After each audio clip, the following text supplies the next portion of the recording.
When Morris heard that, he looked inside the interrogation room and saw Nora lying on the bench with Justin at her side. He then took a few steps away from the door and asked, "Who is it?" When he heard the answer, he looked pensive. Then he nodded and said, "Okay, I understand." He walked back toward the interrogation room and was surprised to see a bodyguard in a black suit walking into the room carrying a blanket. Before he could react, he saw another bodyguard entering the room carrying a single mattress, who was followed in turn by another man holding a pillow. Within less than a minute, the hard bench in the room had been turned into a soft bed. Nora mumbled something and then lay down to continue sleeping. Justin walked up to her and covered her with a blanket. Morris was speechless. He shook his head and then went over to Justin and said, "There's no need for all this. I'm satisfied that it has nothing to do with Miss Smith. She can go home and sleep." Justin gestured for him to keep quiet and whispered, "We'll leave after she wakes up." Morris was taken aback. He had never witnessed anything like it in the whole of his career. What kind of a place does he think this is? He wondered. A hotel? However, he didn't say anything to Justin, but walked out and, after pausing for a few seconds, closed the door behind him. The soundproofing in the interrogation room was very good. After the door was closed, it became isolated from all the sounds of the outside world. It was incredibly quiet inside and very conducive to sleeping. Justin was very pleased with the outcome. Old Maddie's life was no longer in danger. He had been transferred to the intensive care unit, and the people from the Smiths' residence, who had gone with him to the hospital, left him there in the care of the medical staff. After returning home, Yvonne entered her room in a daze. Just as she was about to close the door, Florence arrived and walked into the room.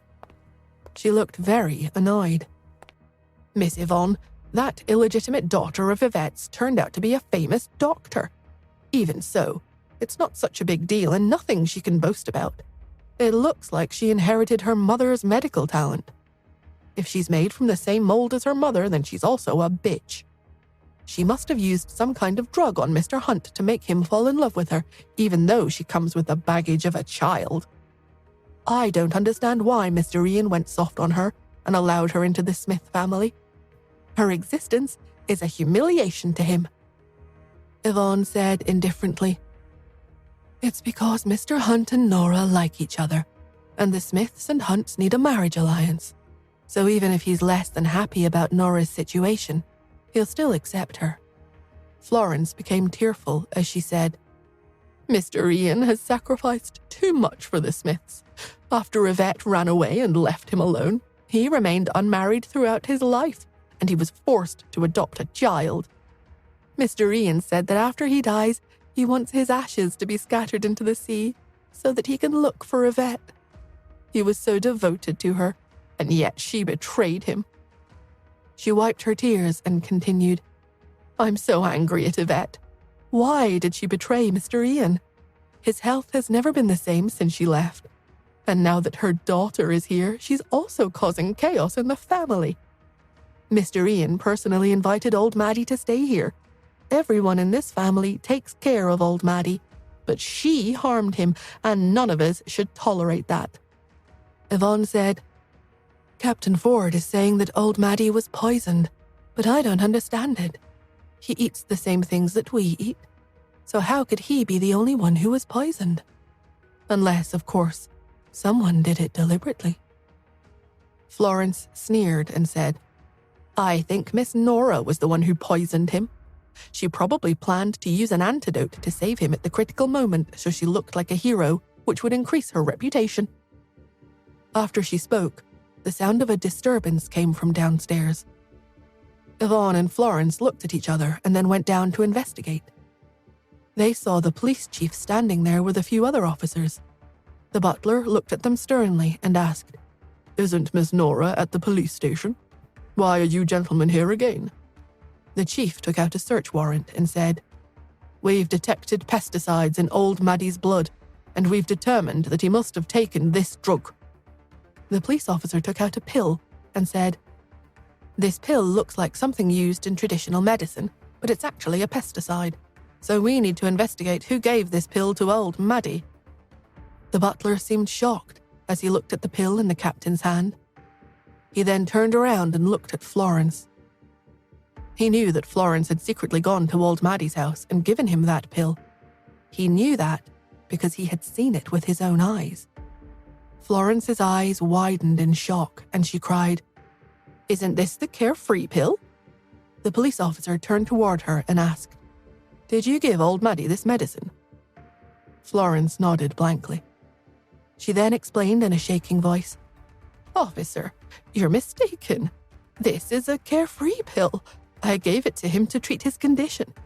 The pill was invented by Harmonia Pharmacy, and it costs more than $3,000. It's not a pesticide, it's a legitimate treatment." She took a step forward to look more closely at the pill. She was convinced that she was correct and said, "How can it be a pesticide? It's a carefree pill. It was invented by the Andersons and Nora knows about it. She was unsuccessfully treating his illness and leaving him unconscious every day. I was worried that something was seriously wrong with him, so I gave him one of these pills." The police officer asked, "Where did you get this pill?" Her face became pale as she made an important connection, and she glanced over at Yvonne in disbelief. She stretched out her trembling hand and pointed at Yvonne. "I took it from Miss Yvonne's room."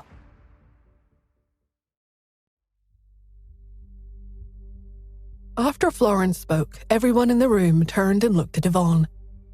Yvonne's eyes widened and she tensed up nervously. Then she took a deep breath and said steadily, "But isn't that my mosquito repellent, Florence? Why did you take it?" Florence looked at the pill in shock and then at Yvonne again. She felt as if her mind had been wiped clean and nothing made sense anymore. Then, in a split second, she understood everything and was devastated by her epiphany. Was the woman standing in front of her really the Miss Yvonne she had always thought of as gentle, generous, and understanding? How could she do this to me? She thought. How could she lie? She clearly told me that it was a carefree pill. She must have wanted me to give it to old Maddie so that I would kill him. How could she have deceived and betrayed me? Yvonne took a step back and asked nervously, "Florence, why are you looking at me like that?" Florence took a deep breath and made a sudden decision. By the time Nora woke up, it was already bright outside. She opened her eyes slowly, feeling as if there were needles stabbing her in the head. She put her fingers on her forehead and was about to say something when two strong, warm hands pressed against her head and gently massaged her temples. The pain slowly eased, and her tightly knitted brows finally relaxed. She looked at the man giving her a massage and saw that Justin was still wearing the same clothes he had worn the day before. From the looks of it, he hadn't left her side the entire night. Despite not having slept a wink all night, the man didn't look dispirited at all. Only the corners of his eyes revealed some traces of fatigue. Under the dim light of the interrogation room, he looked even more alluring. She thought of how he had held Morris hostage and told her to leave the day before. She stretched, stood up, and asked casually, "Weren't you afraid that I would run away?" A smiling Justin looked at her closely as he replied, "I knew you wouldn't." Nora paused her stretching and asked, "Why? Because of the children?" "No, it wasn't that." He took out a handkerchief and handed it to her. "It's because you said that you're in love with me." She took the handkerchief from him and wiped her face. He then added, "Just kidding. It's because I know you aren't someone who would do that." She was surprised that he felt he knew her so well, even though the two of them hadn't spent much time together since her return to the States. In fact, he wasn't even aware of many of her mysterious identities.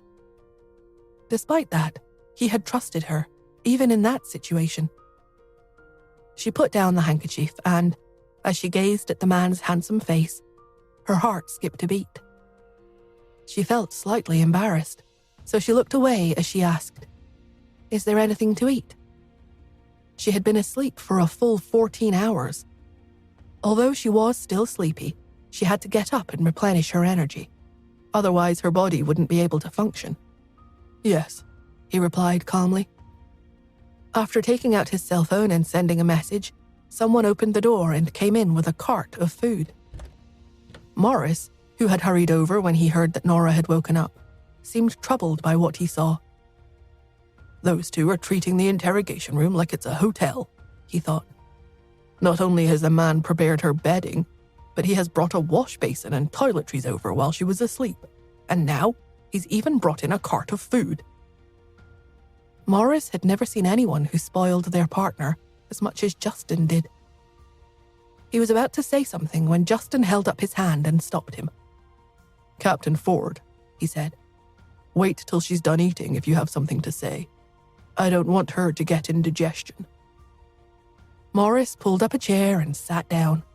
The interrogation room was his home ground, yet the two of them were so relaxed there. He was used to people feeling intimidated when they were in that room, and his work depended on that. After finishing her breakfast, Nora looked at Morris and asked, "Captain Ford, has there been any progress in the case?" "Yes, there's been a significant development," he replied. "The person who poisoned old Maddie is Florence Stone. We've brought her back with us. She's in the interrogation room next door." Justin raised an eyebrow in surprise. He asked, "That poison isn't something that's easily obtainable, is it? So how did she get hold of it?" Morris replied, "She took it from Yvonne Smith's room." "Does that mean that Yvonne was involved too?" Nora asked. "Maybe, but it would be relatively difficult to convict Miss Smith of the crime, as there's no hard evidence to prove that she made Florence Stone poison old Maddie. What she did was, at most, trick someone into committing the crime. Also, Stone has admitted to doing it on her own." "She's admitted to it?" Nora asked in surprise. "I think I need to go and talk to Florence." "Okay, be my guest," said Morris. In the adjacent interrogation room, Florence sat silently, waiting to be questioned by the police. Nora walked in and immediately noticed how tired and haggard the housekeeper looked. She obviously hadn't slept all night. However, when Florence saw Nora, the look in her eyes became fierce. Nora sat in front of her and went straight to the point. She simply asked, "Why are you taking the rap for Yvonne?" Nora was sure that Florence wasn't the one who had poisoned old Maddie. She knew that the woman displayed all her emotions in the open and was a direct and straightforward person who had openly ridiculed and mocked her. She was very protective of Ian in everything she did, and she was nearly as protective of old Maddie as Ian was. Therefore, there was absolutely no way she would do anything to bring shame to the Smiths. Florence sneered and said, "I'm protecting her because she's Mr. Ian's daughter. Even if she's only an adopted daughter, she's still his daughter. Whereas you bring shame to him." She averted her eyes, and a look of sadness came over her expression. She then said, "I'm indebted to Mr. Ian. There's nothing I can do to repay him except for this." Nora said, "But she's not a good person." Florence became tearful and said, "It doesn't matter whether she's a good person or a bad person. There was a time when your mother was a good person and saved the lives of many people. I also believed that she was good, but then she went on to betray Mr. Ian. Do you have any idea of how he suffered all these years?" Joel was sitting in his study looking very serious and pensive. The door opened and Yvonne walked in. She asked nervously, "Were you asking for me, Joel?" He looked up and said, "There's no way Florence would poison old Maddie. Both you and I know that very well." Yvonne bit her lip and refused to admit it. She asked, "What do you mean by that, Joel? I don't understand what you're saying. Even Florence herself has admitted." Before she could finish, Joel cut her off. Uncle Ian hates people who violate the law and break rules. Even if you're his daughter, you're not allowed to do that. Florence may not expose you, but the Smiths will never tolerate and condone such vileness.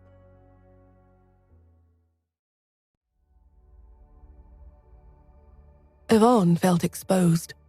Joel was staring at her and making her feel that he was looking right through her and reading her thoughts. He, however, was inscrutable. She looked down and said, "I admit that I made a mistake, Joel. I shouldn't have bought a pill like that and left it in the room so that Florence had a chance to steal it. But I didn't break the law. Surely you can't say that I broke the law just because someone stole the pill I bought and poisoned another person with it." Joel frowned. "Yvonne, do you think I asked you here to force you to admit your mistake? If you do, you're wrong." Yvonne was taken aback. "I'm not sure where he's going with this," she thought. Is he prepared to overlook it? He continued slowly. "I'm not a police officer who needs evidence in order to convict someone of a crime. Neither do I need you to admit anything. But you and I know very well what happened." Although his voice was soft, it wasn't reassuring, and Yvonne's heart started to sink. He then stood up and said, "Since there isn't any evidence, I won't hand you over to the police. Besides, you're Uncle Ian's daughter, and how you were dealt with will have to wait until he wakes up. However, I don't want you to manage any family matters for now." Yvonne looked devastated. As Ian's one and only lawful daughter, she had always enjoyed a very high status in the family. In fact, she had a closer legal relationship with Ian than Joel, who was only Ian's nephew. Although Joel managed the company's affairs, Yvonne oversaw family matters. She couldn't stop herself from asking, "Who do you intend to put in charge of managing the family's affairs if not me? Nora? You can't do that. I'm Dad's only daughter, while she's nothing more than a shameful product of that woman's betrayal of him. You'll be embarrassing Dad if you do that." Joel had no sympathy for her and wasn't prepared to argue. He looked away from her and said, "You can go now." Yvonne wanted to stay and argue with him, but she knew that Joel never changed his mind once he had made a decision. She clenched her fists, took a deep breath, and walked out of the study. After she had gone, Quentin appeared from behind a bookcase and asked, "Are you really going to let her off just like that?" Joel rubbed his forehead, feeling a headache coming on. "Uncle Ian is still in a coma," he said. "As she's his only daughter, it's best that nothing happens to her for now. If he pulls through, he'll deal with her himself." Joel had been brought up by Ian and knew his uncle's character all too well. Ian hated schemes and conspiracies and would be completely unsympathetic toward Yvonne. He also felt that his uncle didn't seem to dislike Nora too much. Quentin asked, "What if Uncle Ian doesn't make it?" Joel answered coldly, "Then it will be time for Yvonne to get married. That will be the only option left for her." He wanted to change the subject, so he asked, "Has Nora woken up?" Quentin and Joel were of the same opinion regarding Nora, which was that neither of them liked her very much. However, the sensitive Quentin noticed that Joel's term of address for his cousin had changed from the distant and alienated Miss Smith to a more familiar form. "I don't know," he replied. "She was still asleep when I left."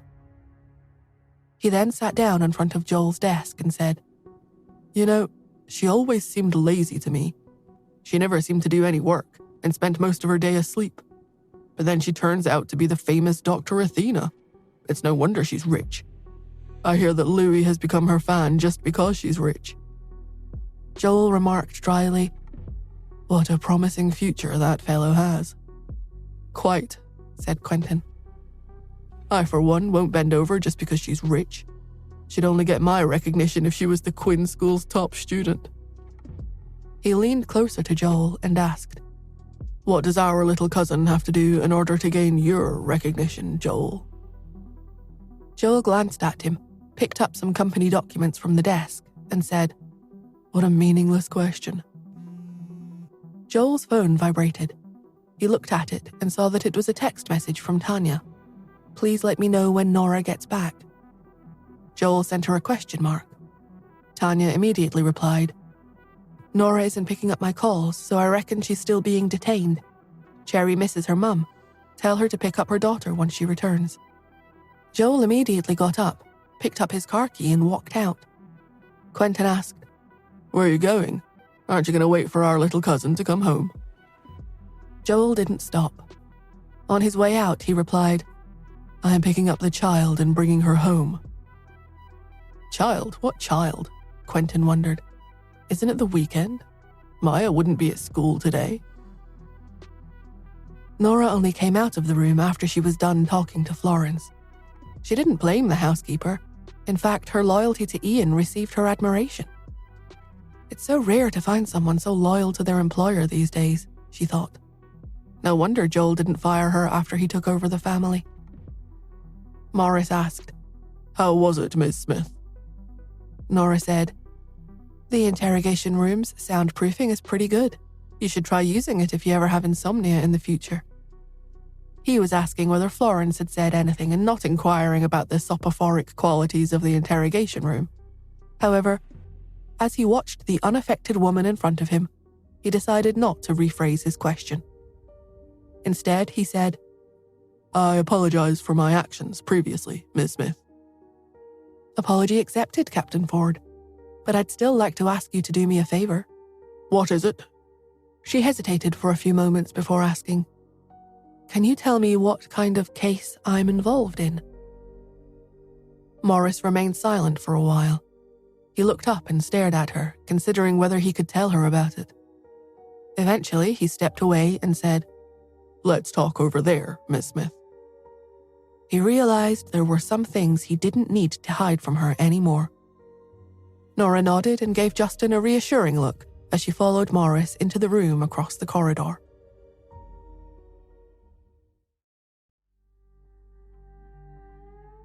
Nora was taken into a soundproofed room that didn't contain any type of recording equipment.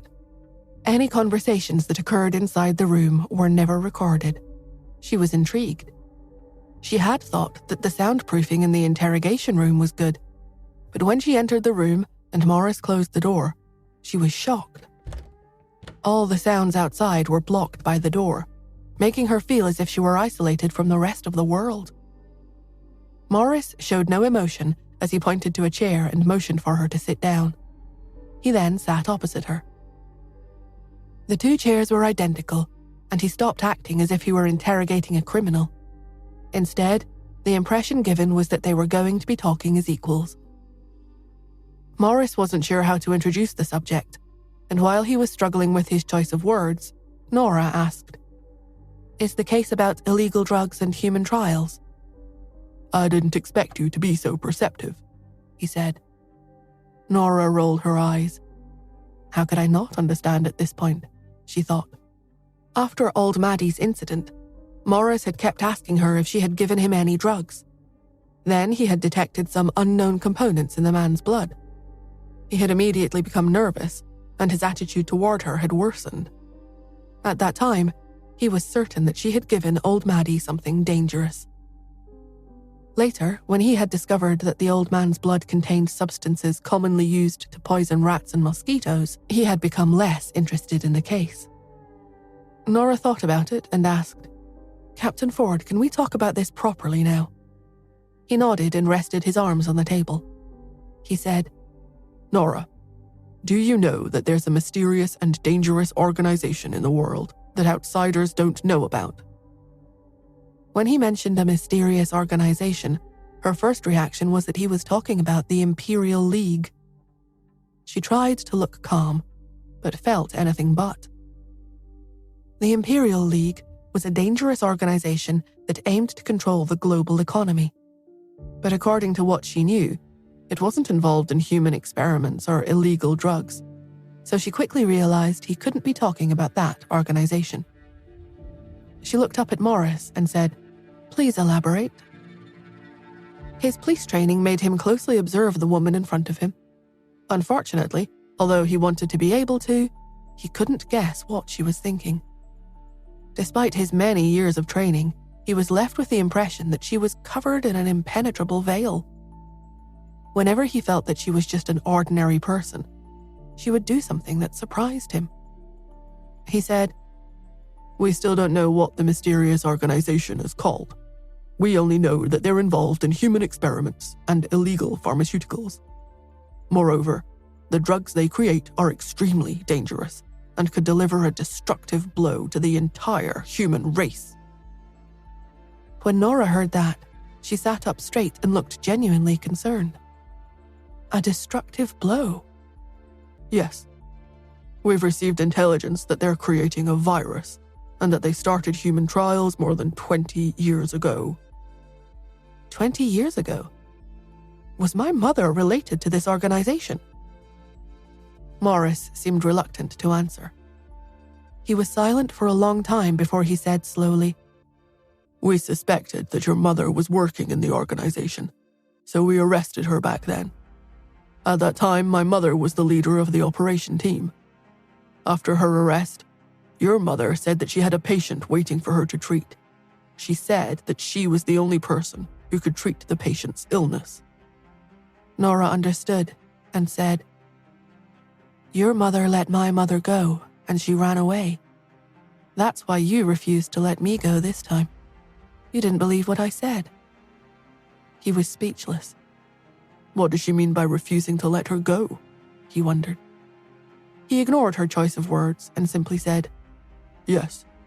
Nora started to understand his heavy-handed way of doing things. If it involved such a high-level case, forcing her to stay was understandable. After telling her everything, Morris stood up and extended his hand to her. "So, I hope you'll understand my actions now." "Sure, I get it now." She didn't shake his hand, but just waved. As they walked out, Morris took the opportunity to say, "Although Florence's poison was stolen from Yvonne's room, if Florence doesn't say anything, we won't be able to hold Yvonne responsible. If you want to bring the real criminal to justice, you'd better think of a way to convince Florence to talk." Nora thought about Florence's complaints about her and said, "Unless it turns out that I'm Ian's biological daughter, it's going to be impossible for me to convince her to do anything." She then went to find Justin, and the two of them left the police station. As soon as she stepped out of the building, Lily appeared in front of her. She wanted to say something, but when she saw Justin, she pulled Nora aside. She asked nervously, "Are you okay?" "I'm fine." Lily said indignantly, "What's wrong with the Smiths? Is this how they treat you? It's just too much. Also, because your DNA mutated, no one can say for sure you're Ryan's daughter. I think that your father is Ian." Nora patted her shoulder and said, "If you don't have the evidence, don't talk nonsense." Whether she was Ian's daughter or Ryan's, there was no hard evidence either way. Unless they got some, Nora wouldn't say anything about it to the Smiths. If she did, it might be awkward if she later found that she was definitely Ryan's daughter. Lily was obviously annoyed and asked, "Evidence? How can we get evidence now? We need to go back more than 20 years and get some DNA samples from your birth to do that." When Nora heard this, it was as if a light bulb went off in her head. She suddenly remembered the manager who was looking after Idelian Pharmaceuticals for her mother, and her eyes lit up.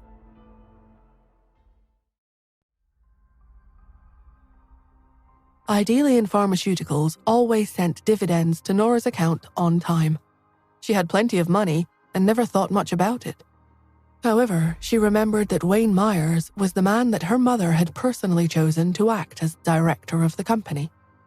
She nodded at Lily, picked up her phone, and stepped away from her to call Wayne.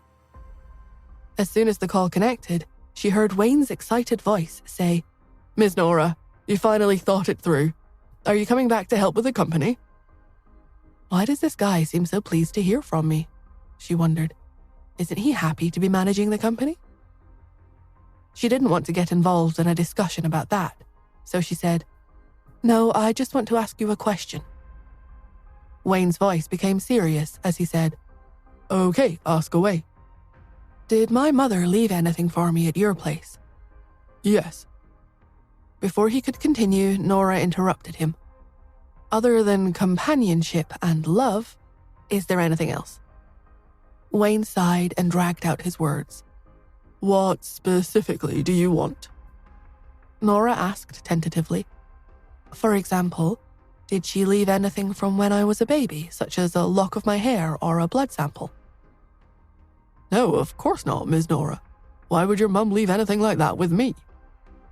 Nora sighed and said, Okay, it was a long shot, but I just thought I'd ask.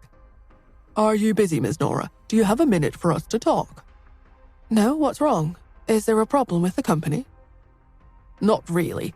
The company is doing well from the formula your mother left behind. I just wanted to ask when you intend to come back and manage the company. It's too much for me to do alone. There's such a lot to do here, and as the chairperson of Idelian, you have to take on some responsibility. You can't leave everything to me alone. I'm getting old. Nora listened for a full minute, and when she realized that he wasn't about to stop nagging, she asked, Wait, what did you ask me just now? I asked if you were busy. Nora said, I'm terribly busy, so I'm hanging up now. Bye. When she hung up, Wayne was left speechless. I really couldn't listen to any more of that nagging, Nora thought. She looked at Lily and said, I might be busy for a while, so stay in the country for now. Nora realized that, with her identity having been exposed, there would be many people looking for her. It was a problem that would require Lily's handling. If there were problems that other doctors could resolve, Lily would recommend them. If Nora had to do it, Lily would arrange a schedule for her. Okay, where do I stay? Asked Lily. Nora thought for a moment, and then she said, Stay with me at the Smith's residence. We're going there now, so come with us. As they walked over to the car, Justin opened the back door. Nora got in and Lily tried to follow her but was blocked by Justin. When she looked up at him, she saw him glance at the front passenger seat. She immediately understood and said, Okay, I get it. You're Nora's boyfriend. I'll sit in the front passenger seat. I'm not an insensitive person. Justin was a little surprised when he heard her call him that.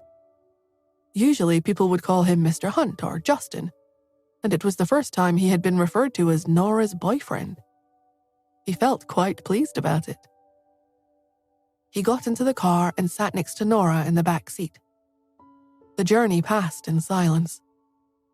After they reached the Smiths' residence, Justin didn't stay with them because he hadn't slept at all the previous night and wanted to go back home and get some rest. As well as that, Cherry was still waiting for him at the Hunts. Nora took Lily into the house. Just as they entered, the butler welcomed them. Ms. Nora, you're back. His attitude had become much more respectful, and Nora was taken aback for a moment. The butler bowed and said, Ms. Nora, I was wrong to have misunderstood and thought that you were trying to harm old Maddie. I didn't expect that you were the famous Dr. Athena. I was blind, and I apologize unreservedly. When the other staff heard that she was back, they all came out and greeted her. They had previously thought that Nora was going to use old Maddie to make a name for herself. They hadn't realized that she was sincere in wanting him to recover. In contrast, Florence had stolen poison from Miss Yvonne's room and had almost killed the man. When Nora had first gone to live with the Smiths, everyone had felt some disdain for her. They had felt that she was there to exploit her connection with the Smiths. However, after everything that had happened, they had come to admire her from the bottom of their hearts. When Nora entered the living room, the new housekeeper, Lucy, who had just been promoted by Joel, went over to her and said, Miss Nora, you're finally back. Do you have any orders for me? Nora looked at her. Lucy was in her 30s and looked very young and energetic. Her attitude was very respectful. Nora pointed at Lily and said, This is my assistant, Lily. She'll be staying here for a while, so please arrange a guest room for her. No problem, Lucy said. Miss Lily, if you would like to tell me the style of room you prefer, I'll choose a guest room that will meet your requirements." Seeing that Lucy had everything under control, Nora left to go upstairs and take a shower. After Lily had chosen a guest room, Lucy arranged for someone to prepare it for her and then accompany her to it. At that moment, Yvonne walked in and said, "Lucy, come over here. I have something to tell you." Lucy was surprised and looked at Lily. She then said, "I'm sorry, Miss Yvonne, but there's a guest here, and I'm dealing with her at the moment." Yvonne glared at Lucy and said, "Lucy, since you're working for this family, you should understand who the most senior female member of the family is. My father is the head of this family."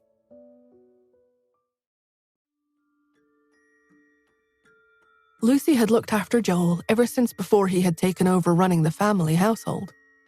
She had started as his personal housekeeper, and because she was good at her job, the Smith family had kept her on.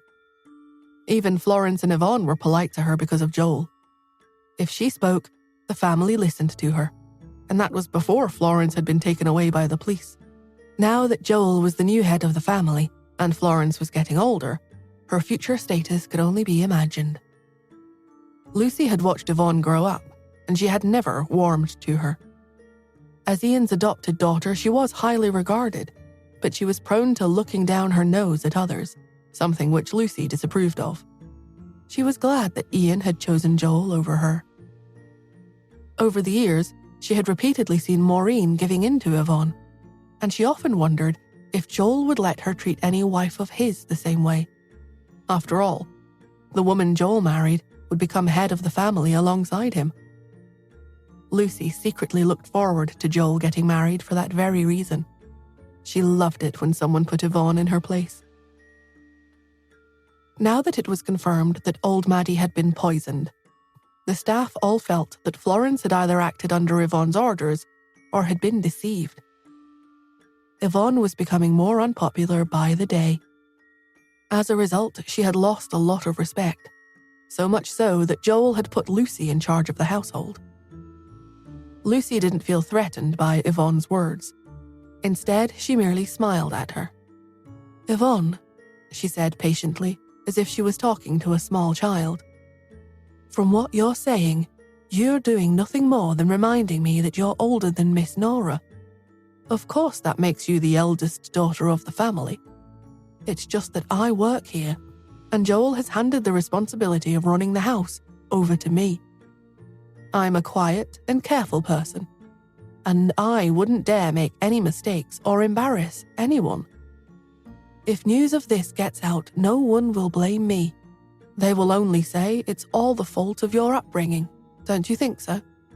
Now, if you'll excuse me, I'm a busy woman and I need to get on." Yvonne was stunned. Never before had the hired help spoke to her in such a tone. She had known that Lucy wasn't a pushover, but she hadn't expected her to be quite so blunt. Although the rest of the staff appeared to be working, she knew that they were straining their ears to eavesdrop on their conversation. Her face turned bright red. After Joel had fired the housekeeper, Yvonne knew that Lucy would definitely be looking to flex her muscles. When she had made things difficult for Lucy, she had wanted everyone to see that even if she was the one in the wrong, she was still the one in charge. She hadn't expected her plan to backfire quite so spectacularly. Lucy had been about as inflexible as a brick wall. She took a deep breath. She knew she had to turn the situation around, and there was a lot riding on it. She lowered her eyes, trying to adopt a more gentle tone.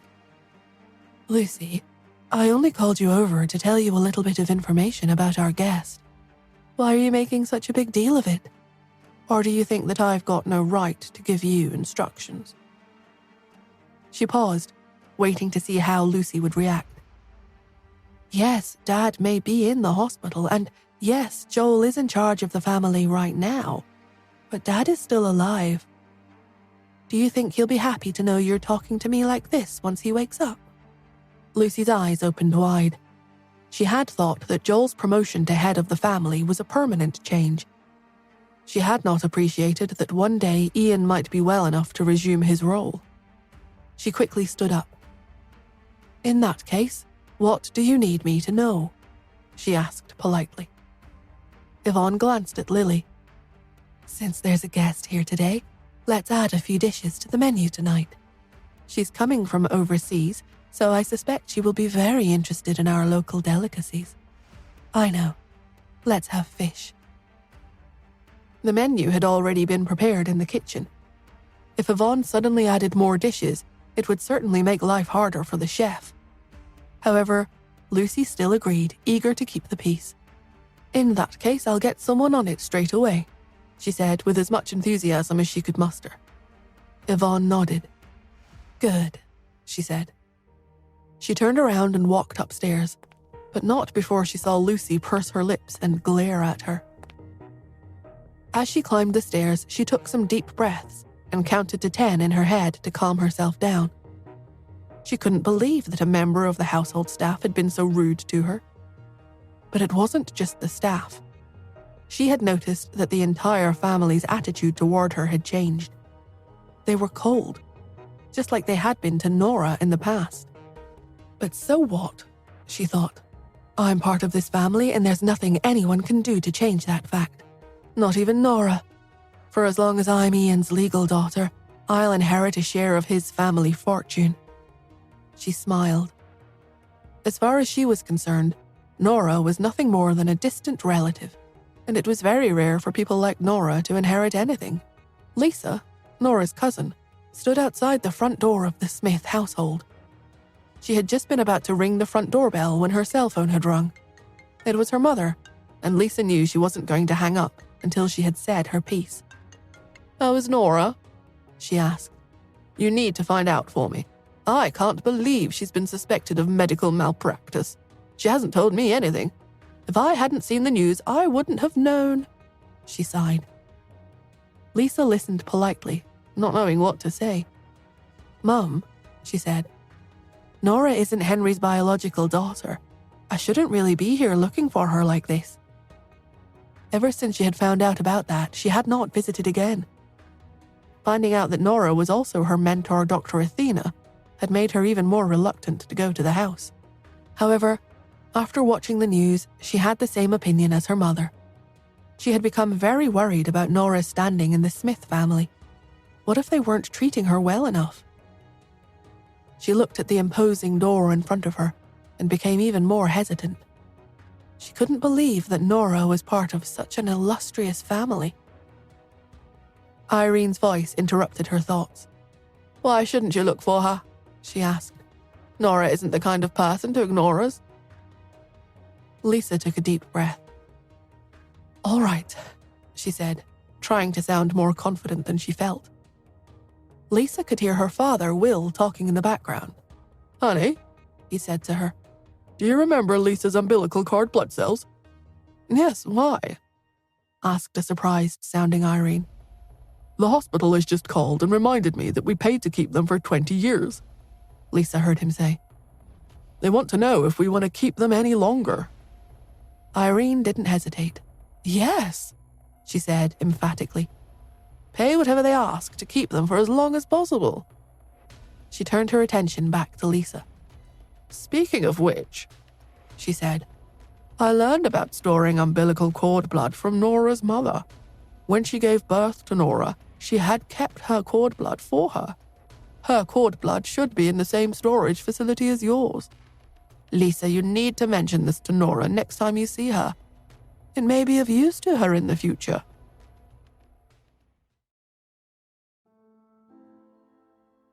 "What are you talking about?" Lisa heard Will say. "When would you need the umbilical cord blood? I hope she won't need to use it at all." Cord blood was mainly used to treat blood diseases, such as leukemia. Under normal circumstances, it wouldn't be needed. "So do I," said Irene, "but we still have to tell her." The Black family lived comfortably in California, thanks largely to Will negotiating several successful business deals. He wasn't sure who had helped him, but he had a feeling that it might be something to do with Nora. He was a kind man who believed in thanking anyone who helped him, but he had never been able to understand why Nora had so little to do with his wife. However, after he had seen the live broadcast, He had finally understood why Nora had behaved the way she had. It turned out that the doctor she had found to treat the Black family was herself. Will was still feeling guilty about chasing her out of the hospital the way he had, so he snatched the phone away from Irene. "When you see Nora," he said to Lisa, "remember to invite her here for a visit. Ask her to bring the child over to play whenever she's free. I'll even cook for her." "Okay, bye." Lisa hung up the phone and looked at the large door in front of her. She thought for a long time before she buzzed at the front gate. The door opened quickly. "How may I help you?" asked a smartly dressed security guard. "I'm looking for Nora," said Lisa, struggling not to feel overwhelmed. The security guard looked her up and down. "Wait a minute, please," he said, closing the door again. He picked up a phone on his desk and called the kitchen. Lucy answered. She asked the guard to wait a while she went to look for Nora. As she walked toward Nora's room, Lily stopped her and asked her where she was going. "Let Lisa in, please," she said when Lucy explained what she was doing. "Nora is asleep and we mustn't disturb her." Lily worried about her. Nora had spent the entire day at the police station the day before, and as soon as she had left, she had spent the evening treating old Maddie. Although she had been asleep for a while, Lily thought that she would benefit from being left asleep a little longer. Lucy agreed. She called the guard and asked him to send Lisa in. Upstairs, Yvonne listened to their conversation, anger rising inside her like a hot flame. Lucy was just a housekeeper, yet she had started to make decisions around the house without consulting family members. However, when Nora's assistant told her what to do, she listened happily. Lisa couldn't believe her eyes as the security guard led her into a lavish courtyard. In New York, where every inch of land was worth big money, she was actually inside a large house with so much space. It was the first time Lisa had ever experienced true wealth, and it scared her. No wonder Nora is being bullied here, she thought, certain that Nora had suffered at the hands of the Smiths. Her mind went into overdrive as she considered Nora's situation. To her, it was a straightforward case of medical malpractice. In California, her parents would have bailed her out. But in New York, the Smiths had actually allowed Nora to be detained for 24 hours. Did they do it just because they're rich? She thought furiously. "Who are you?" asked a voice from behind her. Lisa turned around and saw a man about her age with blonde hair. He walked toward her. "This lady is Nora's cousin from California," said Lucy, who had just arrived to greet her. "Lisa, this is Louis." Louis looked down his nose at her. He had been asking around about Nora, and he hadn't liked what he had heard. It appeared that her family in California were from the wrong side of the tracks, and he wasn't happy about it. He especially hadn't liked the sound of the man who had raised her, who had taken her mother's money and treated her very badly. As a result, he assumed that every one of Nora's Californian relatives was just as bad as the others. "So, you've come here to take advantage of Nora, have you?" he asked disdainfully. Lisa looked at him aghast. She couldn't believe that anyone could be so rude to someone they'd just met. A rage boiled up inside her. "Do you always look down your nose at people?" she asked, struggling to keep her anger in check. "What's so special about you?" He ignored her question. "I bet a country bumpkin like you has never seen a house as grand as this," he said, putting his hands on his hips. Country bumpkin, thought Lisa. Did he speak to Nora like that too? "Who are you calling a country bumpkin?" she demanded, kicking a nearby flower pot in frustration. "You," said Louis. "That flower pot cost thousands of dollars. Can you afford to replace it if you break it?" She quickly stepped away from the flower pot, frightened that she might do more damage. As she stepped on the grass, he started to laugh. "That grass over there is no ordinary grass. It's orchid. One stalk is worth tens of thousands. Are you sure you want to stand on it?" She paused again and gingerly stepped back onto a paving stone. "Little girl, are you aware that the piece of land you're standing on is worth hundreds of thousands of dollars per square meter?" She looked at him furiously. "Even if you have got a lot of money, I'm still related to you," she said. "Perhaps you might want to be a bit more pleasant to me." "Unfortunately, you're right, we are related," he said. "But I'm still gonna look down on you. Go on, hit me if you dare." Lisa gladly took him up on his offer. She raised her fist and tried to punch him in the face. "There's more to life than money," she shouted. "Manners, for example." Louis stepped back nimbly. Lisa chased after him. It was the first thing that Lily saw when she went outside. "Your family bullied my cousin," shouted Louis as Lisa caught him by the clothing. "Now it's my turn to bully you." "No, your family is bullying Nora, not mine," Lisa retorted angrily, her face red from the exertion of holding him. "But we won't be bullied easily."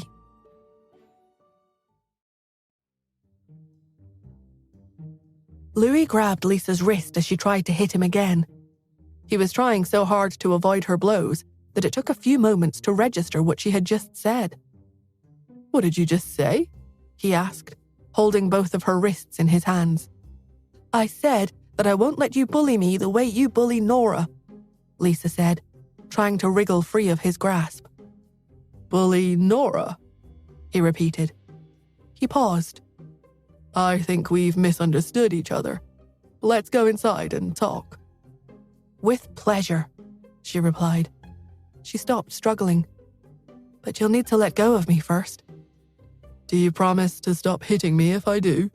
he asked. "Yes." "I don't believe you," he said, a smile starting to form on his face. "Then you'll just have to trust me," she said. She was still glaring at him. Lily stared at them speechlessly. She couldn't believe that two 20-year-olds were behaving like children. As the spectacle unfolded in front of her, the corners of her mouth began to twitch. She stepped forward to intervene before things degenerated further. "Louis, Lisa, let me explain, please," she pleaded with them. "You're both related to Nora and you both have her best interests at heart. Let go of her, Louis, please." He looked at Lily, his grip still firmly on Lisa's wrists. "What are you talking about?" he demanded. "Didn't you say that her family in California treated her badly?" "Maybe they did," said Lily, losing her patience.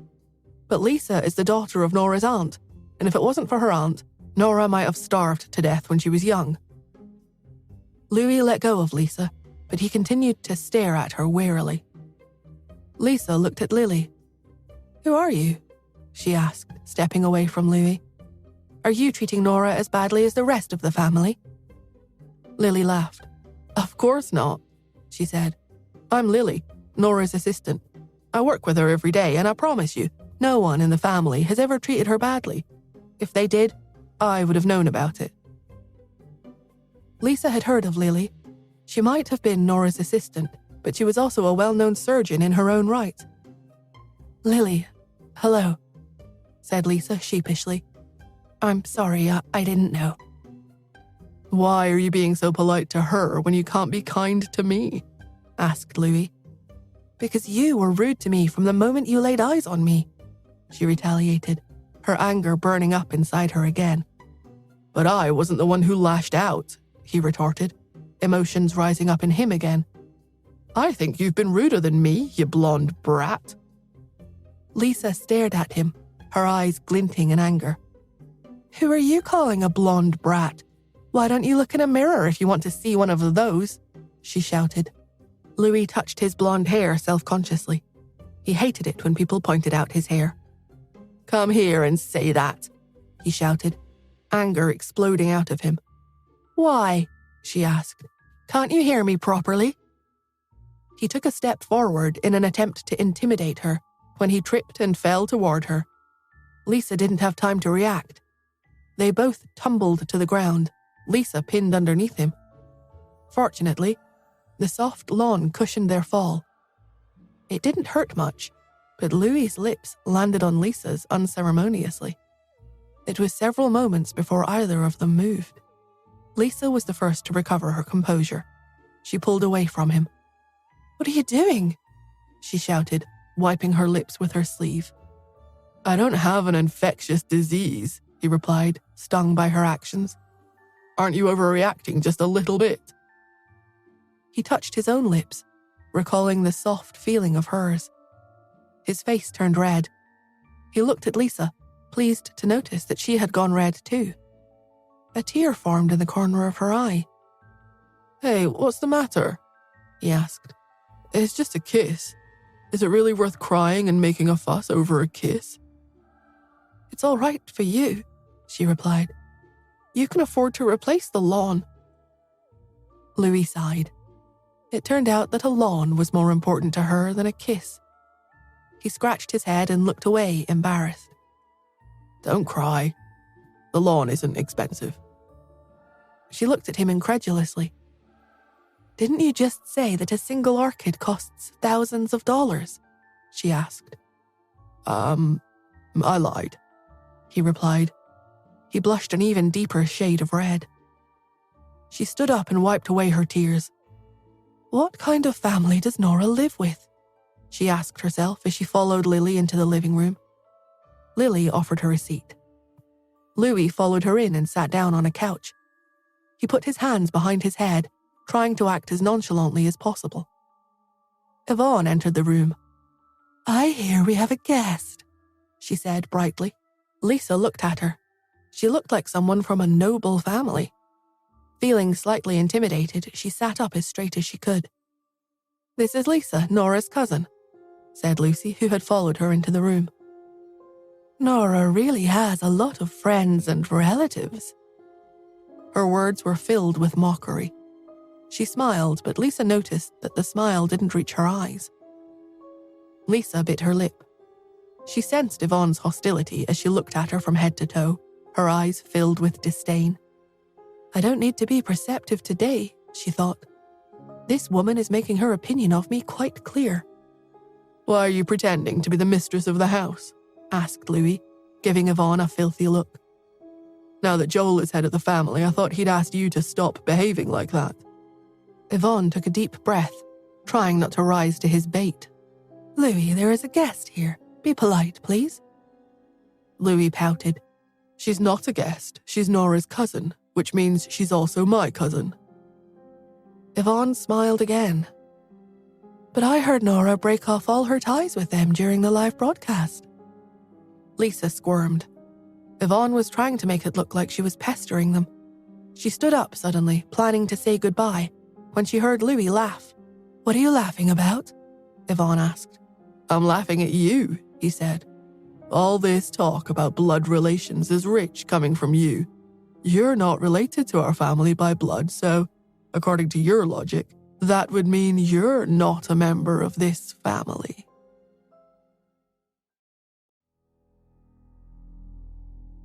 Yvonne was so irate that Louis had argued her into a corner that she was rendered speechless. She glared at him before she turned around and went upstairs in a huff. Louis smiled. He had enjoyed his small victory over her. Once she had left the room, he turned to Lisa.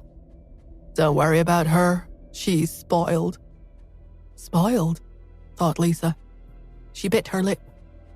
"She looks pretty graceful to me, though." "It's all an act," he said, his smile vanishing almost as quickly as it had appeared.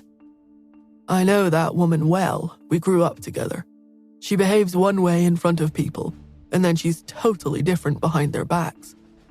She's the most hypocritical person I've ever met. She thinks she's the most important person in the family, but she'd be nothing at all if Uncle Ian hadn't adopted her." "Oh," said Lisa quietly. Louis didn't speak again. He had realized that it wasn't appropriate for him to speak ill of his family to an outsider. So he said, "Just keep waiting here. I've got to go to my room." He had a bedroom at the Smiths' house that he rarely used. However, when he had heard that Yvonne was no longer taking charge at home, he had come back excitedly, taking great delight in watching her fall from grace. In fact, He had made up his mind that very morning to move back in permanently. Tanya was playing games with Pete in her villa. She had bought him a jigsaw puzzle meant for children who were at least 12 years old, hoping that it would keep him occupied. Unfortunately for her, he had finished it in a few minutes. "It's easy," he said to her as he broke it up and put it back into the box. Tanya watched him close the box before she asked him if he'd like a puzzle for grown-ups next time he visited. "Why?" he asked. "Do you like jigsaws?" "They're okay," she replied cautiously. "Why?" "Because I've helped you finish it," he replied matter-of-factly. "Can I go and do my math tournament assignments now?" Tanya was amazed. It seemed that Pete thought that he was doing jigsaw puzzles as a favor to her. She smiled at him. "Sure, go ahead." He walked over to his school bag and took it to the table. There he took out his workbook. "Is Mummy really okay?" he asked her before he opened it. She looked at him, surprised that he had even asked. She had brought him back with her after school the day before, and he had followed her home unquestioningly. I figured that he wouldn't ask me, but maybe he was just waiting for the right moment, she thought. "She's fine," she told him reassuringly.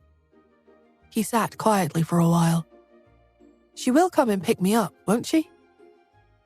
Tanya's heart melted. He looked so serious. Even though Nora had found him, and they slept on the same bed every night, he was still very insecure at heart. She walked over, hugged him, and kissed him on the cheek. "Of course she'll come. Your mummy loves you very, very much. It took her a long time to find you, and she's not going to let you go again." "Really?" he asked, his interest piqued for the first time. He put down his workbook and waited for a reply. Tanya smiled. She had gotten him so many toys, yet none of them had aroused his interest at all. Instead, all it had taken was a simple one-liner. She took a deep breath. "Your mum was in poor health after she had you. Even so, she insisted on coming to our meetings every week and listened to us share our experiences of looking for our children. Despite not being well enough to look for you herself, she got people to look for you on her behalf." She paused, wondering whether to give him any more detail. He looked so concerned she decided to tell him more. "I remember that there was once a man who called your mum and told her that he had some information about you. We all knew he was a liar, but your mum believed him. I tried to talk her out of it, but she insisted on giving him money. I know he's a liar, but what if he really does have news about my son? I won't miss any possibility," she said to me. That's how desperate she was. "Really?" he said. "Yes. There was also another time someone told her that they might have news about you. She had a fever at the time, but she still went to meet him. In the end, his information also turned out to be a red herring, but it wasn't until she fought through the wilderness before she realized that it was a false trail." She took another deep breath, trying to control the emotions welling up inside her as she recalled the lengths that Nora had gone to. It hadn't been easy for either of them. Nora's suffering had come to an end, but she had never gotten true news about her lost child.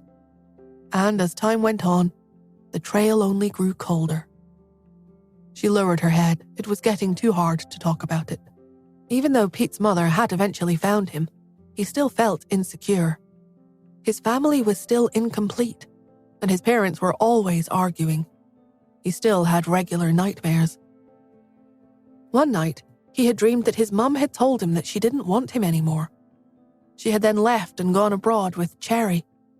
He had kept chasing after them, but no matter how hard he tried, he simply couldn't catch them up at all.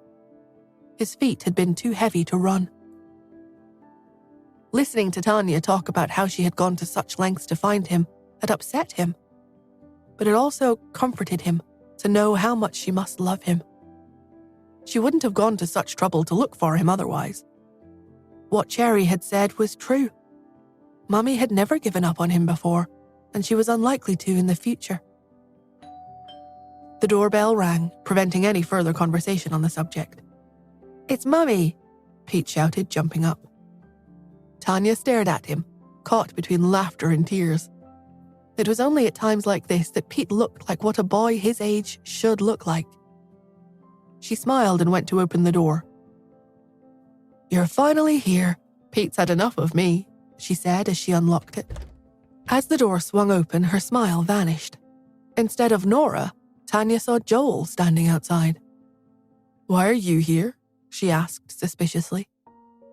Joel's bright eyes were fixed on her. It was an expression she knew well. He would stare intently at her, as if he was completely in love with her. But Tanya knew exactly how heartless a man he really was. Seeing her expression go from joy to weariness, he lowered his gaze. "Nora is fine now. I've come to take him home," he said gently. "Oh," she said. His gaze had unsettled her. She glanced at Pete, who had followed her to the door, and asked, "Is she home yet?" "No, but she'll be home soon," he said. He looked at Pete and smiled. "You can't take him if she isn't home yet. He's quite safe here." She put her hand reassuringly on Pete's shoulder. "Okay," he replied unexpectedly. Tanya had been sure that he was going to argue. "Are you going to invite me in?" he continued, stepping toward the door. "It's late," she said, closing the door a little. She left a small gap so that she could still talk, but he could only see her head. "It wouldn't be appropriate." "How is he?" he asked, peering over her head in an attempt to see Pete. He sounded as if the child was theirs. "He's fine," she said sharply. "Please go back to your car. Once Nora calls me, I'll let you take him home."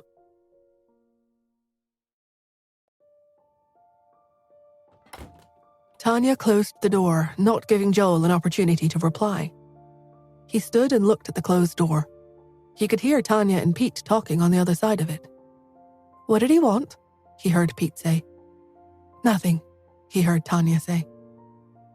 Half an hour later, Tanya was pacing the floor of her front room, her cell phone in her hand. She was staring intently at the screen, hoping that Nora would call. She glanced out of her window as she rubbed a hand through her hair, worried about all the possibilities of why Nora hadn't called her. The last thing she had expected to see was Joel standing at her front door, his tall and straight figure casting a long, drawn-out shadow on the ground. She felt as if she had gone back in time. Years earlier, the same figure would be standing outside her classroom after each lesson waiting for her. At the time, the sight of him had made her excited and happy. But now the figure seemed solitary and lonely, as if he was as sad as she was. She lowered her head and looked at the floor while fighting the sadness that threatened to engulf her. She took a deep breath, trying to compose herself. When she looked up once again, she saw that the figure at the door had gone. An empty feeling welled up in her, replacing the sadness she had felt. Trying to compose herself, she forced a smile and looked at Pete and said, "Your mummy should be home soon." Pete nodded. He glanced through the window again. "Uncle Joel looks unwell to me," he said. She hadn't realized he had been watching him. Unwell, she thought, unsettled by the idea. She followed his gaze and looked over to see that Joel had moved from the door to a position near the window, where he could be seen from the front room. His head was bowed, and he had one hand pressed against his stomach and the other against the wall for support. She couldn't tell if he really was unwell or whether it was the lighting, but he looked pale. His lips appeared blue and his forehead was glistening. "He looks like he's in pain. Should we let him in?" asked Pete, interrupting her thoughts. A worried look was on his face. "He looks fine to me," she said coldly, but she kept looking outside. She sighed. It was the same old trick, one she had seen dozens of times before. After each time they argued, he would stand outside her house and wait for her, come rain, hail, or fair weather. He would never apologize, but he would never leave either. She had been so naive at the time. When the sun was shining, she would worry that he would get sunburnt. When it rained, she would worry that he would get drenched. He had her wrapped around his little finger. But now her heart was hardened to him and his antics. She was determined not to fall for his tricks again, especially now that he was the head of a wealthy and prestigious family. Their lives were just too different. Just as she had resolved herself, she saw his legs give way. He fell to one knee on the ground. She inhaled sharply, rushed to the door, and ran out to him. He looked up at her, his face even paler up close. "I knew you wouldn't give up on me," he whispered, unable to speak properly. She fought back tears, determined not to show any signs of weakness. "Where are your bodyguards? Is your assistant with you?" she asked. "I don't want to go to the hospital," was all he said before his eyes closed and fainted. Tanya didn't panic. She crouched over him, checking that his airway was clear. Joel had always refused to go to the hospital even when they were in school. He had always toughed it out whenever he was sick, and he had never been for checkups, even though he had stomach problems for as long as she had known him. She looked at him closely. Was he staging an accident, she thought, stretching out her foot, intending to give him a hard kick. A bodyguard hiding behind Joel's car began to rush forward, but he was stopped by Joel's assistant. "Don't blow our cover," she said, touching his arm. "Before he fainted, he made a gesture telling us not to go over, remember?" "Maybe he did, but it's my job to make sure that no one hits him." "Don't worry, she won't." The assistant spoke very assuredly. "What?" said the bodyguard. He wasn't convinced, but when he looked back at Joel, Tanya's foot had stopped less than an inch from him. She looked around hesitantly. "Did he really not bring his assistant with him?" she said out loud, hoping that one of his entourage would appear from out of his car. She waited, but no one came. She tried again, only the next time she shouted louder. "What incompetent bodyguards you've got!" She looked around.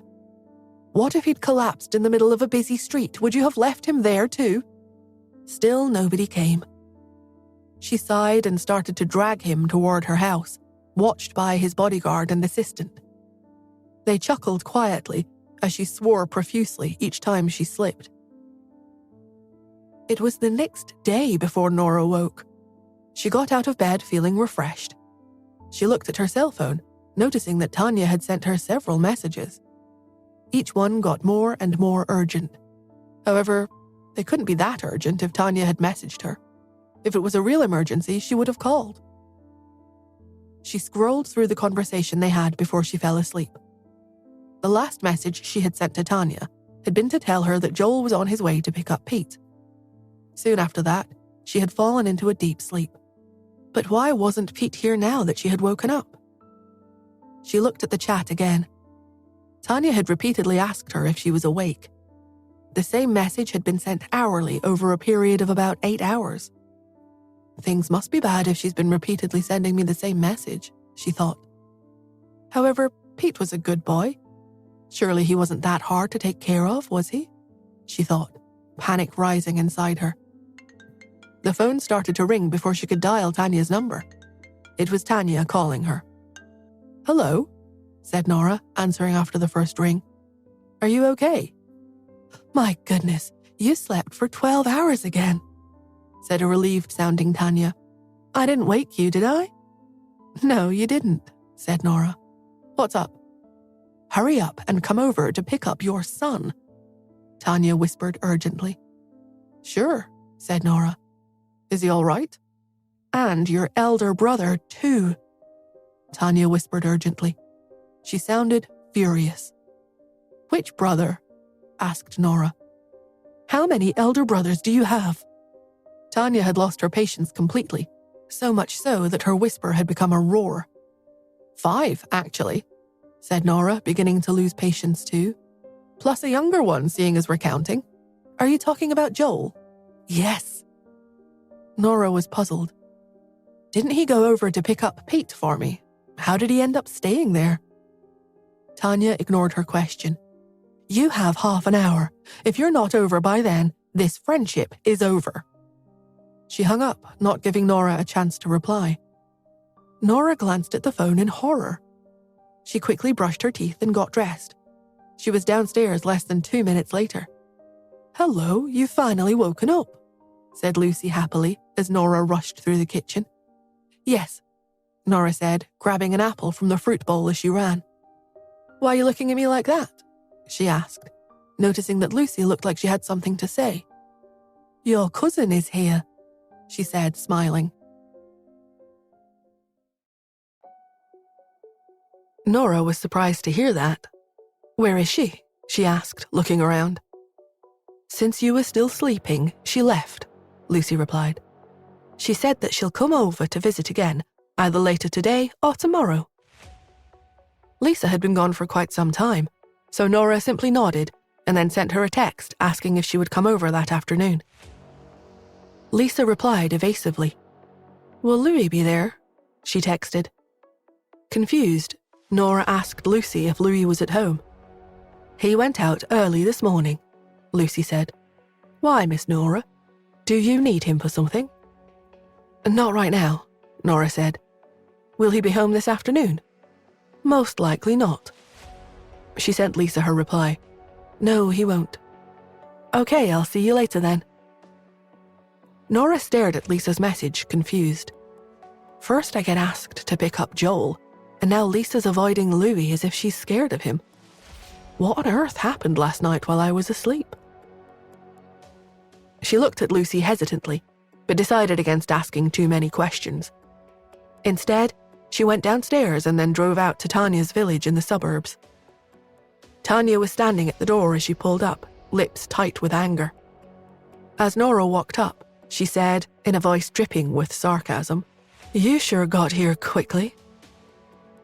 Nora missed the edge in her tone. "Yeah," she said, yawning. "I came as soon as I could. I didn't even have breakfast." A muscle in Tanya's jaw twitched. "Well, I'd hate to rush you. Maybe you should have had breakfast and taken a nap while you were at it." "I wish I could have," Nora said with a smile. Tanya turned abruptly and stalked into the house. In the living room, Joel lay on the couch, stretched out comfortably and reading a magazine. Pete sat on the floor next to him, practicing his math tournament problems. If he encountered a problem he wasn't sure about, he would ask Joel, who would then gently guide him to the correct answer. When Tanya walked in and saw the two of them together, she had the momentary illusion that they were a real family. If my child were here with me, would we also live like this? She wondered. She repressed the thought almost as soon as it had formed. "I found you a ride," she said. Joel and Pete looked up in unison and saw Nora. Pete's eyes lit up, and Joel nodded. Tanya turned to Joel. "You've taken your medicine, you've had something to eat, and you've gotten some rest. Now that your ride's here, we can get you on your way." Joel sat up, his face paler than normal. His hand held his abdomen, but his smile and the warmth in his eyes were genuine. "Yes, it's time I got out of your hair," he said. Tanya turned to Nora. "All right, they're all yours. I'm going to go and finally get some rest. Tomorrow's Monday and I have a big day at work. My dance students have been really naughty lately and I get so worn out. I need my quiet time." She muttered under her breath as she went up the stairs, and she closed her bedroom door more forcefully than necessary. Nora said nothing, but she looked at Pete and raised her eyebrows. He had already packed his bag and was carrying it slung over his shoulder. He walked up to Nora, took her hand, and held onto it. "He's holding my hand more tightly than normal," she thought. "Ah, I think I understand." She crouched down next to him and took both of his hands in hers. "I was too sleepy when I got home yesterday," she explained. "I know, Mummy." Pete was as stoic and well-behaved as ever. "Don't worry, I won't disturb your sleep." She tenderly brushed her son's hair away from his face and gave him a quick hug before turning to Joel. He was staring up the stairs, looking at the door Tanya had gone through. "Are you ready to go?" she asked him.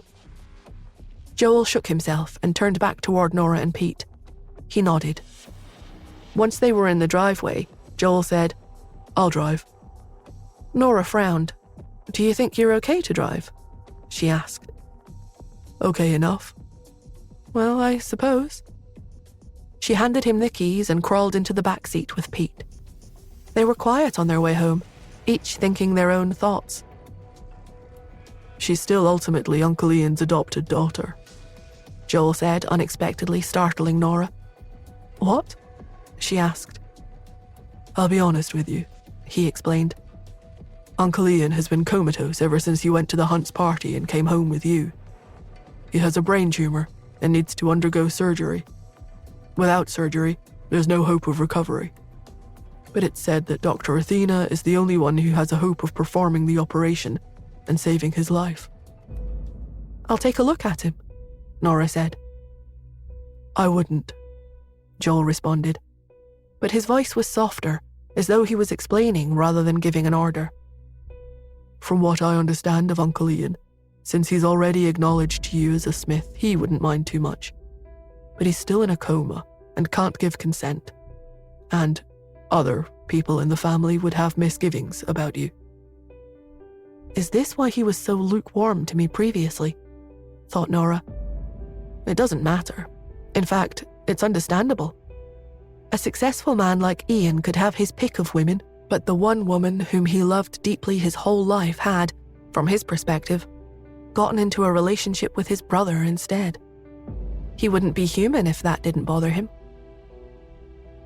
Nora had also noted Joel's choice of words, that Ian wouldn't mind too much. She would never flatter herself into thinking that Ian would really treat her as a family member.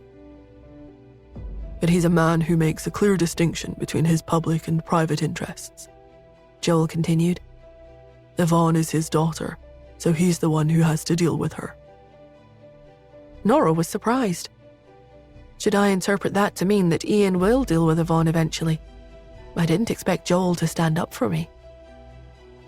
She thought of how Yvonne had convinced Florence to poison old Maddie in order to frame her, and she replied simply, "I see." Neither she nor Joel said anything else the rest of the way home. As they pulled into the Smiths' driveway, Joel said, "I'm dropping you two off. I have to take care of some things at the company. I've got work piled up after taking a day off." After Nora and Pete had gotten settled back in, they had lunch together. After lunch, Nora sent Lisa a text asking when she was coming. "I'm on my way. Be there soon," Lisa replied. Nora knew that her aunt had likely seen the live stream and was worried about her. "She's sending Lisa over to check with her own eyes that I'm okay," she thought. "And I have the strange feeling that Lisa's going to bring me unexpected news when she gets here."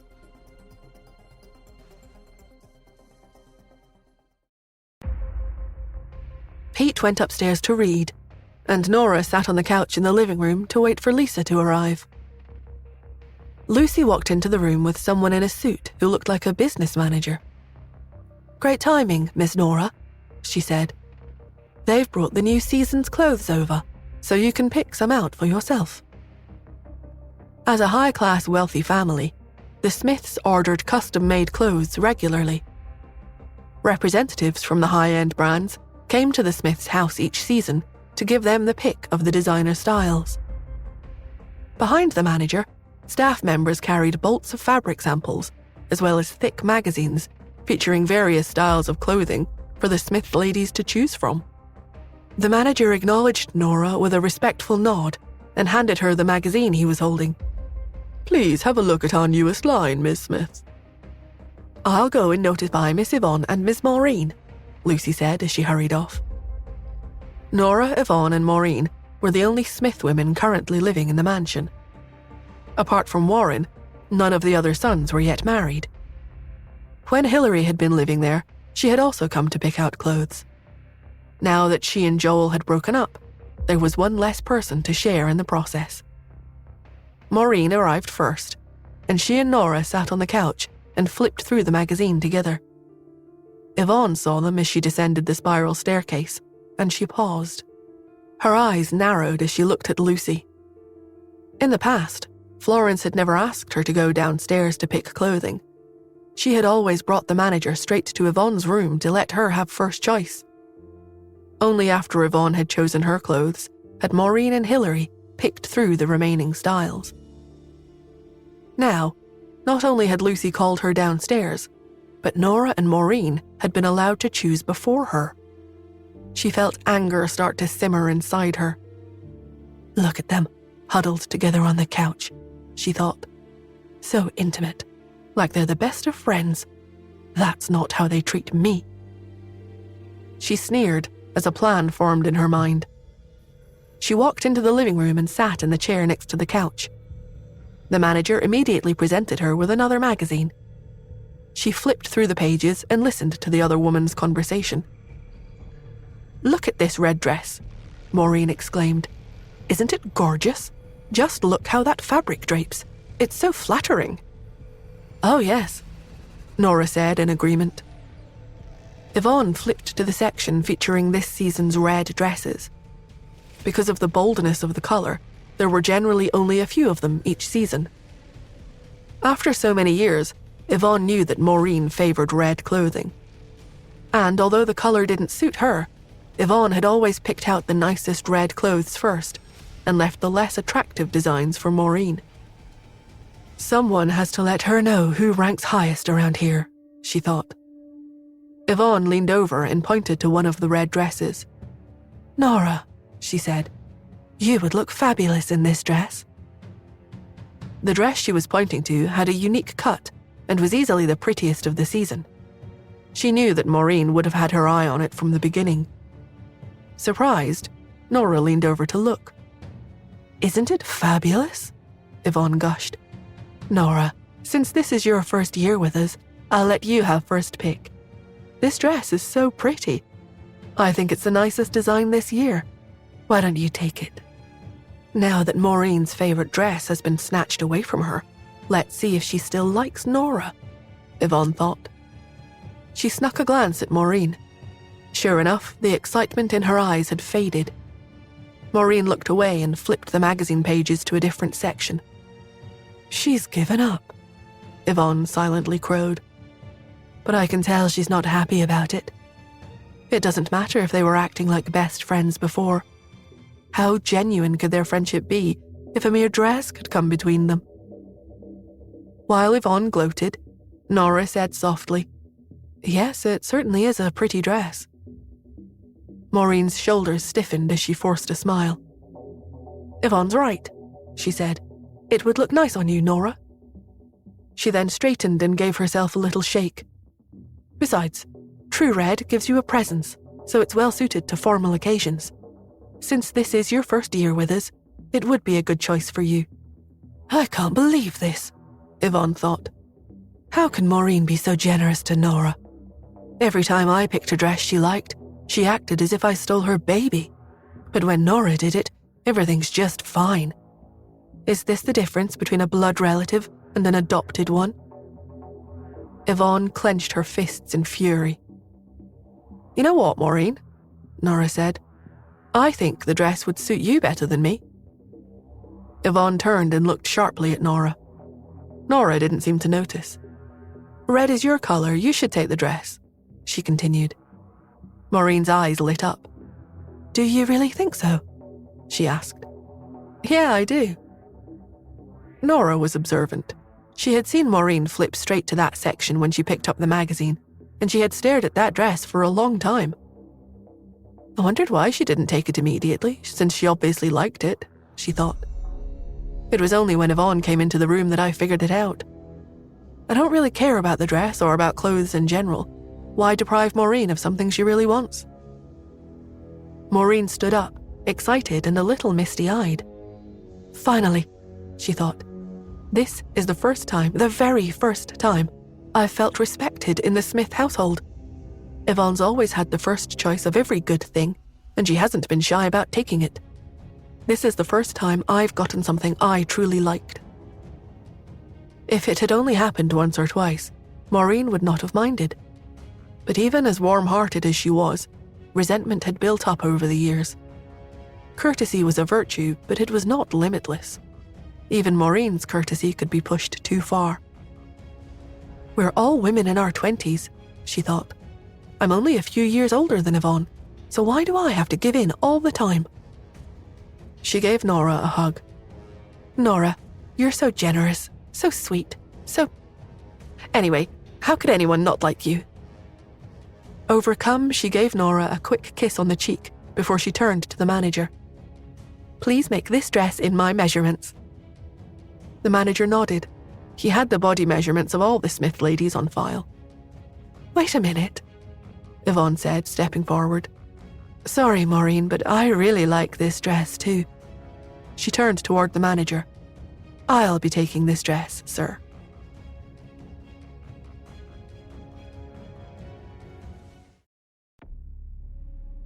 Yvonne sounded like she was giving orders rather than making a request. The stunned manager was too professional to show his surprise. He was also accustomed to the attitudes and infighting among wealthy families like the Smiths. Yes, Miss Smith, he said. Privately, though, he was as taken aback as both Maureen and Nora, who were making no effort to hide their surprise. Maureen looked at Yvonne. I thought you didn't want that dress, she said. Isn't that why you recommended it for Nora? Yvonne smiled slyly. You misunderstand me, Maureen, she said. I've always liked red dresses, you know that. I just thought that particular dress would look nice on Nora, so I wanted to let her have it. But since she doesn't want it, we should pick our clothing in order of rank like we always do. Maureen flushed in embarrassment. Of all the dresses I've seen in recent years, she thought, that dress is the nicest. I really wanted it, but I thought Nora would look so nice in it. Besides, she's only just returned to the Smith family and she doesn't have any formal clothing. I thought she should have it, but when she gave it to me, I could have cried. It was mine. And then it just disappeared. Yvonne took it from me like she always does. Maureen gave Yvonne a hard look. Always before, Yvonne had acted innocent. Now there was no innocence or pretense on her face. Her expression was both smug and savage. She had obviously wanted to hurt Maureen. Maureen felt her temper flare. What is the meaning of this, Yvonne? She asked. Why are you doing this? Doing what? Yvonne responded. You're the one fighting with me over clothes, aren't you? Something exploded inside Maureen. Just who is fighting whom here? I am going to make this clear. I've been married to Warren for 7 years. There are 4 seasons each year, so that makes 28 times I've picked clothes now. When have I ever not let you go first? And you always pick the red dresses. And what happens to all those red dresses? Nothing. They sit unused in your closet. When do you ever wear red clothes? Never. And you know that red is my favorite color. You're clearly doing this on purpose. I told you, Maureen, Yvonne said with a smug smile. I like red too. But red doesn't suit you, Nora said, interrupting the argument. You don't have the features or the coloring to wear it. Yvonne's face is dainty and delicate, thought Nora. To pull off a long red dress, you need strong, bold features. Everybody knows this. Nobody had ever said this to Yvonne's face before. She flushed and looked furiously back and forth between Nora and Maureen. Maybe I just like collecting red clothes then, she said. So what if I don't wear them? So what if they sit in my closet? I'm a member of the Smith family and Ian Smith's heir. I can do things like that if I want to. Nora and Maureen exchanged glances. Neither of them had expected Yvonne to become so openly hostile. Careful you don't go too far, Yvonne, Maureen warned. She scoffed. Me? I'm the one that shouldn't go too far. What about someone who's an outsider living under someone else's roof? Practice some self-awareness, Maureen. Do you really think you're in charge of this house just because you and Warren live here? All the other Smith families moved out and formed their own households a long time ago. My dad is the real master of this house. You're all just people living here temporarily. Maureen flushed with anger and embarrassment. Lucy could not bear to listen to them argue anymore. Miss Yvonne, she said in distress. "We're all family here. Why are you doing this? You know that Mr. Warren and Mr. Joel are very close. Mr. Warren lives here because he gets along well with Mr. Joel. This is his home." Yvonne looked at her. "So, does that mean I have to do what you say?" she asked viciously. "Or do I need to get Joel's permission when I'm ordering clothes in my own home? Do you really think I'm the one disregarding family ties? Or is Maureen the one being ungrateful? Dad isn't dead yet, and yet you're all acting like you're masters of this house.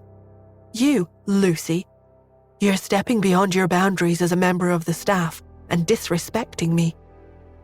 It seems like I should have a talk with the Smiths at our ancestral estate."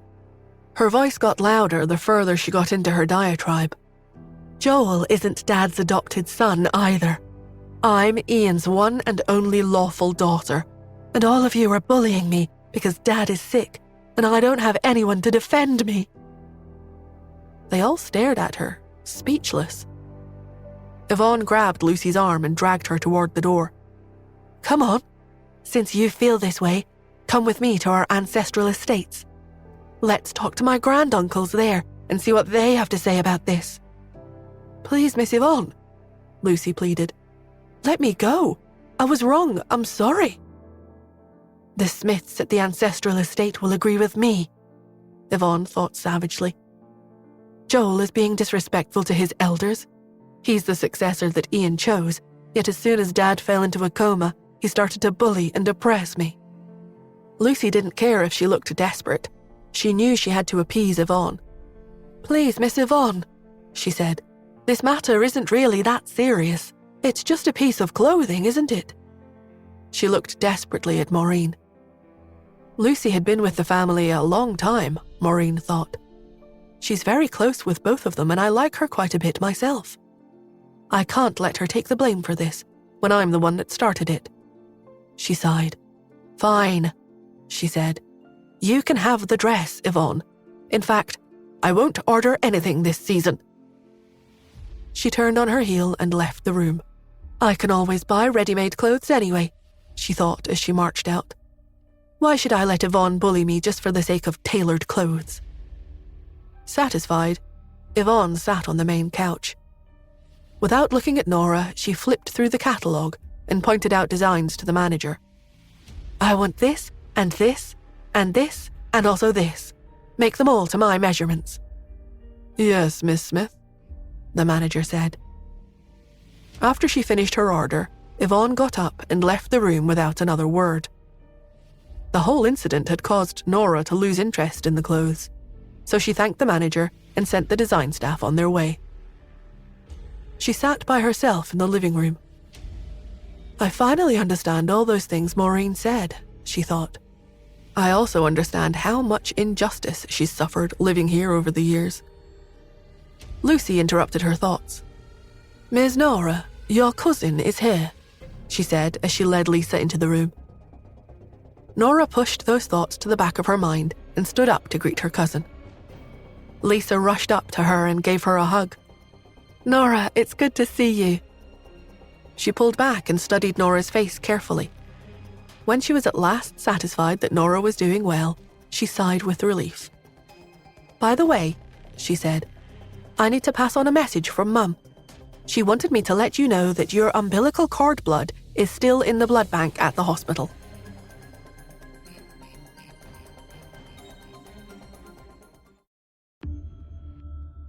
Nora blinked in surprise. Whatever she had expected Lisa to tell her, that hadn't been it. "My cord blood?" she asked. "What do you mean?" "Mum says that back when Aunt Yvette, when your mum gave birth to you, she insisted on having your umbilical cord blood stored in a blood bank. It wasn't widely promoted back then, so it was rarely done, and it was very expensive. But she was stubborn about it and said that you would need it in the future. Mum said that it was bad luck to say that, and you would never need blood, but your mum insisted. I admit that I was a little surprised when I heard about it." "Yes, well, parents bank their baby's umbilical cord blood as a kind of insurance and hope it's never needed," Nora replied. As a doctor, she was familiar with the practice. If they need it, it means they have a serious blood disorder. So how could your mother say such a thing? Lisa asked. Nora's eyes brightened as she smiled. As it just so happens, I do need it. Lisa was stunned. What are you saying? Do you mean that you... Is Nora sick? She thought. Is that why she lost so much weight? Is that why she's so pale? Or why she sleeps so much? Nora could see that her cousin's imagination was running wild. No, she reassured her hastily. I'm not sick. I don't need it for my own health. I just need it for something. Before Lisa could question her further, Nora pulled out her phone and called Lily.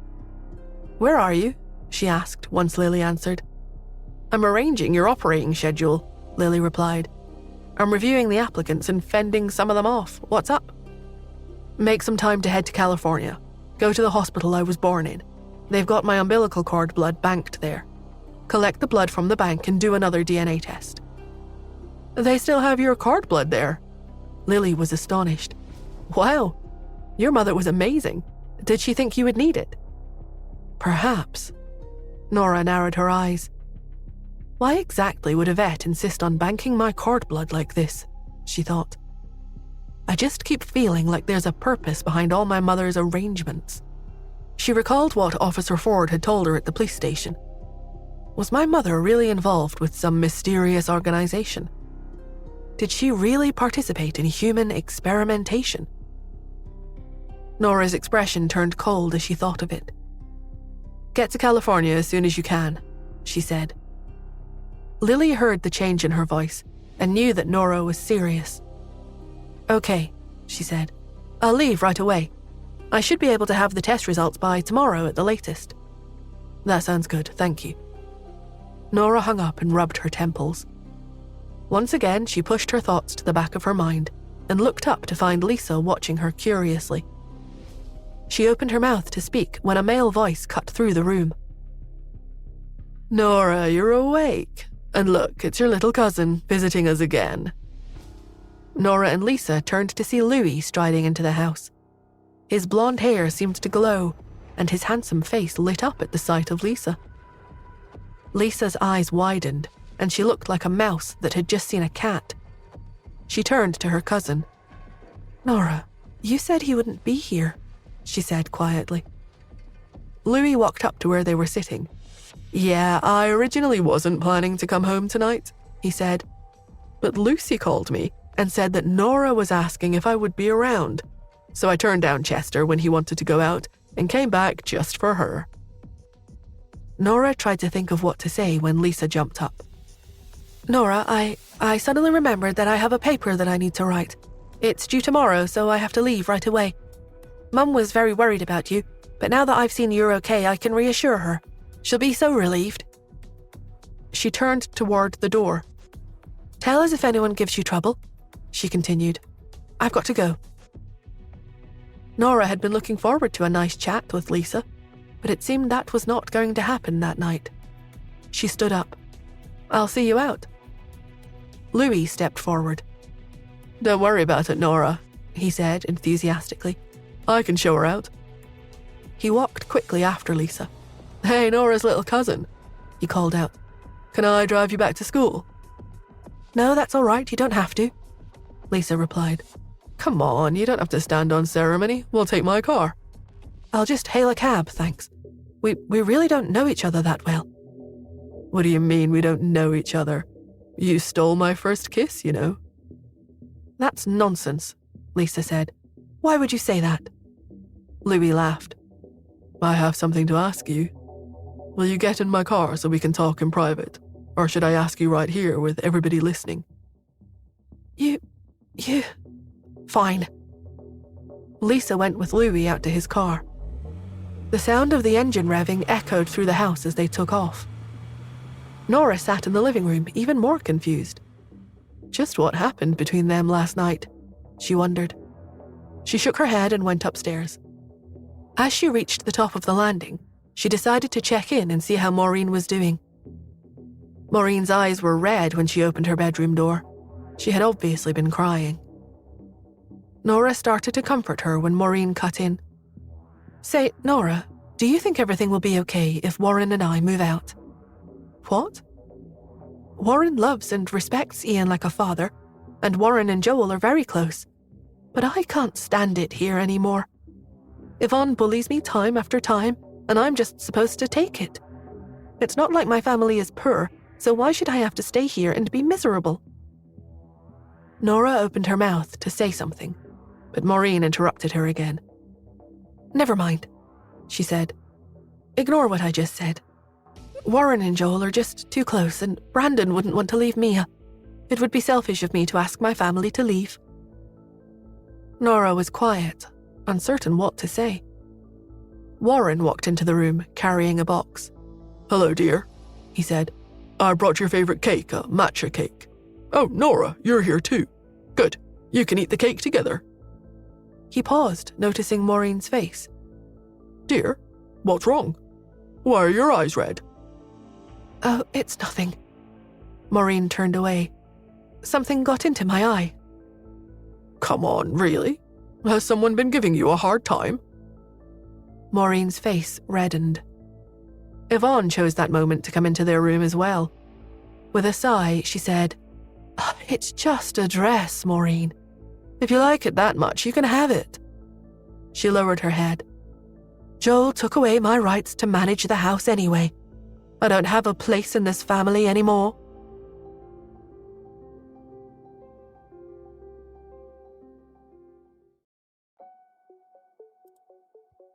Warren looked at the hurt expression on Yvonne's face. He was aware that she had been stripped of her authority to manage the household. Given her words, he assumed Maureen had said something to upset her. He turned to Maureen. What dress is she talking about, dear? Even as he said it, something clicked in his mind. He took his wife's hand and led her to a corner of the room. I understand, he said quietly. It's time to custom-make clothes for the season again, isn't it? Did you get upset about clothes again? During the past few years, it had not been uncommon for Maureen to get angry after the clothing selection. Afterwards, Warren had always tried his best to cheer her up by either taking her shopping or having a quick vacation together. Come on, he said. We talked about this. It'll be fine once she marries into another family. Then you'll have the biggest say in family affairs and the first choice of clothes. You know that her marriage into the Hunts has already gone up in smoke. So we know her future husband's family won't be as good as the Smiths. So what's the point in fighting over a dress anyway? Maureen felt her anger flare again at his words. What's the point in fighting over a dress? She thought. Even though Yvonne makes my life miserable and I want to leave this house, I decided to stay for Warren and Brandon's sakes. I put their needs over my own. But what about Warren? He just takes his cousin's side in everything. She glared at her husband. Do you really think that I would get this upset just because of a dress? Warren stared at his wife in confusion. He had a good head for business, but women's emotions would forever be a mystery to him. From across the room, Yvonne said, Don't get angry at Warren, Maureen. I already said that I would let you have that dress. It's my fault. I should have seen how much you liked it and not taken it for myself. The spin she was putting on the incident left Maureen at a loss for words. And it looked as though Warren actually believed her version of events. He walked over to Yvonne. Since you're so generous, he said, I won't insist on doing things formally.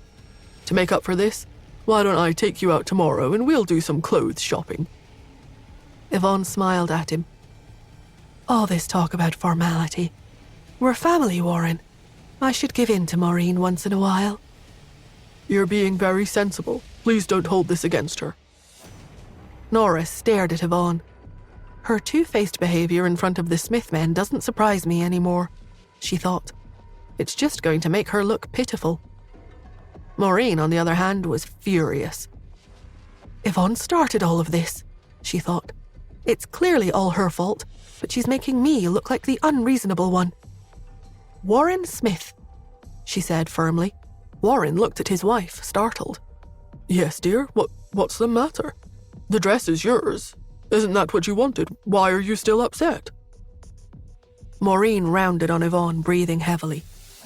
You scheming little minx, she exclaimed. Yvonne lowered her head. I can see you're still upset, Maureen. Will it make it better if I give you all the clothes I picked today? The clueless Warren nodded. Yes, it will, he said placatingly. Dear, look at how Yvonne is giving in. As they say, harmony in the family brings prosperity. Let's let the matter go now, okay? Maureen was shaking as she turned to Warren. You're going to believe her over me?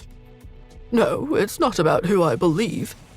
Weren't we talking about clothes? How did this become about who I believe? You've got me totally confused. Yvonne sighed. We're family, Maureen.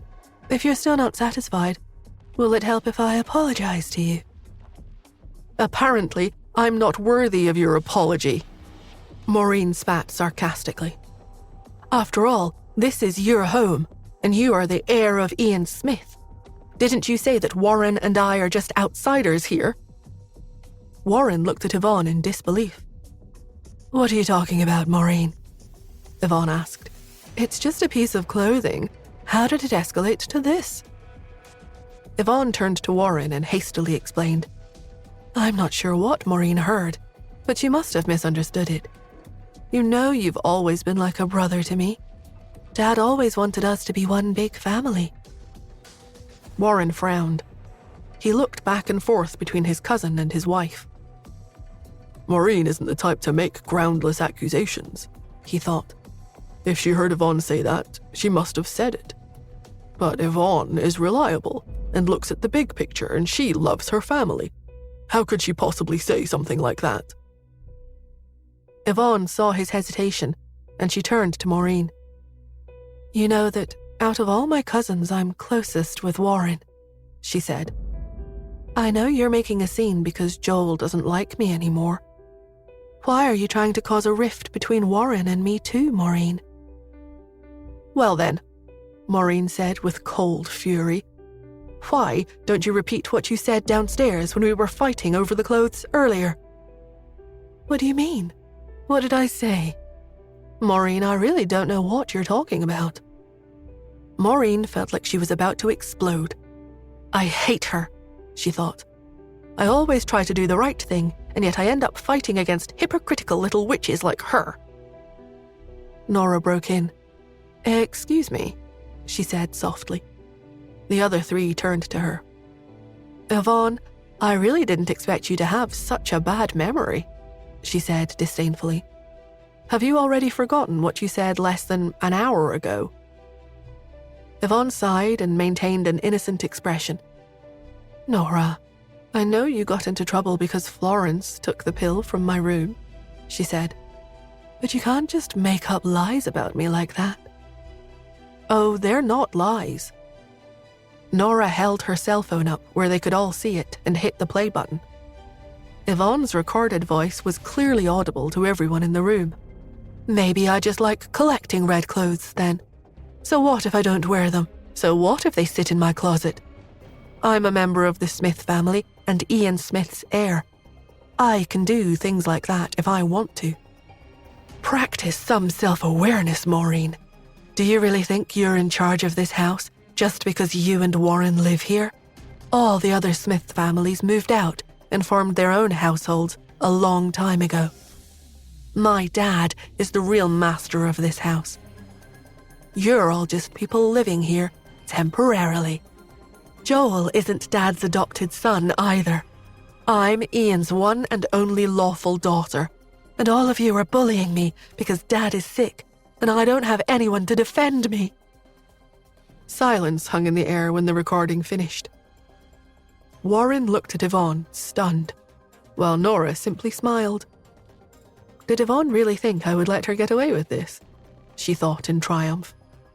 This recording is more than enough to expose her true colors.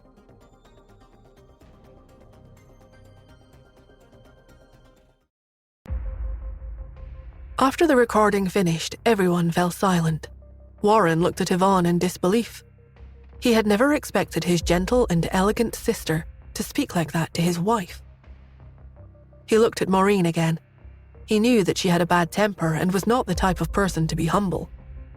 She had been pampered like a little princess by her family. At this moment, though, her eyes were red and teary. It was obvious that she was upset. Although she had a bad temper, she was always open and straightforward. How could they have argued like this? Had he pushed her too far? Maureen looked at Nora, and then at Yvonne, and finally turned back to Warren. Trembling, she asked, "Did you hear that? Is this about a piece of clothing?" Maureen thought that the argument would be like all the rest. Warren would support Yvonne rather than her. She did not expect the situation to take a turn in her favor. Warren's heart sank when he heard Maureen. He looked anguished. He walked quickly to stand in front of her and looked at Yvonne. "So that's what you think?" he exclaimed. Yvonne tried to explain. "Warren, He interrupted her. "In the past, no matter what Maureen said about you, I would always support you. I didn't expect you to be so two-faced. You say one thing in front of me and another behind my back. My wife isn't someone you can humiliate." He pointed at Yvonne and continued, "I never thought you could be so selfish." She took a deep breath and anxiously said, "Warren, that's not what I meant." Warren had heard enough. He put an arm around Maureen's shoulder and said, "Honey, I'm sorry. I never knew that you were being treated like this. It's unacceptable. We don't need to live under someone else's roof. It's not like we don't have a house of our own. Let's get out of here." Yvonne didn't dare say anything. She might try and intimidate Maureen and even look down on Nora, but she could never influence Warren. He was a member of the Smiths, and she regretted arguing with him. She rushed forward again and grabbed Warren's arm. She spoke softly. "Brother, Before she could finish, Warren pushed her back a few steps. His expression was cold. "Don't call me that. You're the eldest daughter. I'm just from the other side of the family. I'm not your brother." Yvonne didn't dare to anger Warren further. She looked at Nora and scolded her. "Why are you so despicable? You had the nerve to record us arguing." Nora lowered her gaze. "If I hadn't recorded it, nobody would believe what you're like. You've been found out for the person you are." Yvonne felt she was going mad and on the verge of breaking down. Nora had torn her apart. Her disguise had been destroyed, and her true nature was coming through loud and clear. Seething in anger, she pointed at Nora. "It's all because of you that my relationship with them became so bad. You're more pretentious than me." Nora was amused at Yvonne's admission, but she kept a straight face. She raised an eyebrow and stared at her. "So?" she asked casually. Yvonne was furious. She pointed at Warren and Nora and snapped. Okay, I get it. I'm an outsider, right? I'm not blood-related, so the pair of you decided to gang up on me. But Nora, do you think you're so wonderful just because you're a member of the Smiths and have the family blood flowing through your veins? Your mother was immoral and seduced two brothers at the same time. Ultimately, you're just an illegitimate daughter on the other side of the family. Do you think you're so glorious?" Nora slapped Yvonne across the face. She was stunned for a moment. When her senses returned, she saw Nora's cold expression and the anger in her eyes. Yvonne touched her face and took a step back. "You dare to hit me!" she shouted. Nora clasped her hands. Her palms were a little sweaty. Her voice was cold and distant as she replied, "You're not worthy of mentioning my mother." No matter the circumstances, her mother was dead, and Yvonne should have respected that and not brought her into the argument. Yvonne looked nervous. She feared Nora would strike her again. She pointed at her and roared, Why don't you like anyone mentioning her? Are you embarrassed? Well then, move out like Warren." These words angered Warren. "It's up to me whether I leave or stay. It has nothing to do with you. Who do you think you are?" Yvonne sneered. "I'm the eldest daughter of the Smiths. This family belongs to my father, and you two are merely outsiders. In fact, Louis is also an outsider. Get lost, all of you. Get out of my house." Hearing this, Nora smiled. She was about to say something when a cold, calm voice spoke from behind her. "In my opinion, the person who should leave is you." They turned around again and saw that Joel, who had returned after dealing with company business, was slowly heading upstairs. He was wearing a black suit. His face, usually gentle and smiling, was now stern. When he appeared, Yvonne instantly fell silent. She had been afraid of him since she was young. Joel stared at Yvonne and said sternly, "You disappoint me, Yvonne. How did Uncle Ian raise a daughter like you?" Yvonne was rendered speechless by his stern words. "I originally wanted to wait for Uncle Ian to wake up before dealing with you," Joel continued. "It looks like I was wrong. Lucy, come over." Lucy hurriedly joined him. "Mr. Joel, I'm here." Joel said coldly, "Pack Yvonne's luggage and take her to the suburban villa. She'll be staying there for a while." Lucy nodded. "Yes, Mr. Joel." After a brief hesitation, she asked, "Should I only pack summer clothes?" Joel lowered his eyes. "No, she will need more clothes than that. After all, there are 4 seasons in a year." His intention was clear to everyone. Yvonne wouldn't be returning for some time, if at all. Lucy was delighted, but didn't show it on her face. She lowered her head. "Yes, I'll take Miss Yvonne over first. I'll send the clothes over later." With that, Lucy called 2 bodyguards over. Seeing them, Yvonne returned to her senses and hurriedly shouted, "Joel, you can't treat me like this. Ian is my dad."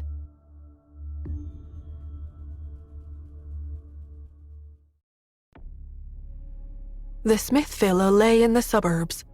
It was a 3-story building, and each floor covered over 1,000 square feet in area.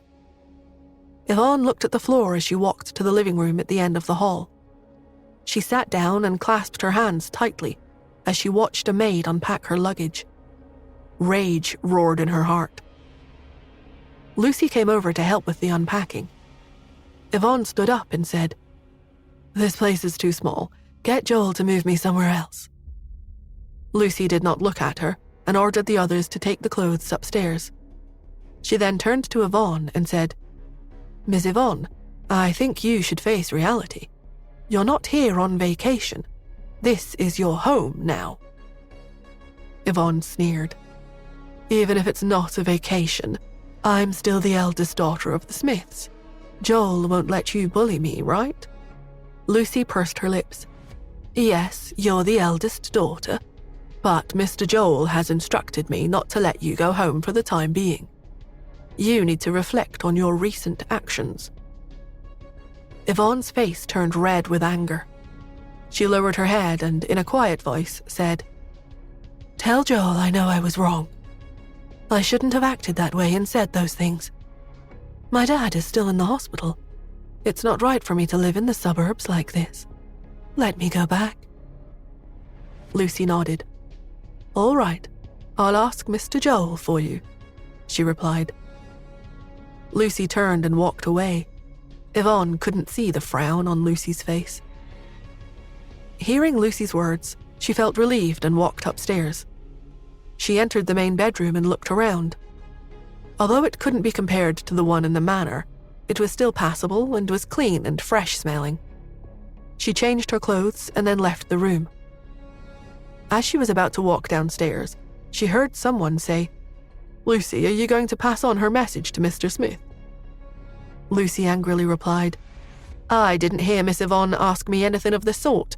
Did you? The person realized they had overstepped the mark. No, I didn't hear anything at all, came the hasty reply. Good. Yvonne wanted to confront the person, but Lucy had seen her and waved her hand. All right, as Miss Yvonne is all settled here, we can get going. With that, she turned and looked upstairs. Miss Yvonne, we'll head back now. Oh, by the way, your bank card has been frozen temporarily. But don't worry, there's plenty of food in the fridge. I'll get someone to deal with your requirements regularly. She turned and left without allowing Yvonne the opportunity to say anything. Yvonne didn't think much of it at first, but when she saw the people who had brought her to the villa leaving, she panicked and chased after them. Are you two leaving as well? The two members of the household staff both nodded. Yes, Lucy just said we're leaving, one replied. Yvonne looked anxious. Although it was a villa district in the suburbs, few people lived there permanently because it was remote. Most families stayed out there on vacation, and many properties were empty at this time of year. What am I supposed to do after you leave? Who's going to cook for me tonight? One of the staff coughed. I'm sorry, Miss Yvonne, we don't know. We've got to go now, the car is waiting for us. With that, the pair hurriedly left. Yvonne was the only one left in the villa. She looked around nervously. The sound of a tree branch snapping in the wind startled her, causing her to clutch her chest. She opened the villa door and walked around for about 10 minutes. There was no sign of anyone, and now she felt a wave of panic sweeping through her body. The Smiths had bought several properties in the area to rent out to vacationers. Joel oversaw this one. To date, he had only rented out the odd one or two. The sky gradually darkened. Yvonne became more and more afraid. She wanted to get a taxi to take her to the nearest hotel. She picked up her phone and then remembered that her bank card had been frozen. I know, she thought. I'll message one of my friends and ask to borrow some cash. I'm sure they won't mind. The reply was uncomfortably swift. I'm sorry, funds are a little tight right now. Yvonne couldn't believe it. Usually when out with her friends, she would be the one paying for everything. Now, though, none of her so-called friends wanted to help her. She needed cash urgently, but felt like she had to beg for it. Please, I only need to borrow a couple $100. A message came back. I saw a lovely bag and bought it. I'm sorry, but I don't have any money left. Yvonne was incensed. She messaged some of her other friends, but none of them helped her. Her phone beeped as another message came in. You should stop trying to borrow money. No one in the circle will lend you any. Yvonne couldn't believe what she was reading. Why? We've all heard that Joel chased you out the mansion. We're all afraid of him. The Smiths are well regarded in New York. Other than the Hunts, who would dare to lend you money? She stared at the message on her phone and realized the terrible truth. Joel was head of the family now. No matter how powerful her father was, nor how much Joel respected him, her father was old, and younger blood had taken charge. Yvonne felt that her whole world had come crashing down. She sank to her knees. I'm finished. I should never have said all those things, she thought. Feeling dejected, she got up and slowly walked back to the villa. It was getting late. The villa was quiet and dark, making her feel uneasy. She switched on all the lights and then went to her bedroom. She flopped onto the bed and fell asleep. She awoke the next morning. It was a beautiful sunny day. She felt a lot better than she had the previous night. I'm not going to let them treat me like this. Who do they think they are? She thought. She took out her phone and made a call. That same day, Nora received a message from Lily. I have the DNA results. Nora tensed and then picked up the phone and called Lily back. As soon as her assistant answered, she asked, what was the outcome? Whatever Lily's emotions were, they didn't reflect in her voice, which didn't waver. I've sent the result to your email. I'll send the paper version to you as well. Lily had taken the umbilical cord blood sample to a testing facility in New York and had rushed the test overnight. She had carried it out personally to ensure no one could tamper with the blood sample. She hadn't slept the entire night. After hanging up, Nora realized what the test result would show. If Ian weren't her biological father, Lily wouldn't need to send both test reports to her. Nora narrowed her eyes and looked out the window. Although she had figured out that Ian was her father, she didn't know how she felt. She had a strange feeling running through her body. Her phone rang. She glanced at it and saw that it was Joel calling. Just as she was about to speak, Joel, in an urgent tone, said, "Nora, come to the hospital immediately. Uncle Ian is vomiting blood." "Okay, I'll be right there," she replied.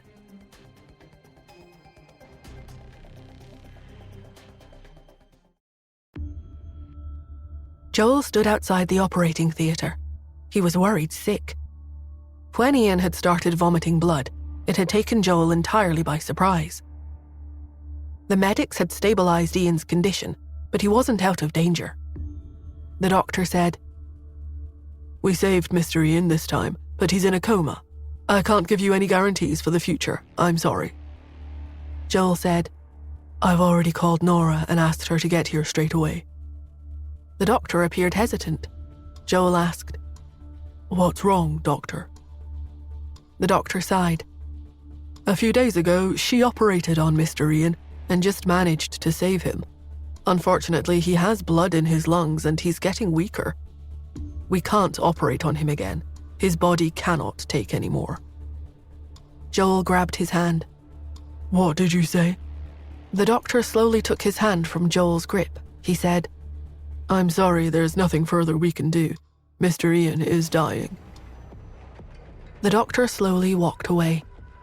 Joel felt numb. He looked at the ICU ward as if trying to find an answer. Footsteps could be heard coming from the end of the corridor. Joel looked over his shoulder and saw senior family members walking toward him. He welcomed them and said to one of them, "Granduncle, what are you doing here?" The granduncle in question was Ian's third uncle. In the past, he had enjoyed respect and influence in the company. After he had moved to the old residence, though, he was almost forgotten. He now received a monthly allowance from the family and did not interfere in its affairs. As a rule, the senior members only appeared when something serious had happened within or to the family.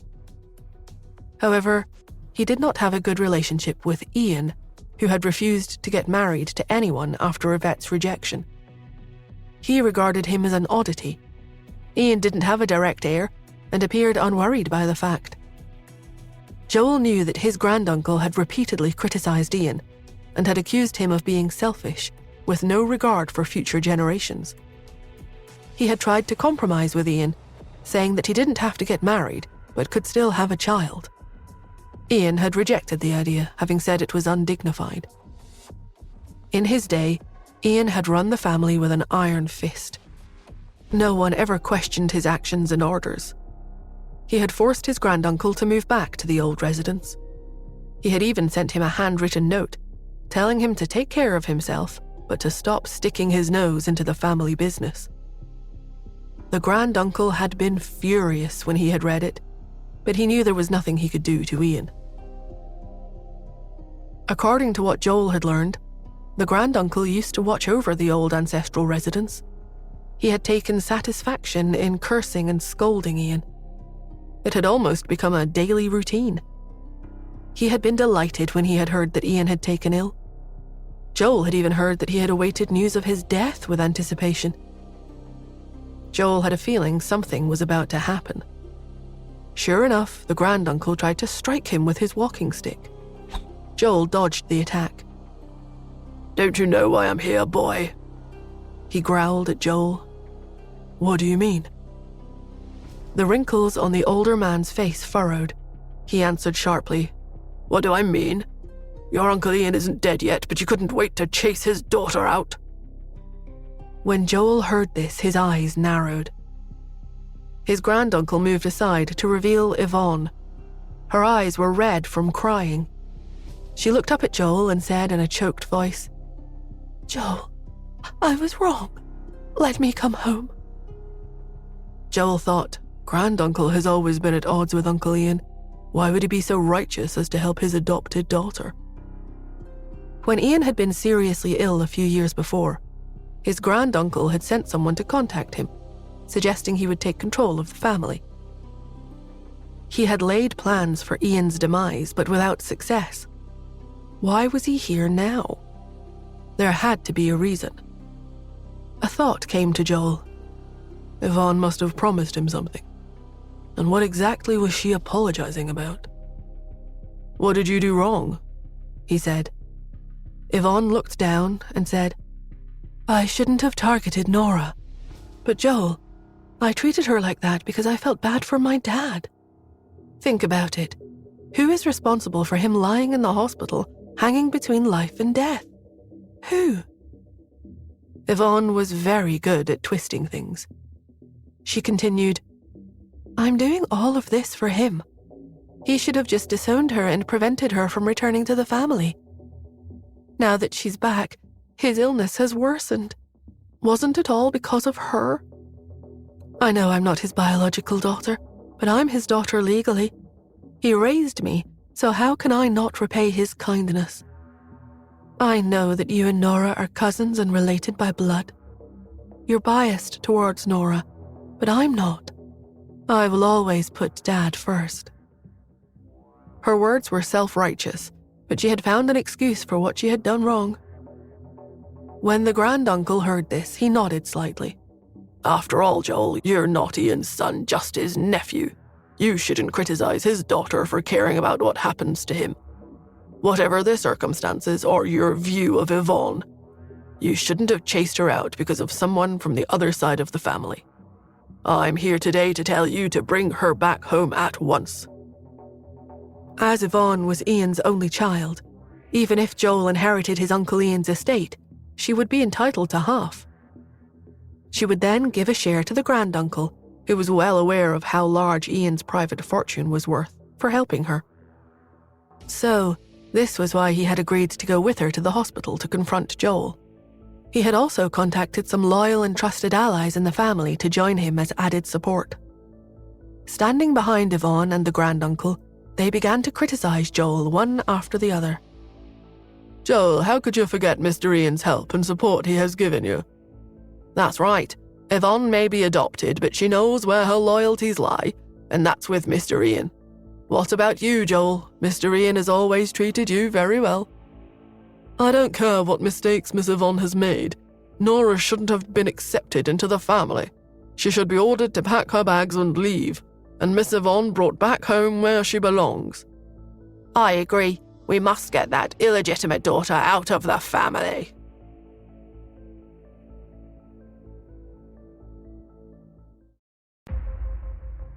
Joel calmly stood and faced the questions and criticism. These people had been the backbone of the Smith Corporation, steadfast in their support for Ian in the past. They had never questioned what he said or any of his decisions. They also saw how depressed he had become after Yvette had turned down his marriage proposal. They all hated her with a passion. Joel said slowly, "It was Uncle Ian who decided to bring Nora home. I'm sure you all know about this. He even went to the Hunt's banquet to oversee the matter personally. Are you planning to ignore his wishes?" His words silenced them. Joel knew that they were only there to stand up for Yvonne, and because his granduncle had forced them to come. They were very reasonable people. Joel went on by saying sincerely, "Think about it. If Uncle Ian were well, would he have allowed Yvonne to do such a thing?" The granduncle said, "Humph, you're so self-righteous, Joel. I think you're the one who encouraged him to accept Nora into the family. Ultimately, isn't this all because you're not Ian's son? You have complete control of the family, or so you think. Don't get overconfident, Joel. Your uncle isn't dead yet." Joel ignored him, looked at the others, and said, I know I'm not Uncle Ian's son, but don't forget that I'm still his nephew. This woman is not related to him by blood at all. I'm sure you all know who is closer to Uncle Ian." When they heard that Miss Yvonne had been bullied, they remembered how Ian had stood up for her. But Joel was right. He had moved the argument in his favor with just a few words. The silence in the corridor was broken by the sound of footsteps. Everyone turned their heads and saw Nora hurriedly walking toward them. She didn't care that they looked her up and down. She walked straight to Joel, and then she looked at the operating theater. Her face was strained. "How is he now?" she asked. He took Nora to one side. "I need you to look at this and see if Uncle Ian can be saved," he said. Nora nodded. "Give me the medical records and all of his CT scans." She was very confident when she spoke. "My assistant Lily is already on the way. Get all the information you can on his condition and send it to me." Joel had asked Nora over, hoping she would find something that the other doctors had missed. It now appeared to him that she intended to take charge of the treatment. He was about to speak when Yvonne's sharp voice said, "Joel, you plan to let Nora treat my dad? There's no way I will let that happen." "Why not?" he asked. The truth was that Yvonne didn't want her father to recover. If he did, he would find out about her plans and make sure she never returned home. She had to stop Nora from interfering. Yvonne took a step forward. "Because she's from the Andersons.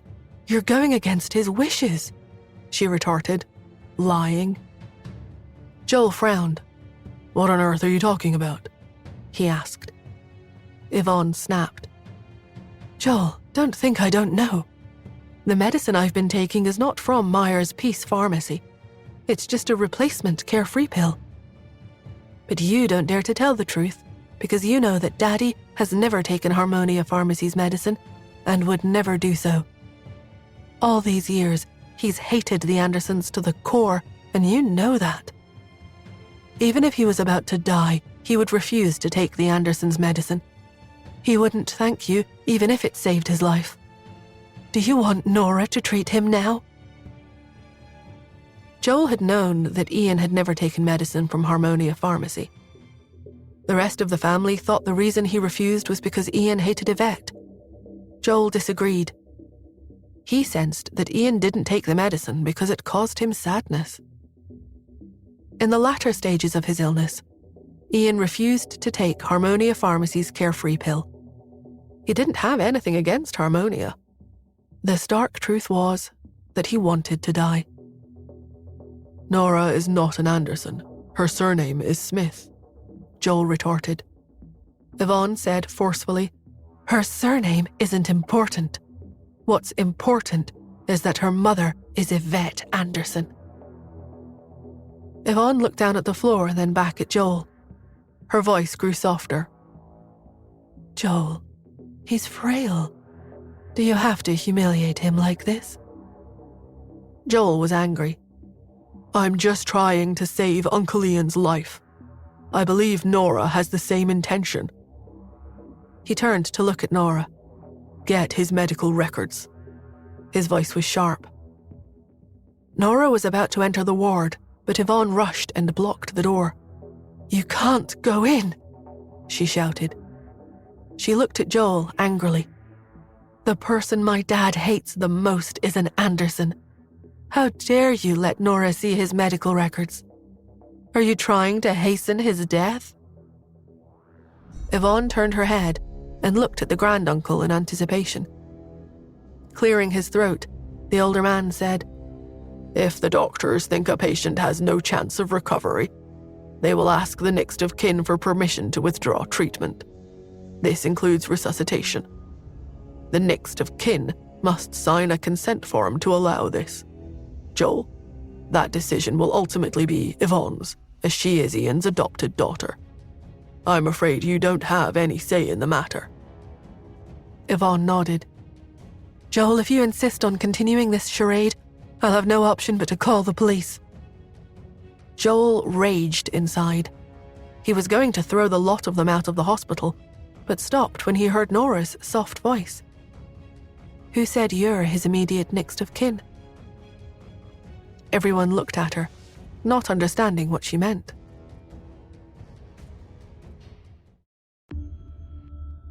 Yvonne shouted in anger.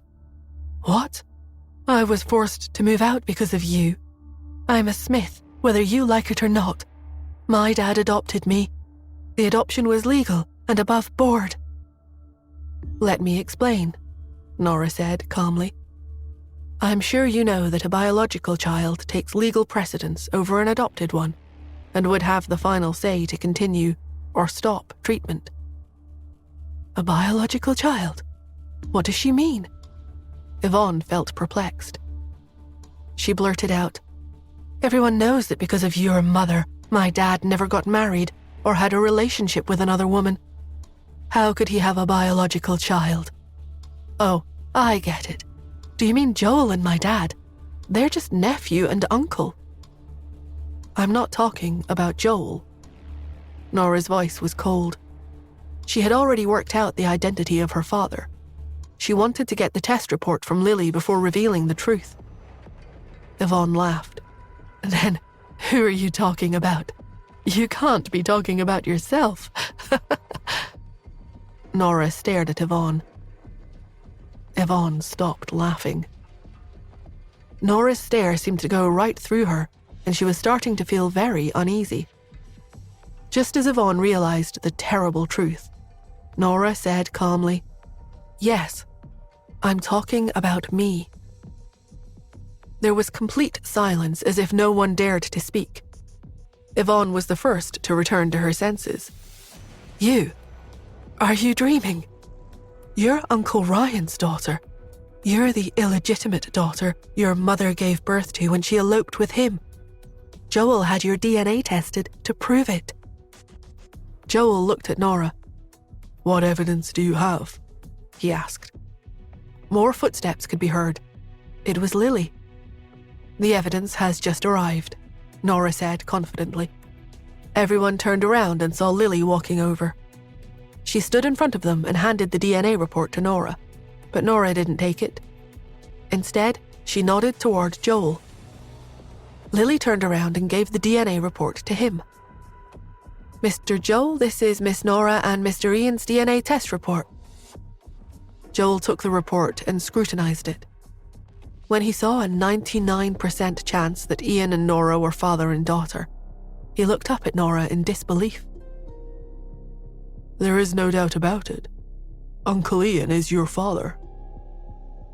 The room was silent for several moments, and then several people started talking at once. "Mr. Joel, show us the test results. We want to make sure they're not fake."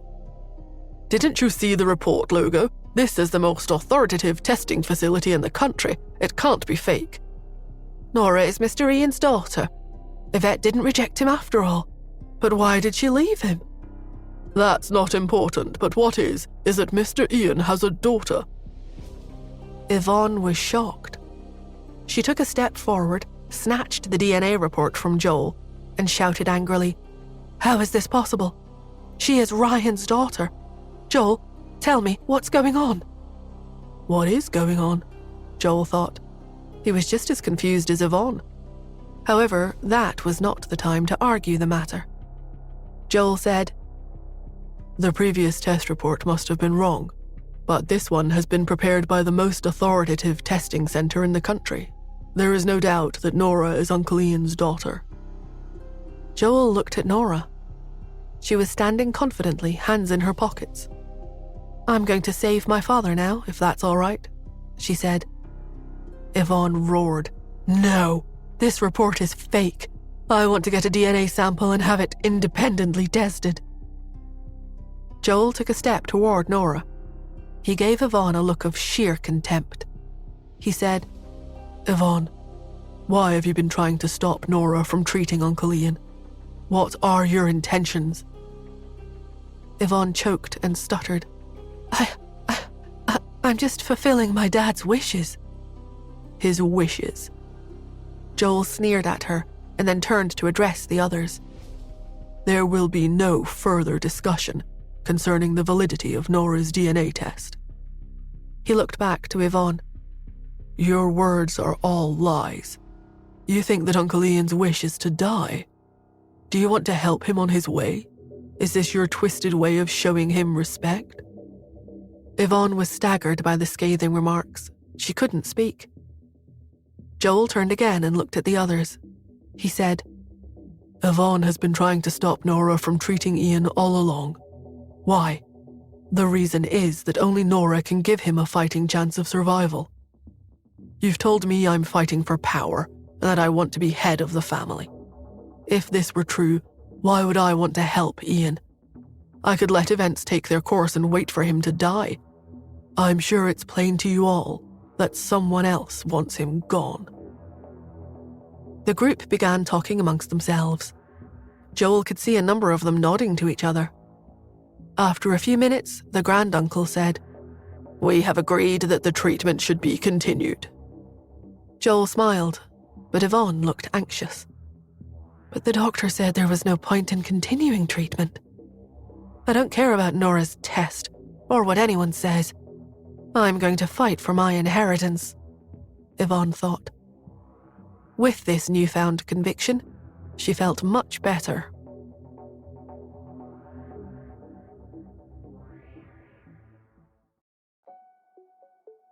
Once everyone had stopped blocking her path, Nora entered the ICU.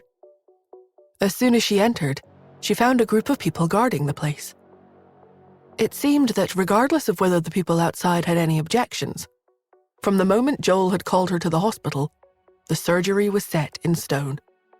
He had probably sent Quentin over long before and secretly arranged everything. Even without the DNA report, Joel could still resolve the problem forcefully if Yvonne objected. The man looked gentle and unassuming, but he was not to be trifled with. She didn't have time to think about this anymore. She had already arrived at Ian's bedside and was getting her first impression of his condition. He was thinner than the last time they had met. His cheekbones were protruding, and he lay there as frail as a piece of paper.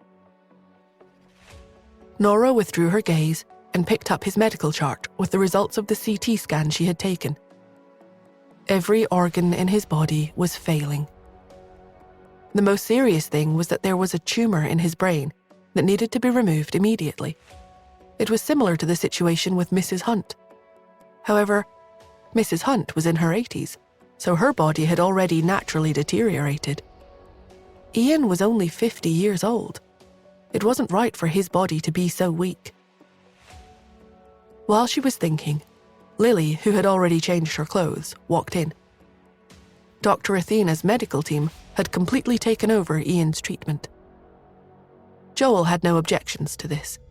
But, as Ian's attending doctor watched Lily push Ian into the operating theatre, he paced back and forth angrily. He turned to Joel and said, Mr. Smith, he's in no condition for surgery. You're going to kill him. When Joel didn't speak and only continued to stare through the window of the operating theatre, the attending doctor went on, No matter how good Dr. Athena is, the most important thing now is to let the man recuperate first. All physical criteria have to be met before he can be taken into surgery. Joel turned away from the window, and after a moment he said, I believe in her. The girl had always been able to create miracles. The attending doctor realized that Joel had made up his mind, and he wouldn't change it again. The doctor could only pace around anxiously as he watched the operating theatre. In the corridor, Joel's granduncle and Yvonne sat on a bench. The granduncle held his walking stick and craned his neck to look, as eager as everyone else to see the outcome of the surgery. Quentin was also deep in thought and looking very worried. When Joel saw, he tried to comfort him. Don't worry. Dr. Athena is the best surgeon there is. If she can't save Uncle Ian, then no one can. Quentin raised his head and looked at Joel. I'm not worried about Ian. Nora's on the case, he'll be fine. Joel frowned, puzzled. Then why do you look so worried? Quentin sighed heavily. Quinn's senior student hasn't been to the underground arena for 2 days. I wonder what's happened to her. 2 nights before, he hadn't gone to the martial arts arena because he had been busy going to save Nora. He had just found out that the senior student hadn't gone either. The previous night, after he had seen that Nora had made it home safely, he had gone over to the tournament venue. However, the senior student still hadn't shown up. Where did she go? He wondered. What is she so busy with? Joel touched his forehead thoughtfully and said, Perhaps you should focus on what's going on here at the hospital first. Quentin frowned faintly. Why? Is the senior student in the hospital? It's done.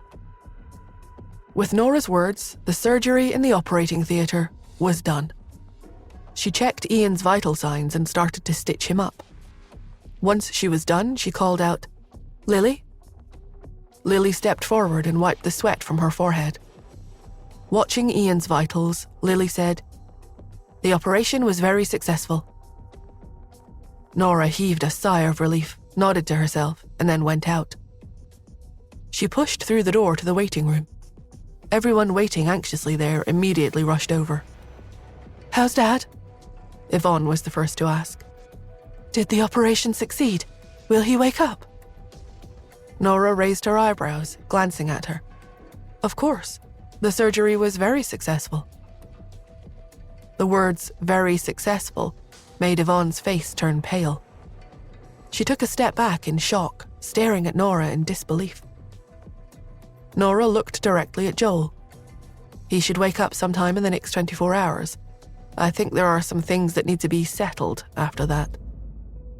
Her last sentence was directed at Yvonne. Yvonne trembled as she looked at the operating theatre doors. I want to see Dad. Yes, let's go see Mr. Smith, some of the others agreed. Nora stopped them all with a raised hand. The patient has just come out of surgery. There's a high risk of infection if people go in to see him. Let's wait for his condition to improve a little before we let visitors in to see him. Joel, looking around the group, said, All right, Uncle Ian is no longer in danger. Let's all go home for the time being.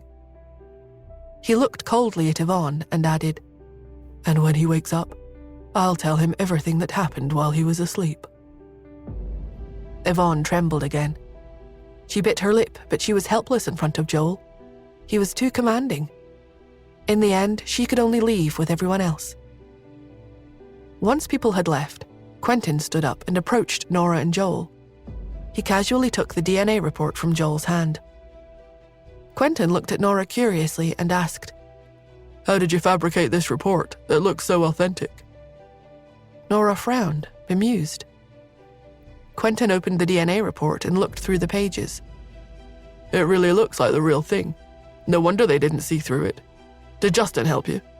Help me find out who they used for this. I want to see if I can poach him from the hunts. Joel didn't say anything. If he blurted out his thoughts so openly, would Nora still tell him the truth? He and Quentin both thought that Nora's report was fake. He didn't care. The report had given them a reasonable plan to treat Uncle Ian.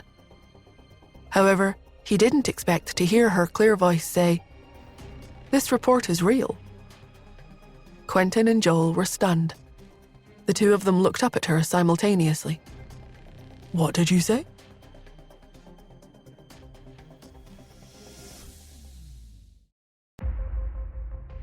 The DNA report was real. Didn't that mean that Nora was really Uncle Ian's daughter? Of course, it wasn't that this would make her any less related to them than if she was Ryan's daughter. On the contrary, Ian was more like a teacher and a father to Quentin and Joel than he was an uncle, especially to Joel, who loved Ian dearly. In their eyes, this shifted Nora's position within the family. Yvette and Uncle Ryan had eloped and had hurt Uncle Ian very badly. Ian had tried to hide it, but ever since he had been betrayed, he had pushed away anyone who tried to get close to him, including Quentin and Joel. To them, the elopement was unforgivable. Therefore, in the beginning, their feeling toward Nora had been a little complicated. But if Nora was actually Ian's daughter, that changed everything. Despite his great surprise, Joel managed to maintain his composure. Quentin said, "But that's impossible. I tested a sample of your hair and it identified you as our cousin. Was that hair not yours? Do we have a cousin that isn't you?" Nora grimaced and answered, "It's mine." She was silent for a moment, and then she decided not to bring up the information that Lily had discovered, because she had guessed that it might be rather complicated. Instead, she said confidently, "The result was wrong." Quentin was stunned. There was a small chance that the DNA test would go wrong, but the possibility of that happening was less than 1%. How could they have encountered such a thing? Quentin didn't think much about it. He asked, "Then your mum didn't betray Uncle Ian?" "I don't think so," Nora said slowly. "Now that I think about it, she might have only given me the surname Smith after marrying Henry Smith." There was also the pharmaceutical company that her mother had left behind, Idelian Pharmaceuticals. Idelian had the name Ian hidden in it. Quentin believed her. He nodded and approached Nora directly. He patted her shoulder. "All right, Nora. Since you're Ian's biological daughter and I consider him as my father, you're my sister. That means I'll protect you from anything and everything that might bring you harm. As long as I'm here, I won't let anyone hurt you." Joel glanced at Quentin and then at Nora. His dark eyes were filled with questions and thoughts. Nora pretended not to notice his probing gaze. Yvonne was sent back to the villa in the suburbs, and the granduncle followed suit. He paced back and forth in the living room and glared angrily at Yvonne. "Didn't you say that she was Ryan's daughter? How did she become Ian's daughter?" Yvonne was jittering like an ant on a hot pan, not knowing what to do. She anxiously said, "Granduncle, what's the point of talking about this now? You have to think of a way to get me out of this." Her granduncle glanced at her and shook his head with a sneer. "Well, you've got one thing right. This is your problem, not mine. When your father wakes up, you're the one he'll want to settle the score with. This has nothing to do with me." With that, he quickly walked out. Yvonne wanted to chase after him, but the old man had already slipped away as if he wanted to escape her. She clenched her fists in anger. That cunning old man. He had always hated Ian so much, but he also knew that he couldn't show him any overt disrespect. Ian was too domineering and didn't take her granduncle at all seriously. Instead, he let Yvonne take the brunt of Ian's anger. Yvonne's chest heaved as she sat on the sofa, her fists still clenched. She stared ahead blindly. Nora had become her father's biological daughter. When Ian found out, Nora was sure to take Yvonne's place. After all, Yvonne had only ever had a nominal relationship with Ian. Ian had never spent a single day alone with her. Furthermore, Ian was someone who abhorred evil. Knowing what Yvonne had done, even if he had no evidence, he might still cast her out of the family. She couldn't let that happen. She had been used to living in luxury since she was young. She couldn't live without the Smiths' money. Yvonne lowered her head, her eyes watering. "Why does everyone look down on me?" she thought. "Is it because I was adopted?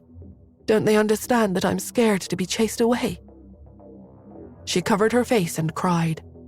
But as she cried, she suddenly looked up again, trying to regain her resolve. "I can't cry," she thought. "This isn't the end. There's still hope that I can save this situation." She stood up and walked around the room, thinking. The only person she knew who would want her out of the Smith family was her father. If her father died now, even if the Smiths acknowledged Nora as his daughter, Yvonne would still have a share of her father's assets. What a pity. Why did Nora have to save him? She thought bitterly. An evil idea entered Yvonne's mind, and her eyes flashed with ruthlessness. She looked out the door and saw that there was no one outside. Joel was foolish. After sending her there the day before, he hadn't left anyone behind to keep an eye on her. It was the same that day. That was all the better for her. She walked back and forth in her room, anxious to wait until it was dark. Then she went out, took out her diamond ring, and called on the driver to take her to the hospital. By then, the sky had already turned completely dark. After Yvonne got out of the black car, she entered the hospital with an uneasy expression. But the more she walked, the calmer she became. By the time she had arrived at the floor that Ian's room was on, she had calmed down considerably. She slipped into a supply closet and changed into a nurse's uniform. She put on a mask, grabbed a cart, and walked out. She pushed the cart toward Ian's room. When she reached the door, she was stopped by a bodyguard. "Who are you?" Yvonne feigned impatience. "I'm here to change the patient's dressing. Open the door." The bodyguard hurried to comply. Yvonne went to Ian's bedside and looked down at him. Nora had said that he would wake up the next day. Therefore, she only had that night to make her move. She took out a syringe and looked around. Then, her fingers trembled as she held Ian's IV bag and pushed the syringe through the plastic. With a fierce look in her eyes, she said, "Daddy, don't blame me. If you want to blame someone, blame Nora and Joel for forcing me to do this." However, just as she said this, a hand suddenly snapped tightly shut around her wrist. Yvonne froze. She turned around stiffly and faced Joel.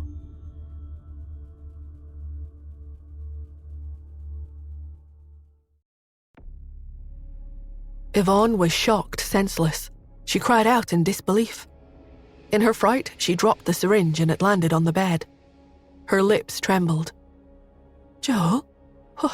What are you doing?" Joel stared at her with his deep eyes. "I should be the one asking you. What are you doing?" Yvonne chewed her lips. I was worried about Dad, so I came to see him." "Is that so?" Joel looked down at the syringe on the bed. "And what is this?"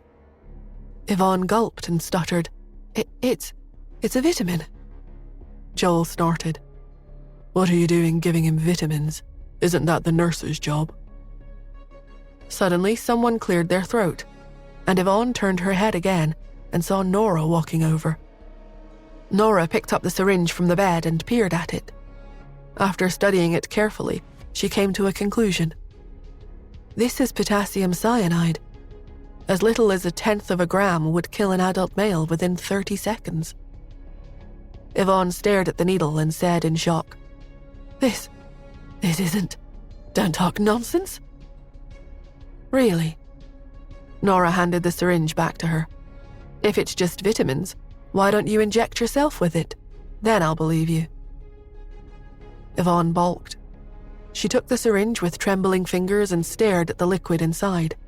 Of course, she knew exactly what was inside. Potassium cyanide was a euthanasia drug. She didn't dare inject herself with it. She threw the syringe on the floor. "Why should I do that? I won't. I refuse," she shouted. "You're slandering me. I don't want to poison Daddy." She suddenly had an idea and said, "I know what this is. You didn't save Daddy at all, so you're saying I tried to poison him, so it's not your fault when he dies. You're evil, Nora. Pure evil." Nora ignored her. She lifted the blanket from Ian's arm. The IV line wasn't even connected to his hand. Yvonne was stunned. Nora smiled. "He won't wake up tomorrow.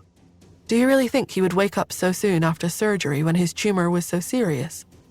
He'll need to rest for at least a week. However, I couldn't wait another week."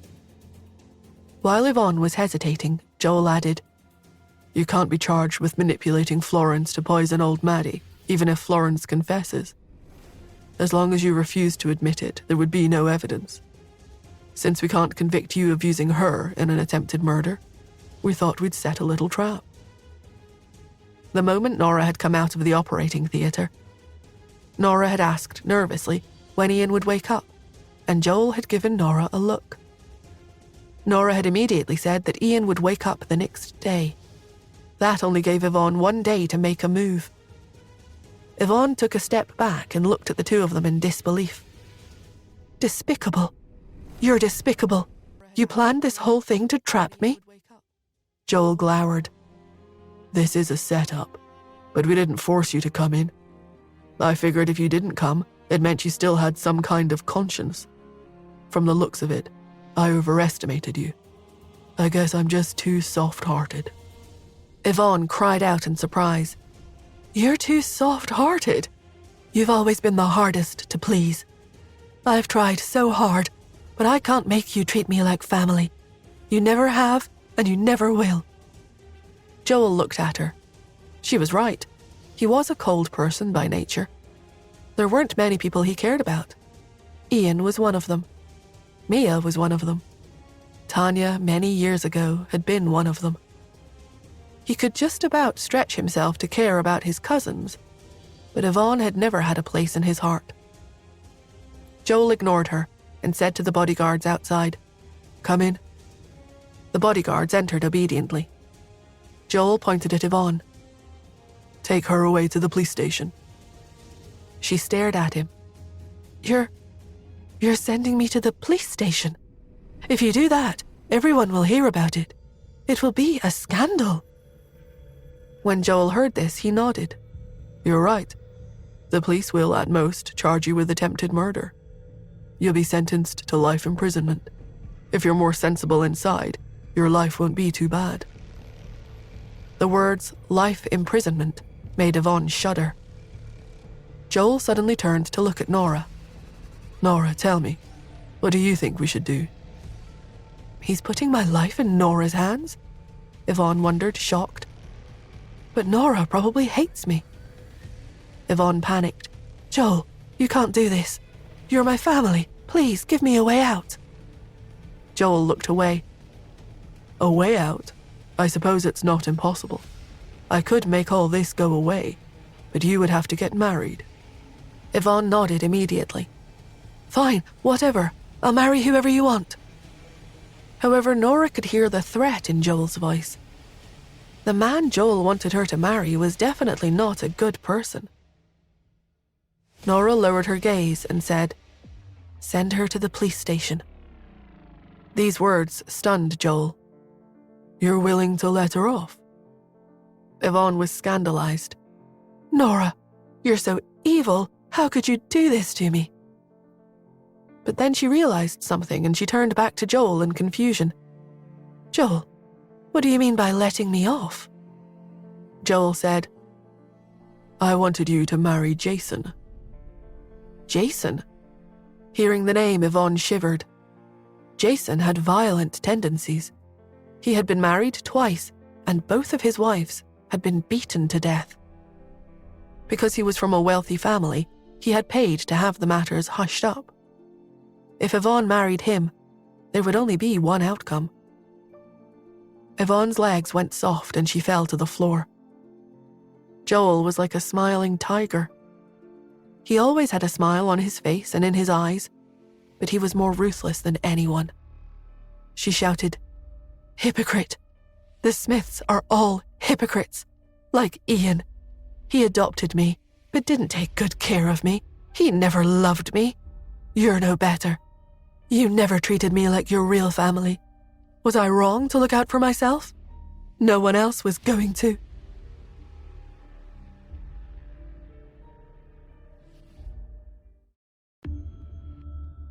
Yvonne pointed at Joel and shouted crazily, You guys only adopted me because you wanted to marry me off.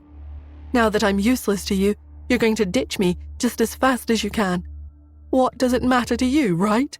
You already have another sister to take my place. Do you really hate me so much for taking up a little space? You Smiths are all horrible people. Horrible, nasty, selfish people. From the moment you adopted me, you've been up to no good. She screamed hysterically. If someone didn't know better, they would have thought that she was being tortured. She didn't know how long she had been shouting before Nora put her fingers in her ears and tutted, I really can't listen to this anymore. Yvonne stopped screaming and glared at Nora furiously. Nora squatted down and looked at Yvonne closely. Before you came here, I investigated you. She had wanted to see if Yvonne could still be saved. Was she really bad to the core, or was it simply that she hadn't been shown enough love? After all, she had been adopted. It was possible she had been treated differently. Nora took out her phone and opened the information she had saved in the photo album. You said that Ian adopted you and treated you badly. So, do you know what the children who were with you at the orphanage are doing now?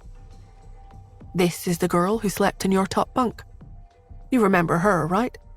She was adopted, but she didn't have the money to go to college after high school. So she went out to work and met her boyfriend. The two of them are married now, but they're struggling financially, living paycheck to paycheck. And look at this girl. She's also a girl from your dormitory.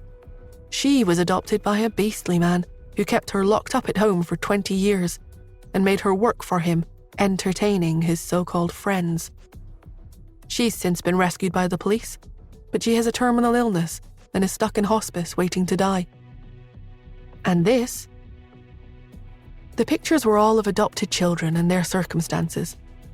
Most of the children lived normal middle-class lives, but a small portion of them lived miserably. Nora looked at Yvonne. Meanwhile, Ian never mistreated you. He sent you to the best school and even sent you overseas to study. He bought you top-of-the-line tech and classes in piano, violin, and dance. Some people never had such things. As for your feelings, some people are just not good at talking. But he has never mocked you or ignored you, has he? Yvonne still retorted. I'm not asking for much. I just want a family. But the people in this family are so cold towards me. I'm just a child. Nora saw that she was being stubborn and had to force herself to be patient. Before she could say anything else, Joel's voice suddenly interrupted. Have you ever wondered why Uncle Ian is so distant and cold with you? Yvonne startled. What? Joel held her gaze. When you were 4 years old, you had a fever once. Uncle Ian stayed with you all night. He used to play with you all the time. He was a perfect father. This was something that had happened too long ago, and Yvonne had forgotten about it. As she was thinking, she heard Joel say, The reason Uncle Ian doesn't show you that affection anymore is because when you were 4 years old, he saw you kill the little rabbit that you kept as a pet. Yvonne froze. Uncle Ian used to buy you all kinds of pets, said Joel. But you were jealous of the kindness and attention he gave them. You wanted to be the only one he cared about, so you killed them all. Uncle Ian stopped giving you pets then, and he tried to correct your behavior. But you were born evil. You were bad to the bone. If you felt the slightest dissatisfaction, you would poison them. Back then, I thought you were cruel and callous, but I never expected that you would someday graduate to poisoning human beings. How could Uncle Ian possibly love someone so vile? Yvonne narrowed her eyes. So what if I killed some pets? They were just animals? And that old Maddie was just a lunatic our family adopted. He had an undignified, worthless existence. Would anyone really care if he died? He didn't even have a family. What's the point of living when you're like that? Nora stared at Yvonne in horror. Over the years, she had become used to meeting patients with psychiatric disorders, some of whom had terrible thoughts and had done awful things. What terrified her about Yvonne was that she was perfectly sane. Her thoughts weren't driven by delusion, but by pure, natural evil. She didn't want to be anywhere near her anymore. Keen to bring this meeting to an end, she said, Even after what you did, Ian never thought of giving up on you. If you don't believe me, just look at your name. Name? Yvonne thought, confused by the direction of questioning. She clenched her fists. Her name was Yvonne, and Ian loved Yvette. She said, I already know what my name means. He was just showing off his longing for his ex-girlfriend. Nora said softly. But he has been longing for her all his life. So how could he chase the daughter who represented her out of his home? Yvonne was stunned. Nora didn't give her a chance to speak again. She didn't want to be there anymore. She had only stayed as long as she had because she also didn't want Yvonne to hate Ian for no reason, and she wouldn't let her tarnish his reputation. Now that everything was out in the open, Nora looked at Joel. Send her to the police station. Joel was silent. Nora said, "Didn't you say that Ian's a law-abiding man? He would want her sent to the police station, not tortured behind closed doors." When Joel heard this, he looked down at the man in the hospital bed. In the end, he suppressed the anger inside and said to the bodyguard, "Take her to the police station. Also, send all the surveillance cameras footage. We'll have her charged with attempted murder." "Yes, sir." Yvonne was silent and offered no resistance as she was dragged out by the security guard. Nora didn't have the time or the energy to sigh about her fate. She only told Joel that she was leaving. It had been a long time since Nora had gone to the underground arena. She decided she better make an appearance that night. Besides, if she didn't qualify for Class F, she wouldn't be able to compete against Irvin's senior student. She parked the car at the martial arts arena and waited outside. Quentin, who had been tailing her all along, followed closely behind. He was stunned when he entered the parking lot of the underground arena. What was his Nora doing at the martial arts tournament?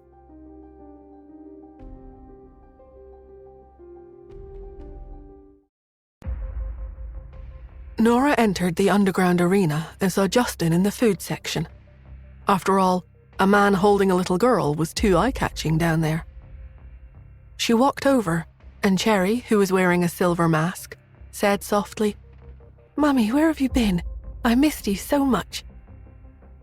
The corners of Nora's lips curled into a smile. Seeing that Cherry intended to continue talking, she quickly said, "Shush." Cherry shut her mouth obediently. Nora walked over and dropped onto the sofa. She leaned back and closed her eyes to rest. In order to wait for Yvonne at the hospital, she hadn't slept since the day before.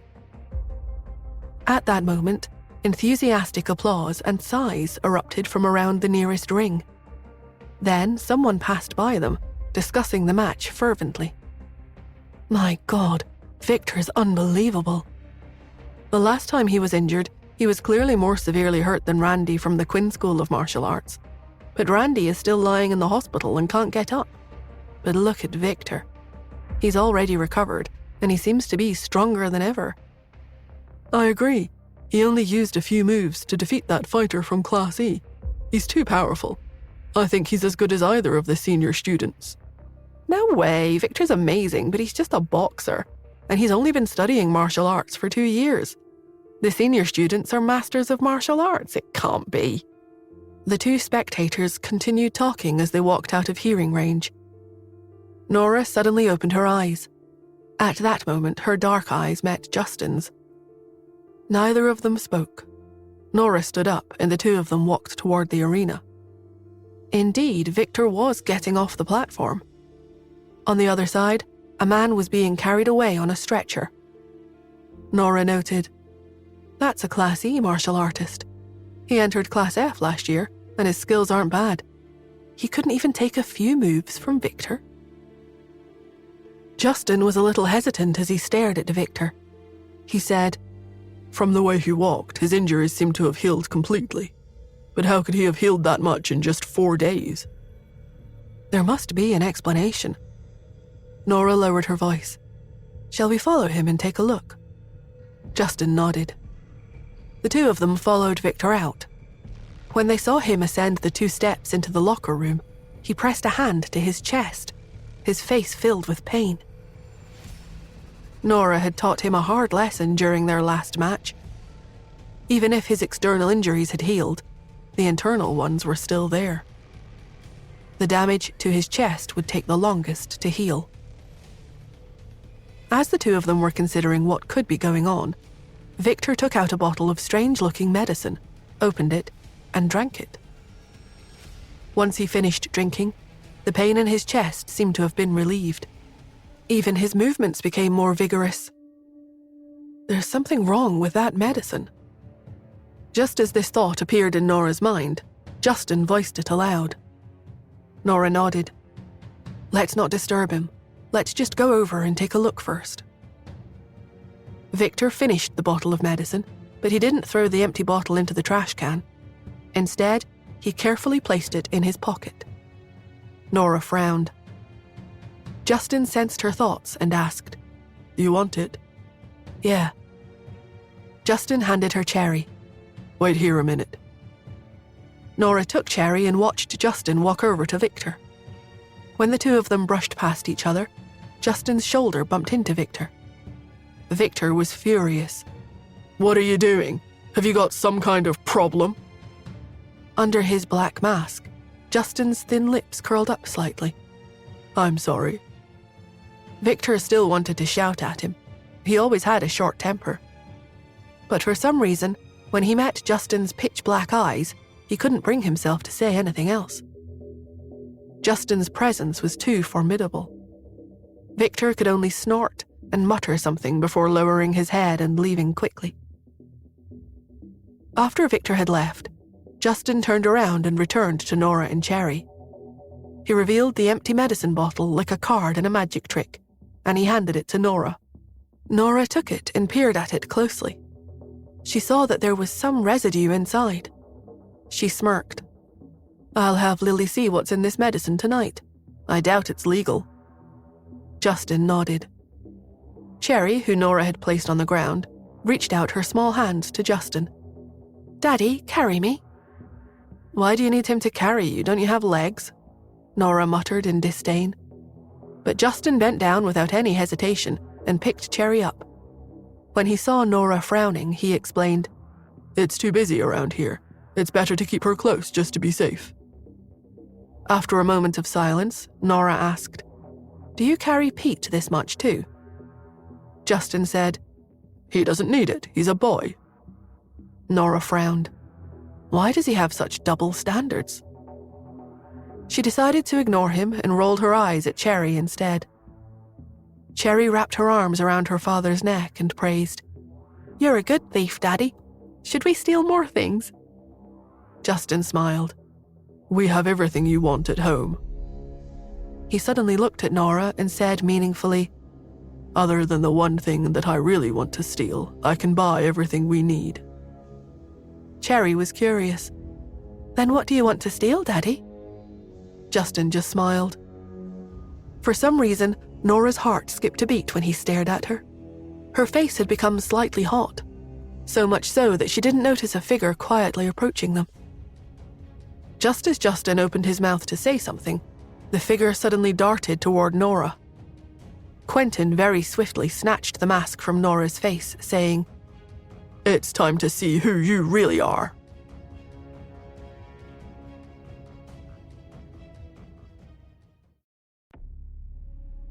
Quentin moved very quickly. Nora had been caught off guard, and just as it seemed like he was about to take off her mask, a large hand suddenly held her around the waist and pulled her back a couple of steps. She fell right into the man's arms. The man's familiar scent took her by surprise. She looked up to see Justin staring at her. After letting go of her waist, he said in a deep voice, You're welcome. She hadn't been planning on thanking him. She stood up straight and looked at Quentin. What were you doing? She asked. Quentin felt disappointed that he hadn't managed to take off her mask. He said, Sorry, but I just wanted to see what you really look like. When he had been walking past, he had seen Quinn School's top student lost in thought and reckoned that it was probably the best opportunity to unmask her that he would ever have. He glared at Justin, who was wearing a black mask. Why did he have to stop me just now? Quentin thought. Did he hug her just to make me jealous because I don't have a girlfriend? He decided to ignore Justin. Instead, he looked admiringly at her and asked, Why didn't you come to the tournament the last 2 days? Doesn't he know exactly what I was doing? She wondered. She smiled and replied, I had something going on. Quentin said, I just so happened to have had something going on too. My cousin was framed, so I went to save her. By the way, are we still taking part in the match today? Nora nodded. Quentin looked around. Are you looking for someone? She asked. He nodded and said, I saw my cousin's car outside. She must have heard about the tournament and come here to have some fun. I need to speak to her because she doesn't know the rules. She must be here somewhere, but I can't see her. Cherry, who was standing next to her mum, looked at Quentin and shook her head a little. When is my silly uncle going to realize that Mummy is the top student? She wondered. Nora and Justin were the two mainstays of the martial arts circle. With Quentin, the self-proclaimed third, on their side, their team easily forged ahead. Before they went into the ring, Quentin said to Justin, You're the weakest of the three of us, so remember to protect yourself. Don't give our opponents any chance to break through. After hearing what Quentin said, Nora looked closely at Justin. Although the two of them had fought each other a few times before, she hadn't been able to completely suppress him, which showed that the man was very strong. Who exactly is he? And who has he learned his martial arts from? She wondered. Perhaps because he noticed her looking at him so intensely, Justin went up to her and laughed. He said, I'll take off the mask and let you look at me after the fight's over and we go home. Don't look at me for now. Quentin was annoyed at how lovey-dovey they were with each other, especially him. We're here to compete, not show off our love for our teammates, he thought. After being triggered by Justin's behavior, Quentin displayed his martial prowess to its fullest and utterly defeated his opponent. With all the points they had accumulated, they reached Class D. The team of three fought 2 more matches. However, when they were about to leave that evening, the organizer of the tournament approached them. He looked very troubled and said, Please wait a minute, the three of you. The trio stopped and looked inquiringly at the organizer. The man sighed and asked, Can the three of you wait for a while and watch another match? All 3 of them nodded. Quentin agreed to stay because the tournament used to be organized by Ryan, so the Smiths had a history of taking responsibility for the tournament. Justin was the leading figure in the martial arts circle, and so felt obliged to do as the organizer asked. Although Nora didn't actively participate in the Quinn School's affairs, as the top student, she accepted that she needed to play her part in supporting the tournament, so she also agreed to it. The organizer took the 3 of them to Arena 5. Nora was shocked when she saw that 3 people in the ring were none other than Victor and his 2 fellow students. The 3 of them were students of the Benevolence Hall Martial Arts Club, which had only been established within the past 2 years. The owner of Benevolence Hall was the boxing champion Abigail. Nora wondered why the 3 of them had formed a team. While she was thinking about it, the organizer said, That man called Victor and his 2 fellow students have become very strong. While saying that, he secretly cast a glance at Justin. Seeing that Justin was ignoring him, he continued, The 3 of them have formed a team. As such, they're a formidable force, and it may be that no one can beat them. Quentin sneered and said, Why wouldn't anyone be able to beat them? How can you say that when they haven't fought us yet? The organizer said, To be honest, I'm not worried about the top students from the Quinn or Irvin school going up against Victor 1-1. But with all 3 of them formed into a team, I can't be so sure. He glanced at Justin again. He knew that Victor and his fellow students were comparable in strength to the top students from Quinn and Irvin. Unfortunately, Team 3rd in the world only had Irvin's top student and Quentin, who was ranked 3rd. He wasn't sure that they would be able to beat them. Quentin said, We can give it a go. It's not the end of the world if we lose. After all, we're all Americans here. The organizer looked at him intensely and asked, Do you know what their team's name is? No, what is it? Americans are incompetent.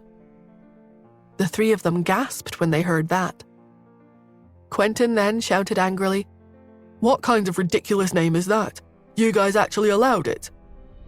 The organizer was clearly annoyed too, and he said, "We don't have any rules about it. It's just like how no one would say anything, even if you named yourselves Team First in the world.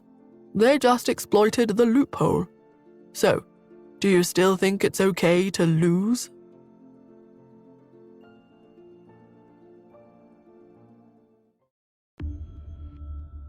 "Is it okay to lose?" asked Quentin. "Of course it's not okay. Let's face them in a match and we'll take them down." The organizer looked at him, shook his head, and said, "Let's talk about it again after you've watched their match." Quentin didn't understand what he meant, but he was about to find out. He had thought that Victor would be the strongest among the three, but his bald teammate turned out to be significantly stronger. His body seemed like it was made of steel and was immune to all attacks. The teams they were up against were all from Class D, but the three of them dealt with them like they were all novices. Victor wasn't lacking in martial arts ethics anymore. When they achieved victory, there was no applause from the audience, and Victor didn't boast about his ability. However, the bald man rubbed his head and said something in a foreign language. Someone in the audience shouted, "What did he say?" Cherry translated it for him. He said, "Isn't there anyone in America who can fight?"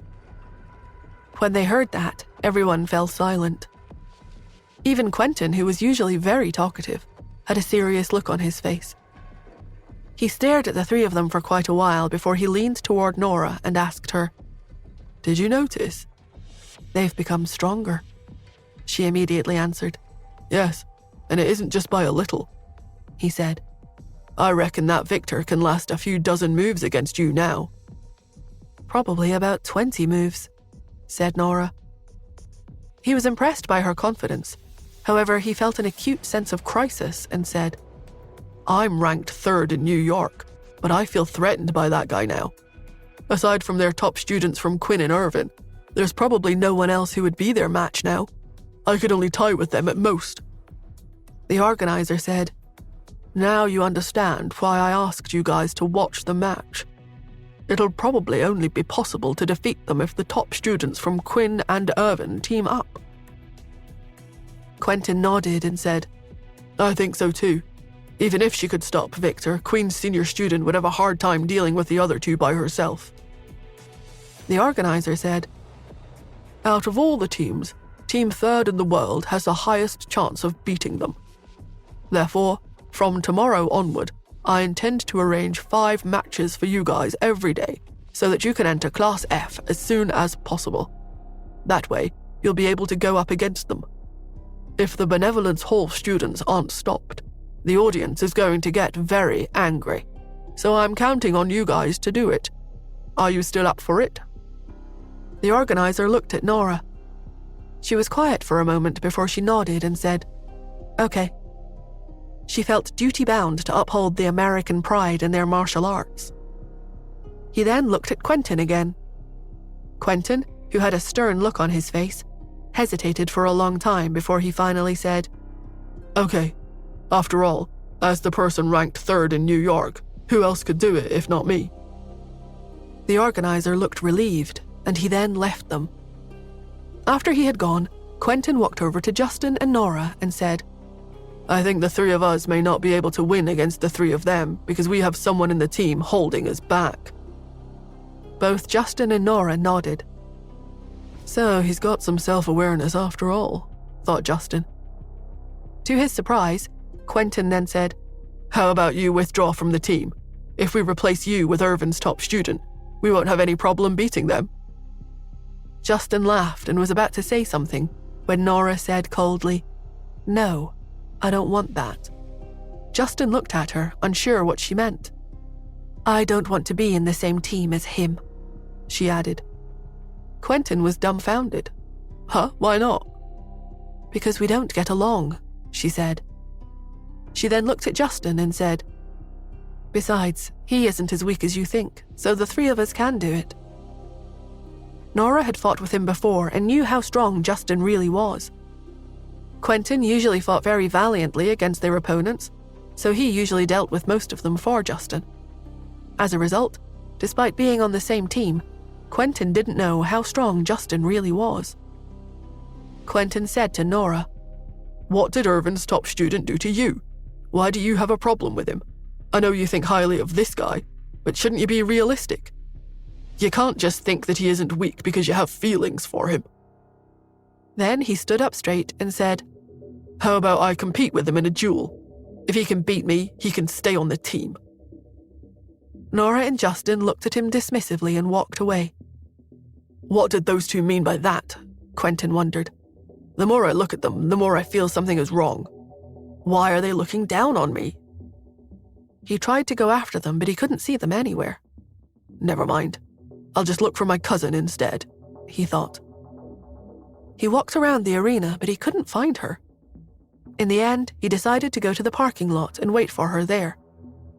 No matter where she is, she'll eventually have to go to the parking lot, he thought. Nora and Justin found a quiet place. After confirming that there was no one around, Justin said, "I know those two people that are teamed up with Victor. They have been here since the start of the tournament, but at that time they weren't anywhere near as strong as they are now." Nora took out the bottle that Justin had stolen from Victor and asked, "Do you know what Morris told me?" Without any hesitation, he replied, "Human experiments?" Nora was surprised. "You know about it?" "I was guessing," he said. She wasn't doubtful anymore. Given how smart Justin is, he must have already figured out something after Morris had checked whether there were any unknown chemicals in old Maddie's body, she thought. Justin asked, "Do you suspect that their increase in strength is related to illegal drugs?" She lifted up the bottle and said, "I'll know whether there's any connection once I check the chemical composition of the stuff in here." He nodded, and the two of them walked to the parking lot. When Nora got to her car, a large black SUV, Quentin went over to her.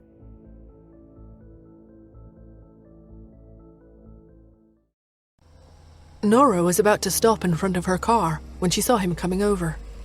She paused and instead followed Justin to his car, which was parked 2 spaces away. Justin looked behind him. When he saw Quentin, he immediately understood why she had done that. However, he pretended not to have realized and raised an eyebrow. He asked, "Are you thinking of going home with me? It'll be my greatest pleasure." She rolled her eyes and said, "Can you be a little more serious?" He laughed and replied, "It's the first time someone has ever told me to be more serious." In front of outsiders, he had always been unfathomable and unsmiling, but he was starting to relax more in front of her. She thought of the first time they had met. He had been cold and inscrutable.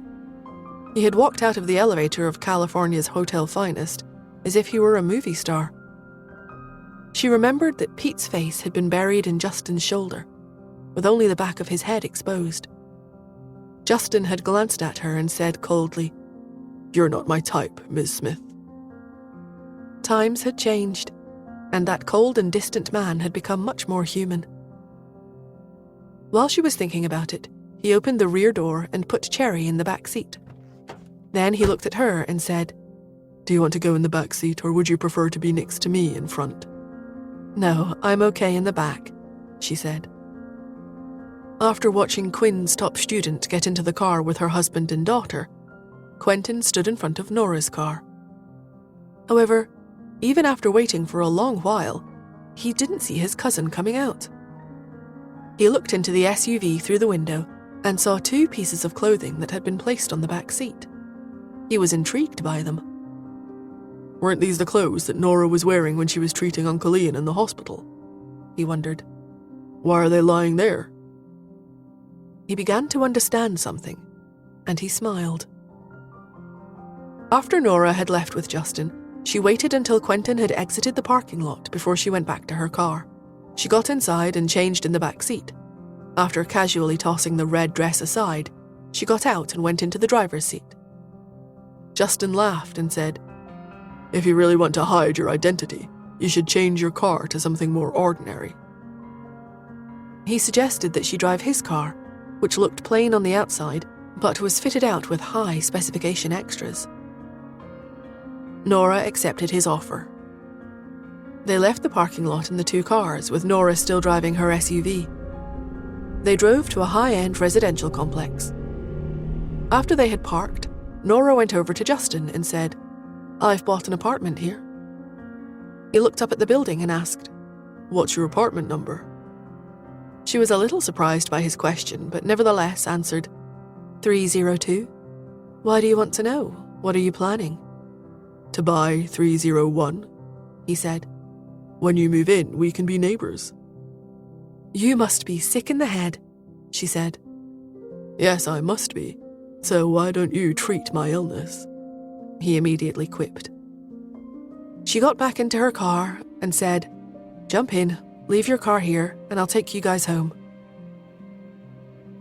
Justin picked up Cherry and got in the back seat and held her on his lap. When Nora, who had gotten into the driver's seat, saw them, she said, "She's not a baby, so why are you still holding her?" "There's no child seat, so it's not safe," he explained. Nora said, "She's used to riding in the car by herself." "But Mummy, I like having someone to hold me," Cherry protested.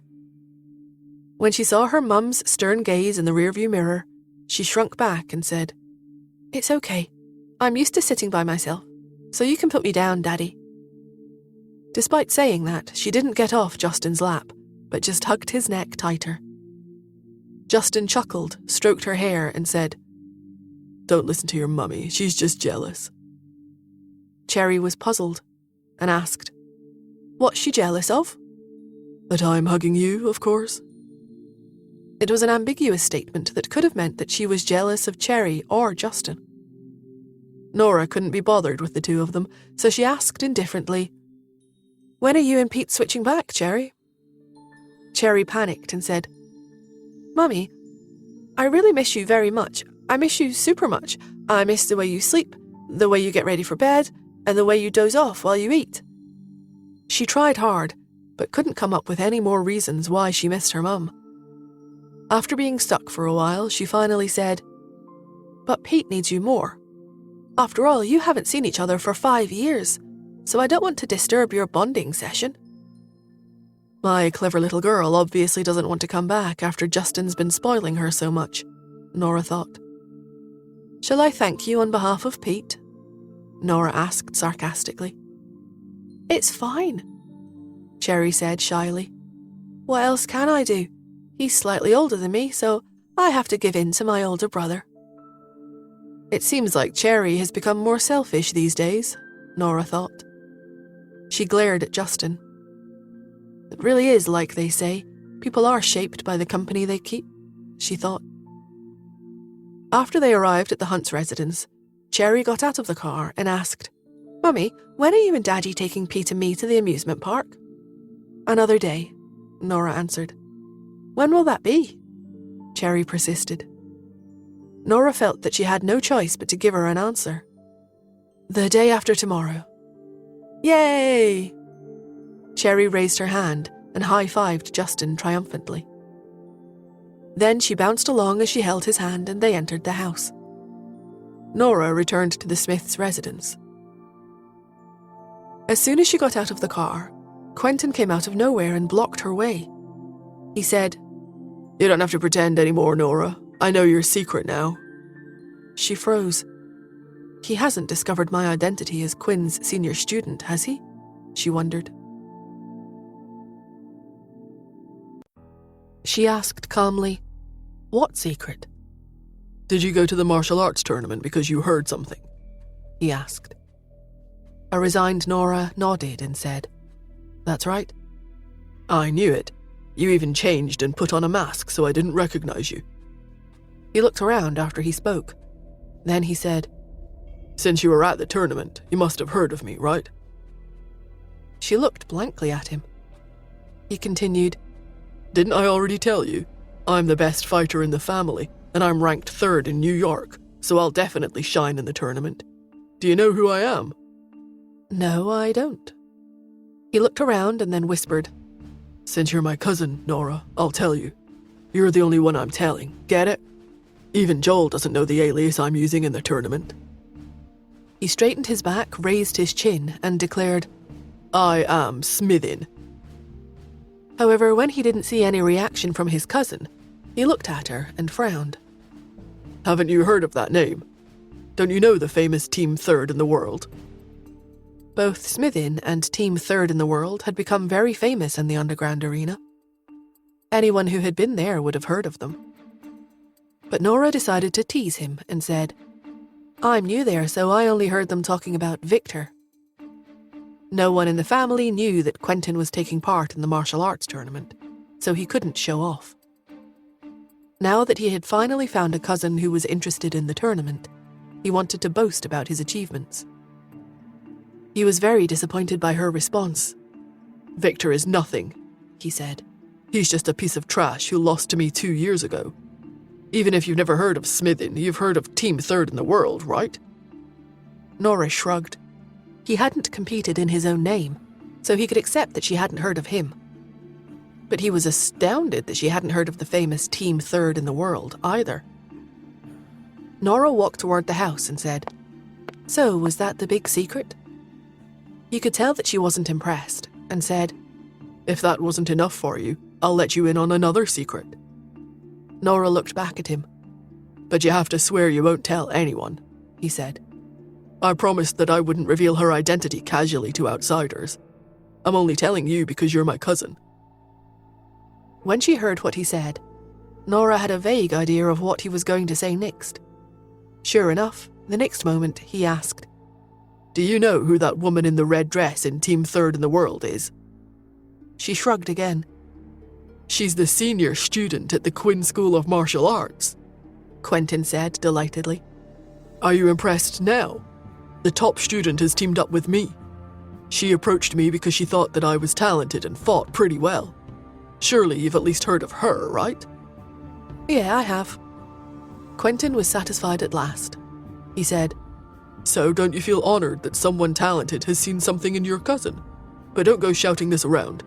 You absolutely mustn't say anything about this to outsiders. Her identity is confidential. She looked at him blankly. Do I detect a look of envy in your eyes? He asked. You don't have to be envious that she's seen something in me. Uncle Ian picked me out of everyone in the family to practice martial arts when I was a child, so I've been practicing ever since. I heard that you used to be obese and were in poor health in the past, so you can't have practiced martial arts much before, right? By the way, which class are you in now? Nora remained silent. She knew how eager Quentin was to show off and bask in the limelight, so she knew that she didn't need to say anything. Sure enough, he continued talking. My team is already in Class D. Once we win another 5 matches tomorrow, we'll advance to Class E. Then we'll be able to move up to Class F the day after that. Wow, how amazing, she said as she started to walk away. Isn't it? I think so too. He folded his arms and said proudly. But don't you dare think it's because I'm piggybacking off the senior student. I can still compete very well, even without her. Hey, why are you walking so fast? Forget it, I won't say any more, lest you become jealous. But don't worry, if someone bullies you in the arena, you can just use the name Smithin to scare them off. After listening to his name-dropping, she felt that she had better not let him know her true identity. If she did, she reckoned that she would probably never have any peace. She went into her bedroom and found that Pete had already returned from school and was studiously working on his math tournament problems. Nora glanced at his workbook. The math tournament problems he was doing were almost at high school standard. The 5-year-old's IQ was terrifying. "Mummy," he said. Nora made a sound of acknowledgement and stroked his hair. She then bent over, gave him a kiss on the forehead and said, "Let's go downstairs for dinner after you're done with that." Pete nodded and continued to bury his head in the workbook. Nora picked up her cell phone and saw a text message from Tanya. "Have you given your son a kiss?" Nora replied straight away, "Yes, I have." Tanya dictated her reason for asking, and within seconds, Nora saw her message appear on the phone's screen. Pete's sense of security still leaves a little to be desired, and it can't be compared with Cherry's. After all, the role a mother plays is crucial when a child is growing up. You have to have more physical contact with Pete. Get it? Yeah, I know. Don't think of me as being too interfering. I just wish I could give mine a kiss. When Nora read the message, she knew that Tanya had been thinking of her missing child again. She didn't know how she should comfort her, even though she had also experienced the pain of losing her own child. Nora kept quiet for a while before she replied, "You'll definitely find your child one day." Yeah. Nora didn't send her any more messages. Instead, she turned to her son and felt that something was wrong. "Where's Mia?" she asked. Normally, Pete and Mia would be playing with each other at that time of day. Without even lifting his head, Pete replied, "She's having dance classes at Tanya's." In Tanya's house in the suburbs, Mia's forehead was covered in perspiration as she did leg stretches. The small, thin child looked even younger than her 5 years. Tanya went over to her and gave her a few pointers. Mia looked at her. As a teacher, Tanya was very strict, but for some reason Mia wasn't scared of her at all. When Tanya lowered her head toward her, Mia kissed her on the cheek. Tanya was stunned. She looked at Mia in disbelief.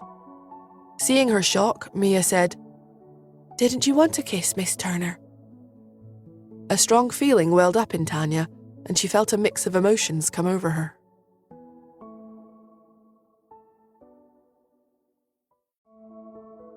Tanya could still feel the warmth from Mia's soft lips. She touched her cheek and looked at the small and timid child in front of her. A powerful feeling overcame her as she wondered whether it would feel like that to be kissed by her own child.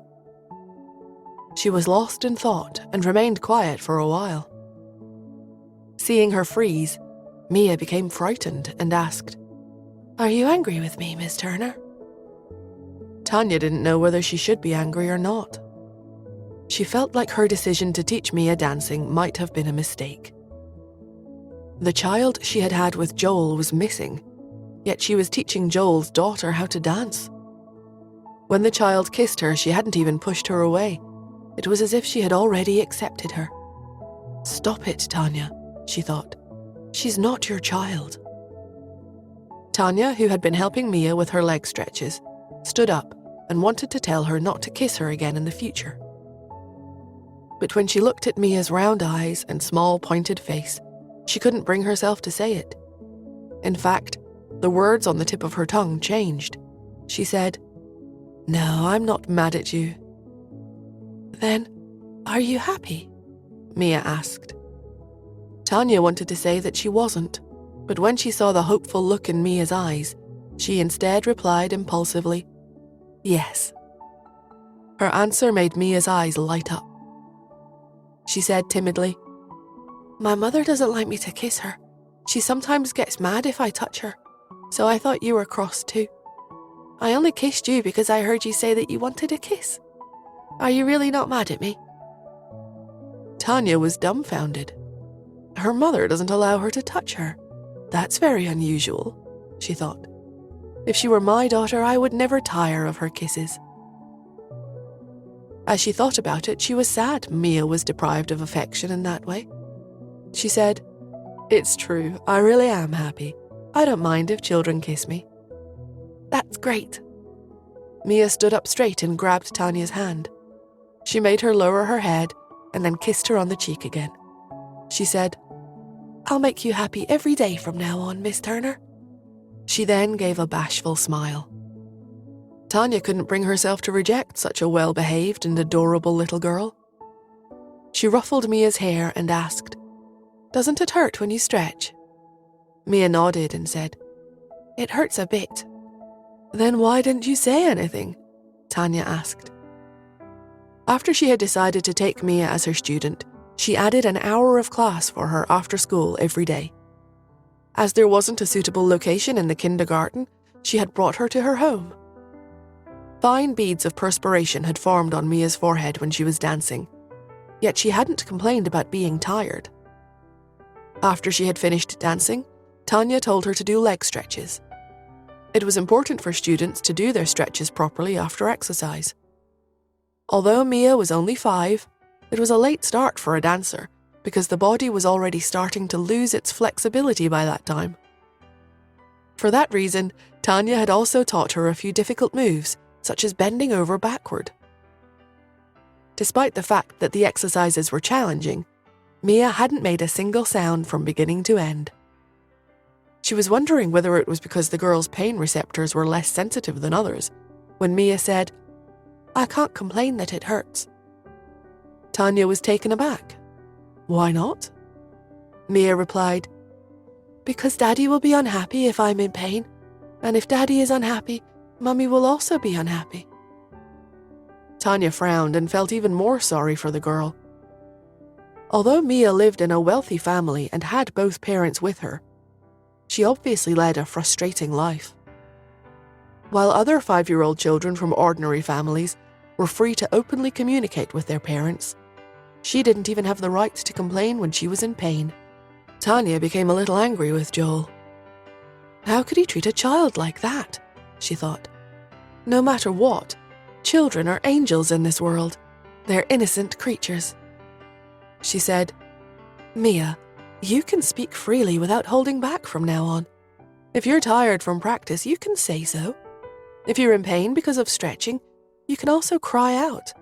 If you're thirsty or hungry, you can tell me that too, and I'll get you a drink or something to eat." Mia's eyes lit up. "Really?" "Yes." Mia hesitated for a while. Then she hung her head and looked embarrassed as she asked, "Then, can you bake me a cake?" Tanya found the request rather odd, but nevertheless agreed. "You must be hungry after practicing for so long. Let's go downstairs." Tanya used to be really bad at housework, but when she went abroad and lived alone, she had to cook for herself, so her culinary skills improved over the years. Baking a cake was no problem for her. Sometime later, she walked out of the kitchen with a simple cupcake in her hands. She was a little embarrassed as she said, "I can only bake simple stuff like this, Mia. You don't mind, right?" Mia shook her head and said, "Of course not, Miss Turner." Tanya smiled and said, "You can dig in now." Mia picked up the cupcake and was about to take a bite when she said, "I'll give you half, Miss Turner." "No, it's fine." A smiling Tanya went back to the kitchen and then came out with another cupcake. "I made a few. Come on, let's eat together." Mia stared at the cupcake. Then she clasped her hands together, closed her eyes, and seemingly thought about something. Only then did she start to eat the cupcake. Tanya looked at her, feeling rather amused. This sweet little girl has said a prayer before eating, she thought. The two of them demolished their cupcakes. When Tanya saw the little girl's cheeks all puffed up from eating, she felt a sense of accomplishment come over her, especially when Mia finished more than one cupcake from the batch she had baked. She ate so much that even her belly had started to swell up. After they were done eating, she went to the kitchen to do the dishes. Then she told Mia, "You can come here for dance practice every Monday, Wednesday, and Friday in the future. You can go and play on the other days. You're still young, so you should have fun." "Okay, Miss Turner." Then the doorbell rang. Tanya knew it must be Joel coming to pick Mia up. She looked at the clock and saw that it was already 7. She hadn't expected her time with Mia to pass so quickly. Somewhat reluctantly, she helped the girl carry her school bag and then walked over to the door. Joel was standing outside when she opened it. Tanya didn't look at him. Instead, she waved at Mia and said, "See you in school tomorrow, Mia." "Okay, see you tomorrow, Miss Turner." Mia took Joel's hand after she spoke. Just as she was about to leave, she looked back at Tanya and said, "Thank you for the birthday cake today, Miss Turner. It was really yummy." Tanya was taken aback. Then she heard Joel say, "It's Mia's birthday today." It's her birthday, she thought, as she felt like a bomb had gone off in her head. It's Mia's birthday, Tanya realized. That's why she asked me to bake her a cake. In thinking about this, Tanya realized something. Joel had slept with Hillary right after he had slept with her all those years ago. In fact, Tanya's own child's birthday had been just 5 days ago. It seemed like too much of a coincidence that their children's birthdays were so close together. Tanya bit her lip. She didn't even know where her child was living, yet here she was, celebrating Mia's birthday. An indescribable sadness washed over her. She stared at Mia blankly. The puzzled girl blinked up at Tanya. She was terribly nervous. "What's wrong, Miss Turner? Are you upset?" She tugged on Joel's sleeve. "Daddy, hurry up and kiss Miss Turner. I bet it will cheer her up." Joel looked timidly over at Tanya. He couldn't be sure what this sudden change in mood was all about, but he had a sinking feeling that she might have been holding a grudge against Mia's existence all this time.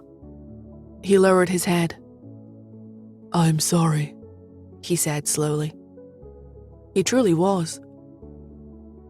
Joel thought back to 5 years previously, a time when he had been riddled with guilt. If he hadn't gotten drunk and slept with Hillary, she never would have gotten pregnant and had Mia.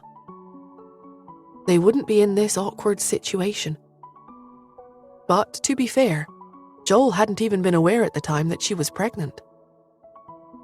The more Joel thought about it, the more he realized just how well Hillary had understood him. She had known that he would have asked her to end the pregnancy had she confessed that she was pregnant. She had no other choice than to go into hiding. Instead, she had returned 10 months later with Mia in her arms. Joel had gotten a DNA test done after she had returned, and it had come back positive. Mia was indeed his daughter. As such, he had taken responsibility for her. That whole pregnancy situation was probably the one and only time he had acted so spinelessly. But, after meeting his daughter, his heart had immediately softened. He had seen so much of himself in her, and he did still.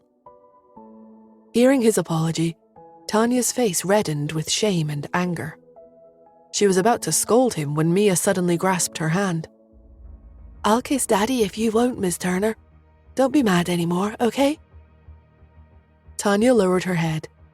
When her eyes met Mia's timid gaze, her fury was instantly extinguished. The little girl only wanted to please her. She reminded herself that losing her own child had nothing to do with Joel or Mia. In fact, Joel didn't even know that she had given birth to his child. Yes, she thought, it's my fault entirely that I lost my kid. I should have been more watchful. Tanya was filled with a hot sense of shame. Mia was just a little girl. How could Tanya have harbored such cruel feelings toward her? "Wait here. I'll be back in a minute," Tanya said. She turned and went upstairs. There were 2 other bedrooms on the upper floor in addition to her own. One was painted a boyish blue, and the other a princess pink. Tanya didn't even know her missing child's gender. Regardless, she bought new clothes for her son or daughter every year. The clothes currently in the closets were for 5-year-old children. She had also laid a birthday gift on each bed. She went into the pink room and picked up the large gift box sitting on the sheets. Inside was a big, beautiful doll wearing a pink dress. It came with a set of fashionable outfit changes. Tanya lightly touched the bedsheets. "I don't know where you are, my child," she murmured, "but I'm sure you'd be okay with me making another child's day, right?" She carried the gift box downstairs. Before she reached the door, she caught Mia speaking nervously to Joel. "Daddy, why did she get mad? Is it because it's my birthday? I promise I won't celebrate it anymore. I like her, and I don't want to make her mad." Joel stroked her hair. His voice was soft and gentle as he said, "It's not your fault. Daddy's the one who made Miss Turner angry." "Daddy," Mia said seriously, "you should apologize to her if you made her mad. Are you too embarrassed to say sorry or something?" Joel only sighed. "I've already told her I'm sorry. She won't accept my apology." Then say it a few more times. A child's world was so simple. In Mia's eyes, all would be forgiven if her father apologized enough. Joel let out a heavy sigh. Okay. Mia was about to say something else, but she stopped when she caught sight of Tanya returning. Her face lit up. "Miss Turner," she called out. Tanya passed her the gift box that contained the doll. "Happy birthday," she said, smiling. Mia's eyes instantly widened. "Thank you." The little girl stretched out her arms and clumsily lifted the box. She tried to unwrap the gift, which was tricky given that the box was about half her height. Joel reached out to help her, however Mia stopped him. "I can do it, Daddy." Joel nodded. Then he looked at Tanya. He opened his mouth to speak but was stopped by her harsh gaze. "You must be very busy with work, right?" she asked, seemingly casually. Joel was overjoyed to hear her say this. He thought that Tanya was showing concern for him. He nodded eagerly. "It's going all right, not too bad." "Ha." Tanya gave him a mocking smile. "Since it's not too busy, then isn't it about time you learn how to be a competent father?" Joel reared back in shock at Tanya's passive-aggressive remark. She gave him a knowing look. Then she signaled that it was time for him to leave. "Bye, Mia," she said cheerfully as they parted ways. "Bye, Miss Turner," Mia replied softly. She hadn't finished opening the gift, but she took it with her to the car. After Joel got Mia into the car, he received a call from Hillary. "Joel, it's Mia's birthday today," she said earnestly. "Can you let me see her? I miss her, and I think Mia would want her family to be together." Joel's expression grew icy. He was about to turn her down when Hillary spoke again. "Joel, I'm Mia's mother. I really miss her, and I bet she misses me too. You can't keep a mother and daughter apart. She will resent you for it in the future if you do." "I know you hate me," she continued, "but my love for my daughter is true. I've been taking care of her ever since she was born. You should know how dependent she is on me. Joel, I just want to see her. I don't have any other intentions, I promise." Reluctantly, Joel turned and looked at Mia. "Do you want to see your mother?" he asked. Mia's eyes flickered. Her mum had told her before that she had to say yes if her daddy ever asked her that question. She was worried that her mum wouldn't like her anymore if she said no. But she also remembered that Miss Turner had told her not to keep things to herself, to voice her thoughts. She said that it was okay to tell someone if she was in pain. It was okay to cry if she needed to. In remembering Miss Turner's advice, little Mia suddenly found her courage. Just as Mia was about to say something, Hillary's voice rang out through the phone. "Do you miss Mummy, Mia?" Mia trembled a little and her courage faded. In the end, she nodded and replied weakly, "Yes." "Did you hear that, Joel? Mia wants to see me." Joel heaved a sigh. He didn't want Mia and Hillary to have any contact, but if Mia wanted to see her mother, he couldn't stop her. When she heard him sigh, Hillary realized that Joel had relented. Tentatively, she asked, "Can I meet you at the Smith's house tonight? I heard that you've just found a new family member and I'd like to pay her a visit." Joel's gaze turned stony. "You're never returning to the Smiths. If you want to meet Mia, then I will bring her to you." Hillary sounded a little taken aback. "All right then, fine." After hanging up, Joel changed course and took Mia to Hillary's house. After he informed her that they had arrived, she came out.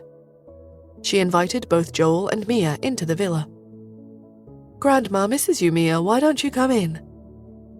Mia didn't like her grandmother.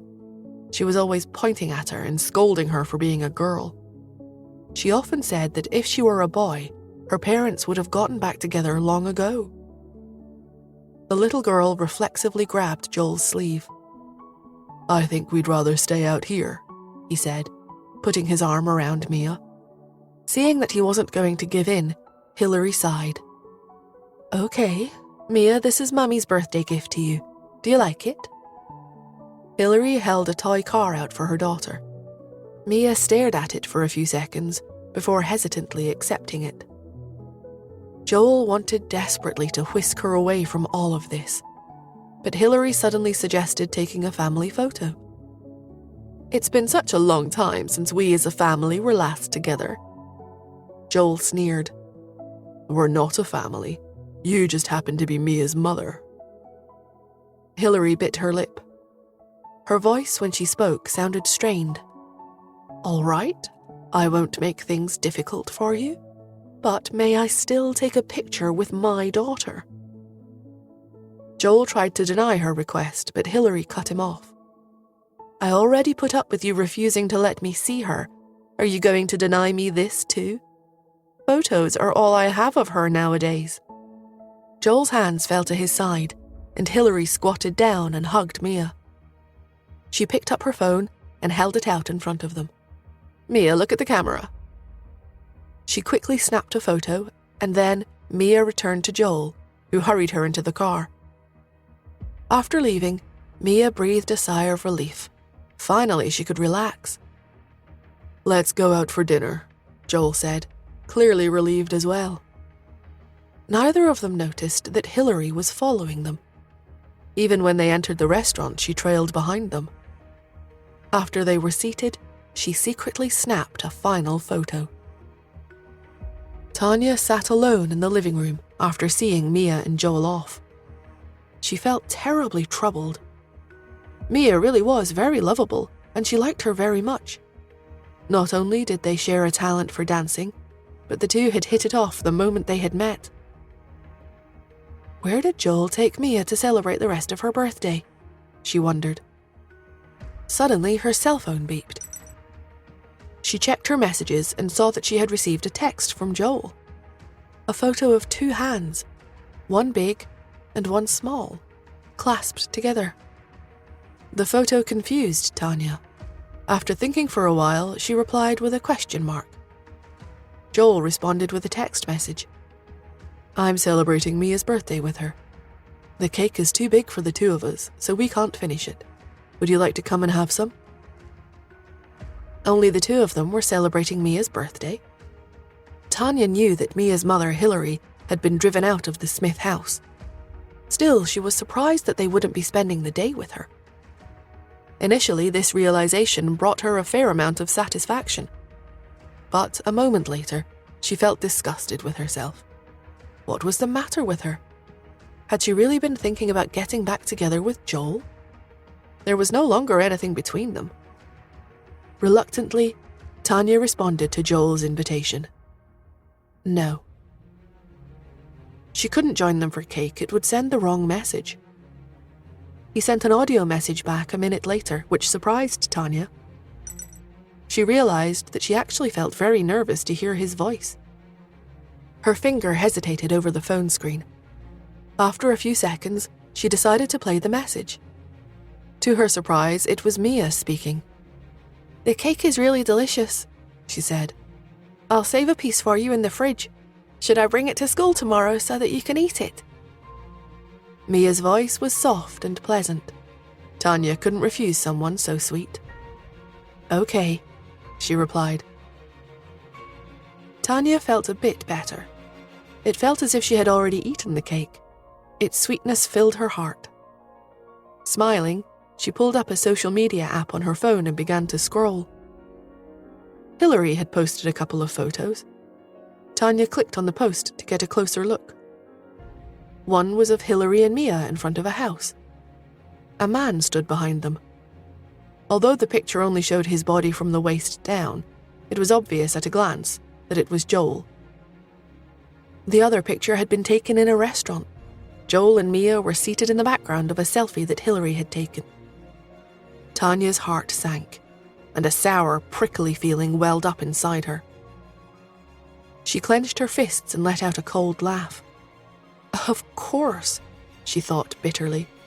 Here I am, treating Mia like my own daughter, when in reality she already has a mother in her life. What kind of game is Joel playing? He's sending vague, suggestive messages while also showing off what a happy family they are. What was the point in doing that? Tanya couldn't look at it anymore. She threw her phone aside with an angry flick of her wrist. The next day, Mia and Pete got out of the car together and greeted their teachers. As a dance teacher, Tanya often came out to meet her students at the front door. To her dismay, Joel was standing nearby, holding a food container with the cake from the night before. He walked up to the door and held it out to her. Ms. Turner, this is from Mia. Tanya cast her gaze down and spoke to him distantly. No, thanks, I'm not a fan of sweets. Then she ushered Mia and Pete into the school.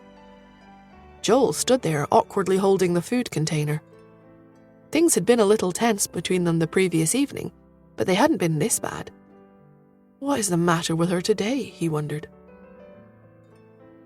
After taking Mia and Pete to the classroom, Tanya walked back to the door to pick up the rest of the children. However, when she arrived, she saw that Joel was still standing there. She rubbed her temples, heaved a sigh, and walked over to him. What's the matter? He asked. Are you in a bad mood today? Tanya flushed in anger. That's quite a presumptuous assumption, don't you think? Joel blushed. Okay, I'm sorry. I take it back. But can you tell me why you're upset?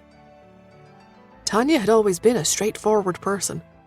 She didn't believe in bottling up emotions. Thus, she lifted her head and looked straight at Joel. She took out her cell phone, opened up Hillary's social media post, and held the screen in front of his face. What exactly are you trying to do? She demanded. You were clearly enjoying your precious family time last night. Why did you send me those messages about joining you for cake? Can you be a little more responsible for Mia's sake? Tanya paused and gave him a meaningful look before continuing. Tell me, what are you trying to do by treating me like this? Are you polyamorous now? You want to have your cake and eat it too? Joel's eyes widened as Tanya went on. He looked at the photos on her phone, the photos that Hillary had posted. He floundered for something to say as he thought, what is going on?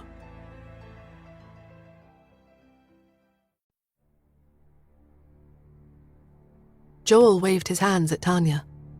I can explain, he said anxiously.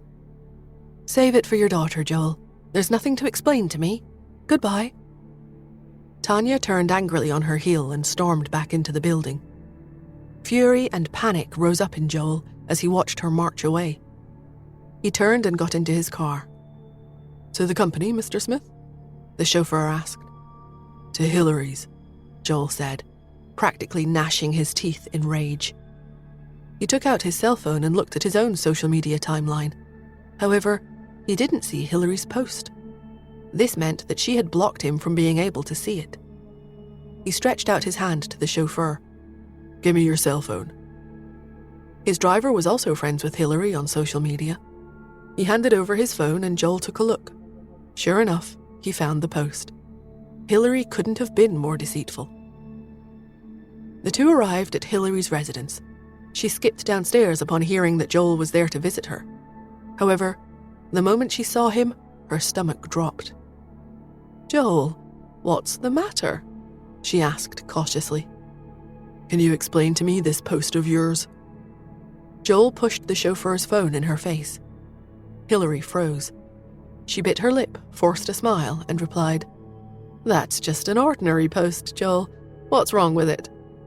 You followed us to the restaurant. Hillary lowered her gaze. I just missed Mia so much. Yes, I followed the two of you, but please let me explain. I didn't mean to cause any trouble. I just wanted to hide the fact that I couldn't celebrate my daughter's birthday with her. If people ever found out, I know they would all look down on me. Her words couldn't have been more conceited. Yet even the chauffeur was fooled into sympathizing with her. Unfortunately, it was Joel she was up against, and he wasn't about to accept her nonsense. He stepped forward angrily. So you want to have cake with your daughter?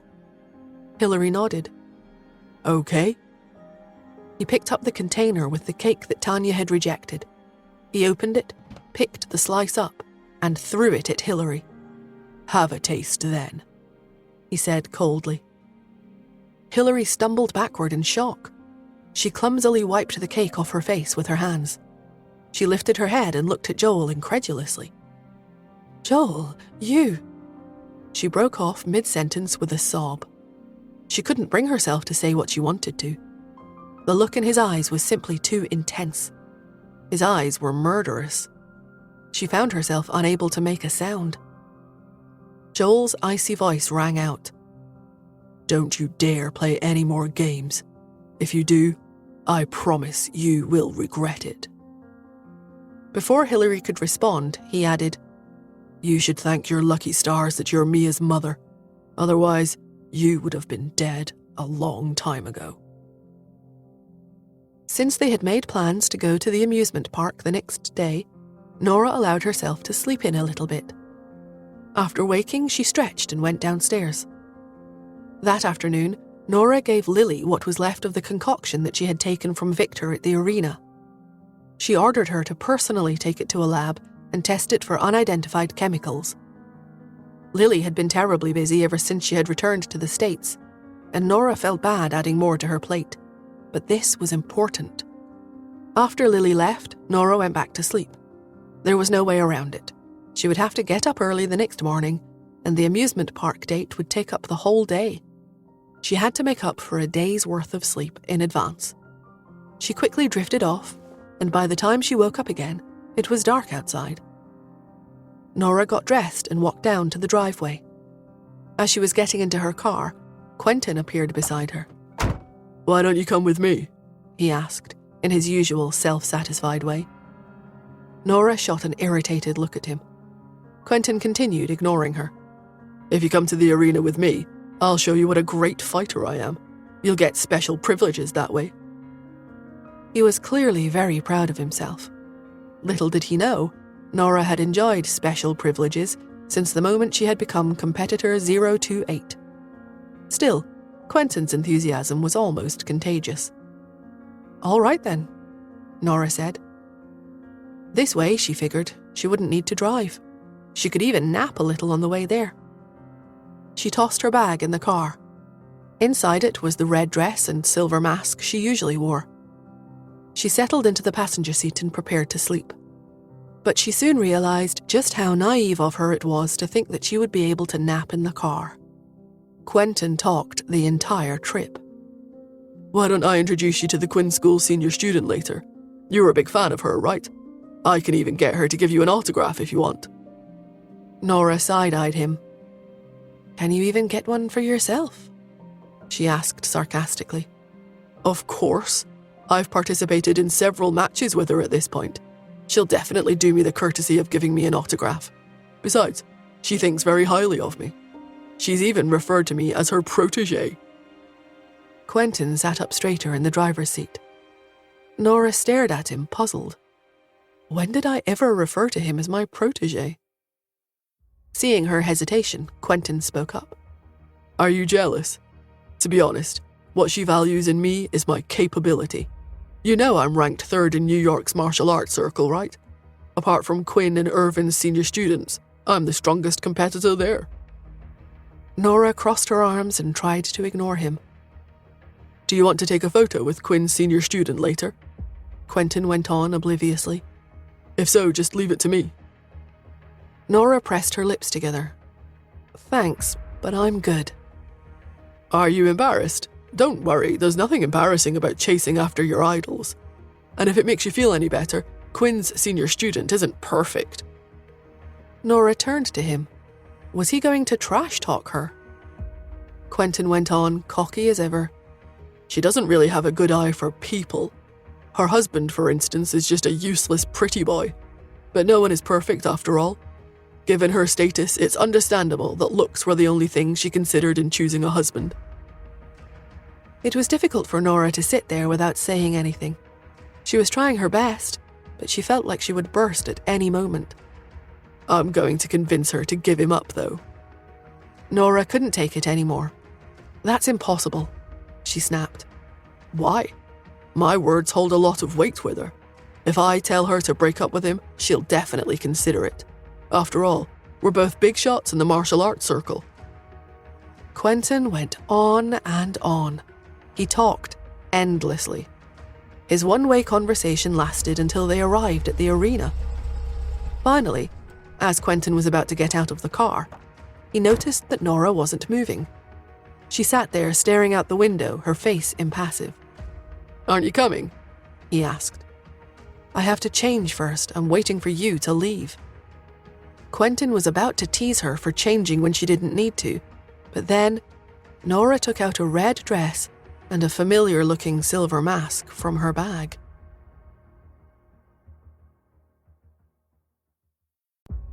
Quentin stared at her incredulously. He swallowed hard. Nora, stop joking around. Nora frowned at him. Get out. Quentin climbed out of the car obediently. He directed his eyes away from the car, even though the windows were tinted and he wouldn't have been able to see her anyway. A minute later, the car door opened, and Nora came out wearing the red dress. Then she put on the mask. The person in front of him had gone from his small-town cousin to the mysterious martial arts expert, the Quinn School's senior student. Quentin was speechless. He felt like he had woken up on the wrong side of the bed. How could this be? He had been following her ever since Joel started having doubts about Nora's identity. Yet, despite how much time he had spent following her, he hadn't ever realized that she was the senior student he talked about so often. So, you're my protege? Nora asked wryly. Quentin froze in shock and embarrassment. He thought back to all the times he had bragged and claimed that he was her protege, her younger student. He had subconsciously assumed that she must be older than him, given that she had a 5-year-old kid. Never would he have expected her to be family. Quentin wished he could crawl into a hole. His face flushed a brilliant red as he tried his best to sift through his memories. He hadn't said anything else, right? To his horror, a wave of memories flooded his brain. He thought about what he had said when he first met Nora. Even though you're proof of everything that Uncle Ian has unjustly suffered, you can rest assured that I will still protect you. I won't let any harm come to the Smith family. He had spoken so harshly and with so much pride. Feeling sick to his stomach, Quentin thumbed through every lie he had told, every pompous thing he had said to Nora. Can you stop running away from me? Without me, the world's third best fighter, protecting you, you'll die. Are you also taking part in the martial arts tournament? If so, would you like to meet the Quinn School's best student? I'm on really good terms with her. Do you want to take a photo with the Quinn School's senior student? At this point, Quentin had turned beet red. He whipped around and stared into Nora's eyes. There are 3 different types of death. Do you know what they are? He asked frantically. Nora raised her eyebrows. What are they? The first is clinical death. That is to say, the body dies. The second is psychological death, where someone loses all hope and doesn't want to live anymore. And the third is social death. Quentin was completely deflated. He looked at her, gulped, and said, Nora, you've just made me die a social death. Nora simply laughed and walked ahead of him. Come on, let's go in. I don't want to, Quentin said woefully. I'd rather die a clinical death. Nora didn't pay any attention to him. She headed toward the arena. Soon enough, she heard footsteps behind her. Then, Quentin's voice reached her. Why are you hiding your identity, Nora? Being the senior student is really cool.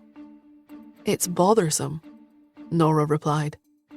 Bothersome? Quentin thought for a moment. Are you worried that others will bother you once they know who you are?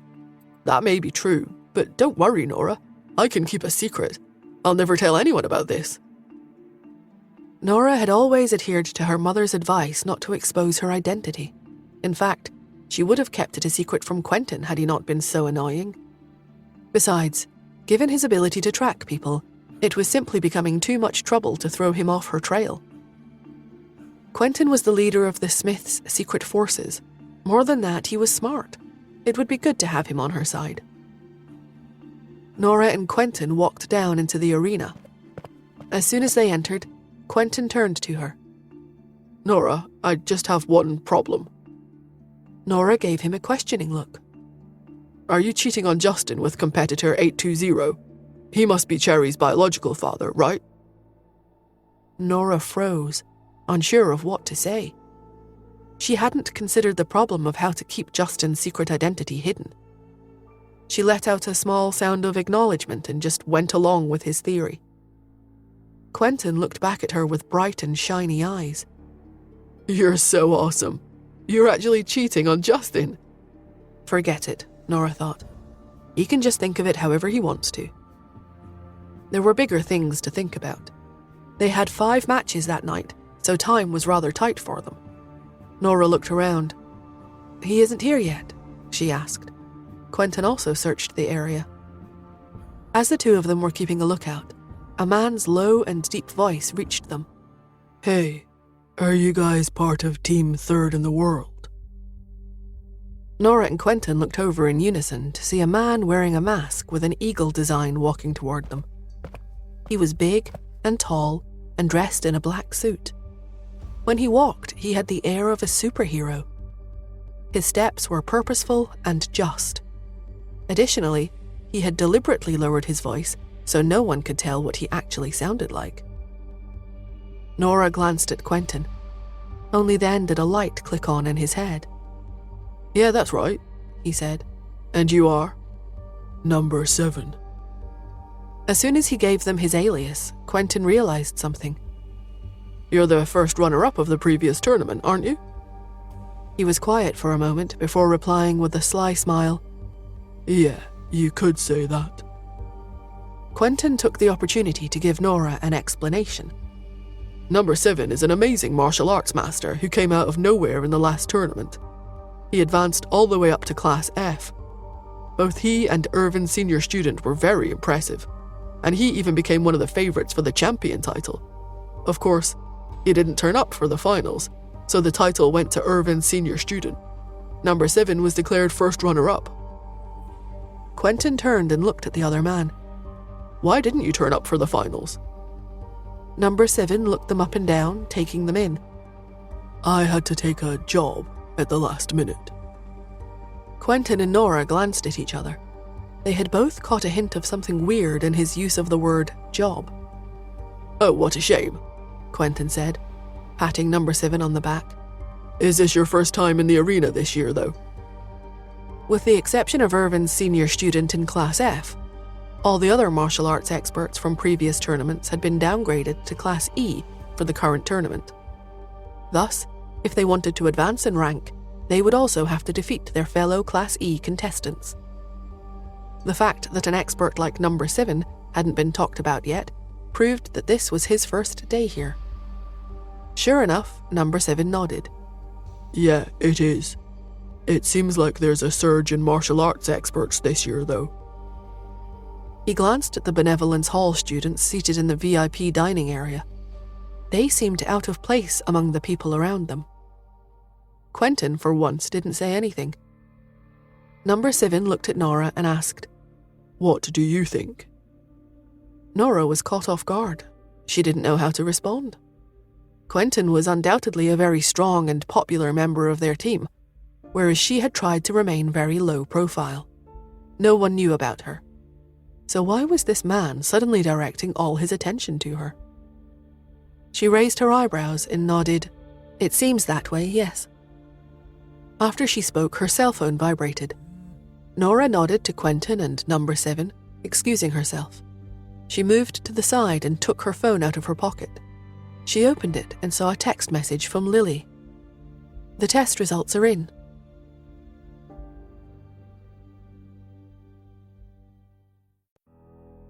Lily had tested the chemical composition of the solution that Victor and the others had been drinking. Nora sent a reply. The results? Lily responded quickly. It's just an ordinary sports drink. The only thing that's different is that it's more concentrated. Even the fiercest martial artists wouldn't need this many nutrients, let alone the average person. The results intrigued Nora. If Victor and the others had become this strong by taking some kind of drug, it would have undoubtedly been a prohibited substance. On top of that, they were also being very secretive about it. There was no way they would have been able to consume those drugs inside the arena, unless it was a highly concentrated sports drink. As she thought about this, Number 7 was searching the arena. Are you looking for Irvin's senior student? Quentin asked. There hadn't actually been a winner between the two of them during the last tournament. Quentin assumed that Number 7 was out for revenge. But, unexpectedly, Number 7 said, I came late last year. Which of these contestants is Quinn's senior student? Upon hearing those words, Nora abruptly raised her head and looked over at him. Quentin subconsciously glanced at Nora before he replied, Oh, Quinn's senior student is resting in her lounge. You can look for her there if you need anything. She's a very big and muscular woman. You can't miss her. Nora looked on with bated breath. Number 7 seemed a little suspicious. She's very big and muscular. That's impossible. Quentin feigned confusion. Number 7 went on, Quinn's senior student does regular martial arts training. There's no way she would be really big. All strong martial artists need the kinds of physiques that move smoothly, light as a feather and fluid as water. I heard that there are people here who impersonate her to make money. Number 7 then looked directly at Nora. I assume that Quinn's senior student's figure would be like competitor 028 here. Nora didn't know what to say. This was all utterly ridiculous. She took a long look at Number 7, worried that he might have already found her out. However, he didn't press the issue, and Nora didn't give up any information. She still needed to keep her identity a secret. Quentin lifted his chin proudly. You have good foresight, it seems. Number 7 chuckled. He pointed to the dining area next to them and said, How about we sit down and have a bite? I think your match is starting soon. Before Nora could say anything, another low and deep voice drifted over to them. No, it's fine. I've got something for her. They looked over and saw Justin, disguised in his mask, walking toward them with Cherry in his arms. She was still wearing her half mask, and she was holding a lollipop. Her big eyes blinked curiously as she looked at them. Justin stopped in front of Nora and faced Number 7. Thanks, he said. Then he took out a chocolate bar and handed it to Nora. If you're hungry, this will replenish your energy quickly. Nora took the bar but didn't say anything. Next to them, Quentin pressed his lips together. Before figuring out Nora's secret identity, he had had strong feelings about who was worthy of dating Quinn's senior student. But, now that he knew his cousin was the senior student, his requirements for his cousin-in-law had immediately become even stricter. He tapped Justin's shoulder. Don't you think you're acting a little jealous? Quentin asked, glaring at him. I can sense it from a mile away. Justin didn't say anything. Quentin lowered his voice and said, You're pretty bold, huh? Justin raised his eyebrows. Why do you say that? Quentin glanced at Nora. Do you know her true identity? Yes. Quentin clicked his tongue. Well, you're pretty bold to have the guts to cuckold Justin Hunt. You had better protect your personal information, though, get it? Otherwise, even my cousin won't be able to protect you. There are only 2 people in New York you don't want to mess with. One of them is Joel Smith, my cousin, and the other is Justin Hunt. Justin was speechless. If Quentin hadn't been his cousin-in-law, Justin would have punched him out. But what could he do? The next 5 matches they competed in sent them straight into Class E. The matches really were no sweat for Nora, Justin, and Quentin. They crushed all of their opponents easily. Victor's team also won 2 matches, serving up crushing defeats to their opponents. After winning 5 matches in succession, Nora stepped out of the ring and yawned. Quentin leaned over to her. "Hey, number 7 has been staring at you." Puzzled, she followed his gaze. Sure enough, Nora found number 7 sitting at the bottom of the ring. He was staring straight at her and making no secret about it. There was admiration as well as scrutiny in his eyes. Nora raised her eyebrows. Quentin turned to Justin. "It's a love rival," he cried. Seeing how eager Quentin was to throw the world into chaos, Justin was speechless. After the match, number 7 got up and began walking straight toward them. However, before he even got halfway, Nora and Justin turned and casually made their way to the door. They wouldn't give him a chance to get close to them. This took number 7 by surprise. He smiled wryly, stopped in his tracks, and took the hint. He wouldn't chase after them. But, just as the two of them were about to leave the arena, Victor and the other 2 men on his team suddenly rushed over. They moved swiftly. Nora and Justin couldn't get away in time. "You're the real senior student, aren't you?" Victor muttered as they passed by. Nora was taken aback. She narrowed her eyes and glared at him. Her lips curled into a smile, but she refused to admit it. "I don't know what you're talking about." Victor, however, was sure of her identity. "I can accept losing to you then, but it won't be the same next time," he said, sneering. He and his friends left, putting on a showy air of confidence. Nora ignored him. While she and Justin continued toward the exit, another man wearing a white feathered mask walked in. He looked rather ill. He coughed with every 2 steps he took. It sounded bad, as if he were about to cough up his lungs. A bodyguard stood by his side. Someone whispered nearby, "He seriously showed up even though he's so sick and weak. He must be here just to join in the fun and watch the show." Unexpectedly, the man walked up to the registration counter. In between coughs, a rich and mellow voice rang out, "So sorry, I've already signed up, but I only just came to participate in the tournament today. I'm wondering if my eligibility still stands." "It's a little difficult," a staff member replied. "The tournament has been going on so long." As the 2 men spoke, the black-clad bodyguard supporting the man slipped the staff member a check.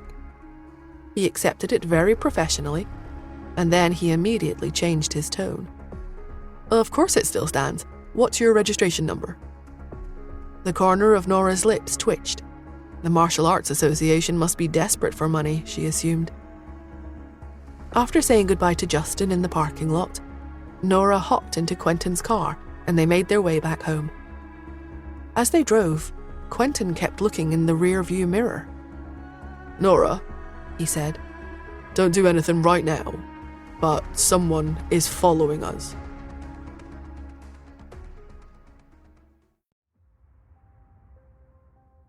"Someone is following us?" Nora asked. She looked in the rear-view mirror. None of the cars behind them stood out, but the more she watched, the more she also had the sense that they were being tailed.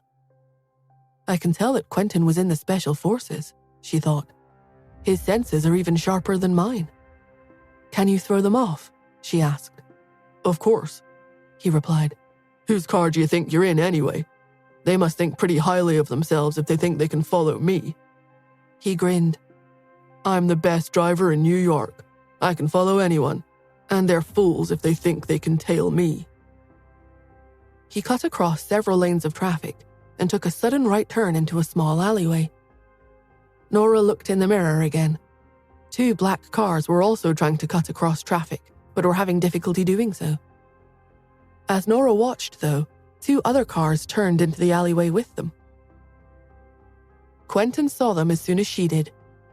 "It seems like there are a lot of people interested in Quinn's senior student," he said. "Don't worry, Nora.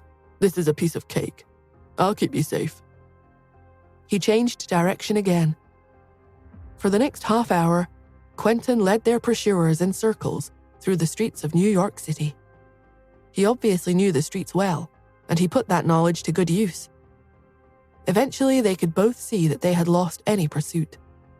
"Well," he said, looking over at her. "What did you think of that?" She gave him a thumbs up. That was fantastic. A big smile lit up his face. "This is Quinn's senior student," he thought, "and she's praising me. My idol thinks I did a fantastic job. I have to show her that I can do even better." His phone rang. When he answered, Joel said, "Where is Nora?" "She's in the car with me. What's up?" "Come to the hospital right away and bring her with you." "What? Why? Has something happened to Uncle Ian?" "I'll explain when you get here." "We're on our way." Quentin turned sharply and sped toward the hospital. Nora had overheard the conversation and her heart sank. When they arrived at the hospital, they found Joel pacing in the corridor. He looked up when he heard their footsteps. "Quick, Nora," he said. "Uncle Ian's in surgery. You have to get in there and save him." Nora didn't stop to ask questions. She nodded and entered the surgery prep area. "What's going on?" Quentin asked. "His heart stopped," Joel explained. "They're trying to save him now." Quentin felt panic creep up on him. "Uncle Ian's always been ill," he thought. "For as long as I can remember, he gets sick and then he gets better. Why should I have expected this time to be any different? When Nora operated on him, I expected him to improve." "That's impossible," he said. "And Nora's in there now. Nothing can go wrong when she's operating. She'll save him." Quentin had had his doubts, even after he knew that Nora was Dr. Athena. But Nora was also Quinn's senior student. "She's the famous senior student," he thought. "She wouldn't do anything that she wasn't 100% confident about." Joel glanced quizzically at Quentin. "He's the last person I thought would trust Nora," he thought. "But he's so sure about her." "It's Uncle Ian himself," he said.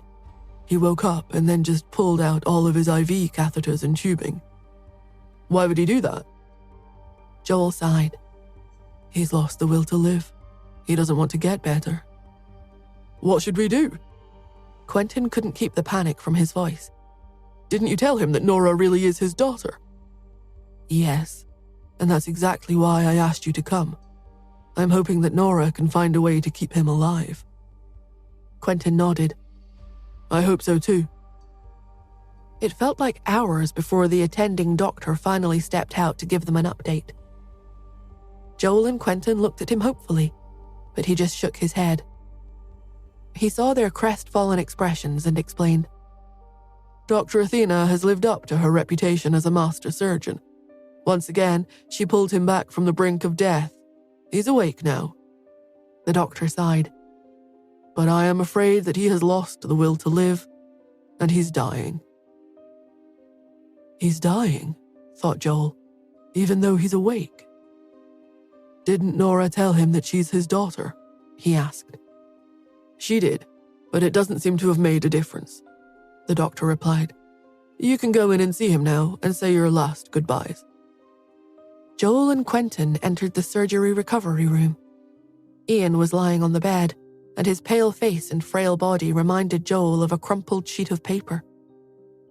Nora stood next to him and held his hand. "Please, Ian," she said. "Why don't you want to live, even if it's for my sake?" "I'm sorry," Ian whispered. He coughed. "I'm very happy that Yvette didn't betray me after all. But when I think of how she was all by herself in the big lonely world for so long, I feel so guilty. I should have figured it out earlier. I should have found her earlier. Nora." Nora squeezed his hand as he continued in a thin voice. "Please, forgive your father for being so selfish. I was waiting all this time for the truth to come out, waiting to find out why she had left me. But now I finally know, and I blame myself. It's not important why she did what she did. I should never have doubted her. She must have had reasons she couldn't tell me. All I could do for her back then was to let her go, and now the only thing I can do for her is let go and join her." He looked up at Joel and Quentin, who were standing respectfully behind Nora. Neither of them tried to hide the tears in their eyes. Joel, Quentin, Ian said. Nora is my daughter. I leave her in your care now. Joel said in a choked voice. Uncle Ian, you really should take care of your daughter yourself. Ian tried to smile. I'm tired, Joel. I really am. I've spent all these years half alive and in poor health. Leaving now is the greatest relief I can have. None of the three younger people knew what to say. Nora clenched her fists. Who would have thought that letting him know I'm his daughter would be the straw that broke the camel's back? She thought miserably. He says he's ready to die, but we've only just been reunited as father and daughter. How can he die now? I can't let this happen.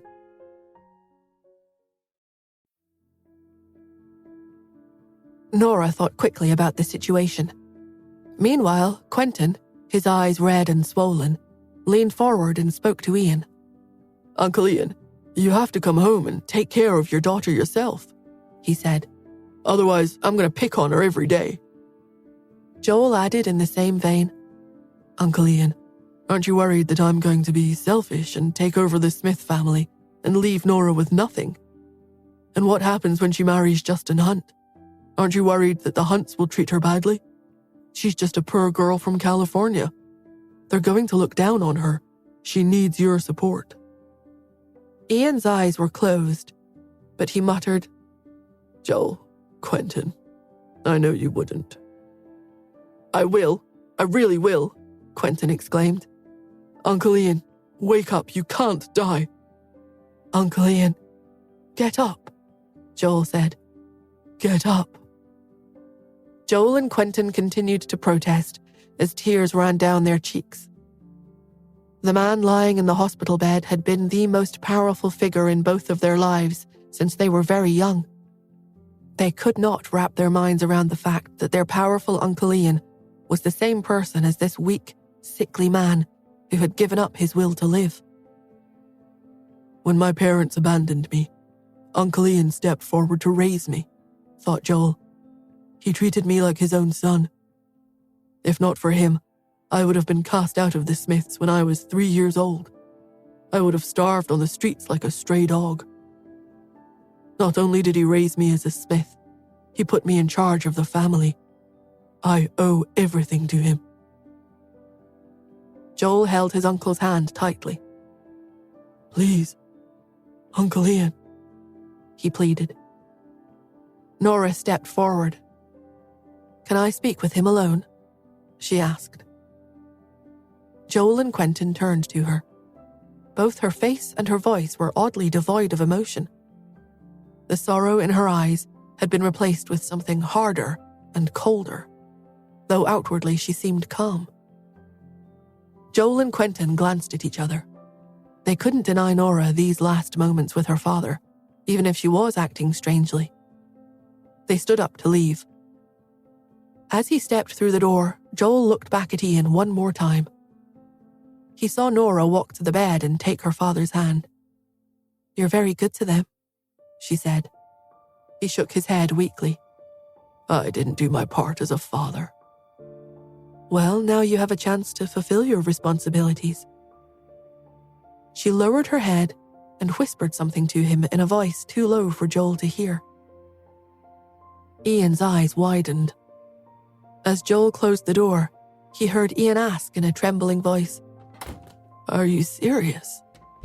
Moments later, the door of the surgery recovery room swung open as Nora pushed Ian's bed out into the hall. Ian lay still on the bed, his eyes closed. Joel's heart sank. He looked desperately at Quentin and then at Nora. Quentin swallowed and asked, Uncle Ian, is he? He's still alive, Nora replied calmly. Both Joel and Quentin exhaled in relief. I gave him 2 injections to help him sleep, Nora explained. He needs to rest. He shouldn't be disturbed for any reason for the next few days at least. He's a powerful old lion, but his body is very weak. It needs to regenerate. She turned to Joel. There are a few prescriptions that he'll need to take. Joel nodded. I'll arrange to have them given to him every day. Nora spoke with the attending doctor about the arrangements, and together they moved Ian into the VIP ward. Once he was settled there, Nora checked his vital signs. He's stable for the time being, she said. For the time being, Joel repeated. Then going forward. If he takes his medication and gives himself time to recover, he can expect to live out a normal lifespan. She took out her phone and opened her medical app. Her slender fingers flew over the screen as she ordered prescriptions, set up a treatment plan, and sent a copy to Joel.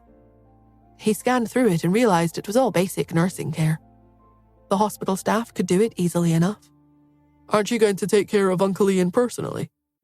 Quentin asked curiously. Nora glanced at him. I don't know how to take care of people, she said. Quentin looked at her, very confused. I'm going to see old Maddie now, she said, and she left the room. Old Maddie had been in hospital ever since his severe poisoning.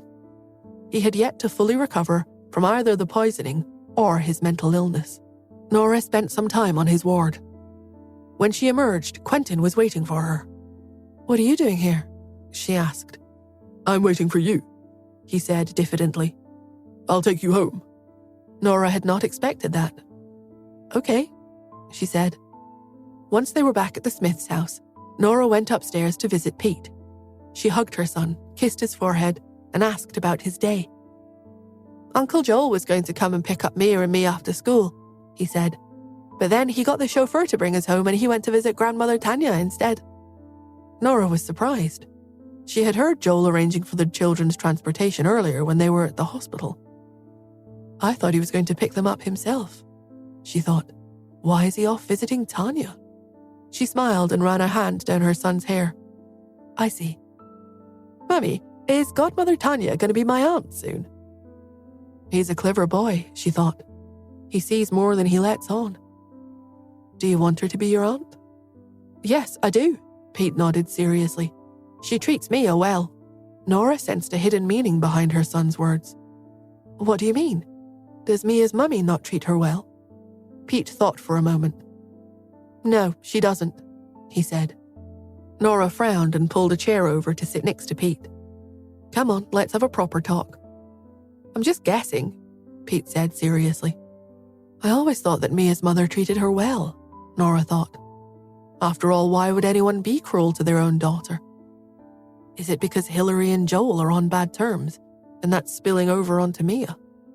She did not expect what her son had to tell her.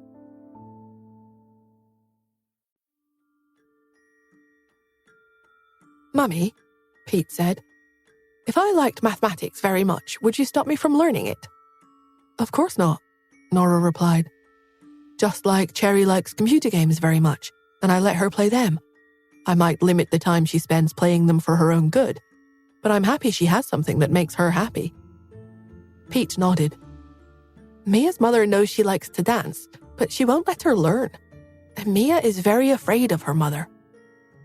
Afraid, thought Nora. No child should be afraid of their own mother. But maybe Pete just made a poor word choice. Is it because Mia's mummy is very strict? She asked. No. Pete shook his head. He thought for a minute and then he added, Daddy is very strict too, but I know he does it for my own good. Sometimes I push back when he's too strict and he gives in. But Mia's afraid of her mummy because she's not sure her mummy will ever give in. Nora was stunned. Even with Pete's childish explanation, she understood. Even though Justin is stern, she thought, Pete still trusts and respects him because he's his father. He's not afraid of his father. But for some reason, Mia doesn't trust her mother and doesn't feel safe with her. She frowned. Did Mia tell you all of this? Pete shook his head. I saw it for myself. If what Pete says is true, I'll really have to pay attention, she thought. But he's only 5 years old. Maybe he's misunderstanding or misinterpreting what he's seeing. I understand, she said seriously. I'll take note of this, and I'll watch out for Mia. If this is true, I'll tell your uncle about it. Nora was disturbed by Pete's accusation. Is there really a mother in this world who could abuse her child? She wondered. Tanya pulled into her driveway and looked into the rearview mirror at the man sitting in the back seat of her car. Joel had taken advantage of the fact that Tanya didn't lock her car. He had snuck into the back seat and had sat there waiting until she got off to work. When she had discovered he was there, she had wanted to scream. "Shh," he had said. "Don't make a fuss. Just drive. We have to talk about our relationship." She had stared at him, speechless. As a teacher, she really had not wanted to make a scene in the school parking lot and risk upsetting her students. So she had ground her teeth and had done as he had asked. As she pulled into her driveway, she asked sarcastically, "Well, tell me, just what is our relationship, Mr. Smith?" "I'm your ex-boyfriend," Joel said. "Or rather, I'm a man who can't get over my ex-girlfriend." Tanya's face turned red. She shook her head. "Mr. Smith, you have a fiancé and a daughter. What you're doing to me is harassment, and you know it." He lowered his eyes. "Tanya, you were so angry yesterday. Were you jealous?" "Jealous? Me?" she thought. "Why would I be jealous when I was the one deceiving myself? When Mia and Joel were with me, I could pretend that we were happy together. Even after they left, I was still happy. But then I saw Hillary's social media post. Hillary had been so excited about Mia's birthday. For some reason, seeing that post had made Tanya angry, and her anger had made her ashamed of herself. She hadn't slept much the previous night. When I made plans to return to this country, I told myself I was not going to get in touch with Joel, she thought. Why am I speaking to him now? She was angry with herself, and even more furious with Joel for teasing her like this. He was making it impossible for her to move on. She sat in the front seat for a long time. Finally, she calmly said, "Yes, I was jealous." Joel was startled at the admission. Tanya lowered her head. From behind, Joel could not see her expression, but he could see that her shoulders were shaking. She never cries, he thought. Why is she crying now? There, she said. I admit it. Are you satisfied? She turned around to face him. Are you satisfied, Mr. Smith? She demanded. You made me admit that I'm a witch who wants another woman's man. You made me admit that I'll always be beneath you. I hope you're happy. The pain in her voice was unmistakable. In Switzerland, I had no lack of suitors, she thought. But I couldn't make myself like any of them. I couldn't admit that I had never gotten over Joel, even if he's now with a woman I hate. Joel watched as a single tear rolled down her cheek and caught the light as it fell. He reached out and put a hand on her shoulder. She angrily shrugged it off and stormed out of the car. He chased after her. Tanya, wait. She shoved him away and turned to open her front door. He reached out and grabbed her arm. Tanya. Joel, what are you trying to do? She shouted furiously. Even if I'm not completely over you, I refuse to be your mistress. I may be spineless, but I have standards. Let go of me or I'm calling the police. He didn't let go. She had taken her phone out and started to dial when Joel said quietly, Uncle Ian is critically ill. She paused. She knew how important his uncle was to him. Joel continued, After Uncle Ian and Yvette separated more than 20 years ago, they never saw each other again. His greatest regret in this life is that he couldn't be with her. He knows that Nora is his daughter, but his only wish right now is to follow Yvette into the afterlife. He took a deep breath. Tanya, we were so lucky to meet again. This time, I won't let you go. After her talk with Pete, Nora took a shower and planned to go downstairs to grab a bite to eat. Quentin was waiting at her door. He was 26 years old. but the worried expression on his face made him look much younger. He was leaning against the wall, but he straightened at the sight of her. "What's the matter?" she asked. "Nora, I have to ask," he said. "What did you tell Uncle Ian that suddenly gave him the will to live?"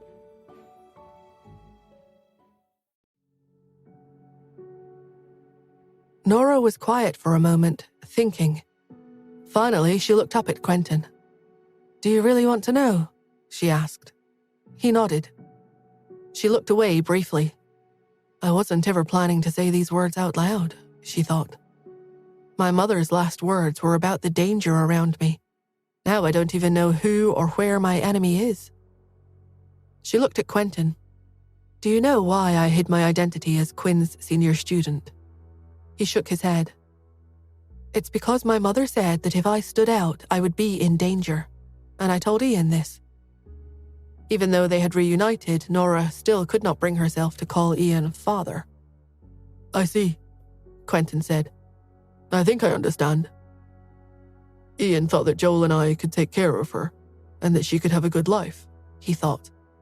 So his only thought was to reunite with Yvette in death. But when he found out his daughter was in danger, how could he, as a father, leave her? He had to stay and protect her.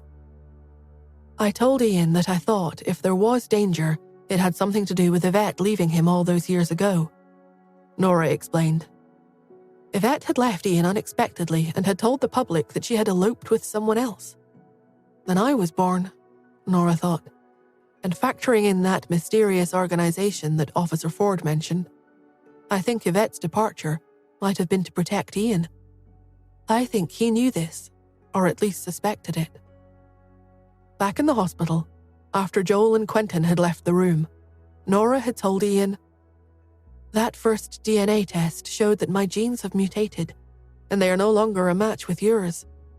But Mother banked my umbilical cord blood as a contingency plan." If Nora was going to investigate and get involved further in whatever was going on, Ian could protect her and fulfill his duties as a father. And even though Nora knew she didn't need his protection, if this responsibility could replenish his will to live, she didn't mind being protected. Quentin suddenly brightened. "Nora, don't worry," he said seriously. "I'll help guard both you and your identity. If there's danger, of course I'm going to protect my cousin." Joel hugged Tanya tightly. "I don't know what Nora said to Uncle Ian to make him want to live, but I know that I can't lose you again," he said. Joel remembered seeing his uncle lying on the hospital bed, and he remembered his uncle's profound regret that he had not insisted on staying with Yvette. As he had spoken those words, Joel had thought of Tanya. "I can't let that tragedy repeat itself," he had thought. Tanya stopped struggling. "But what about Mia and Hillary?" she asked.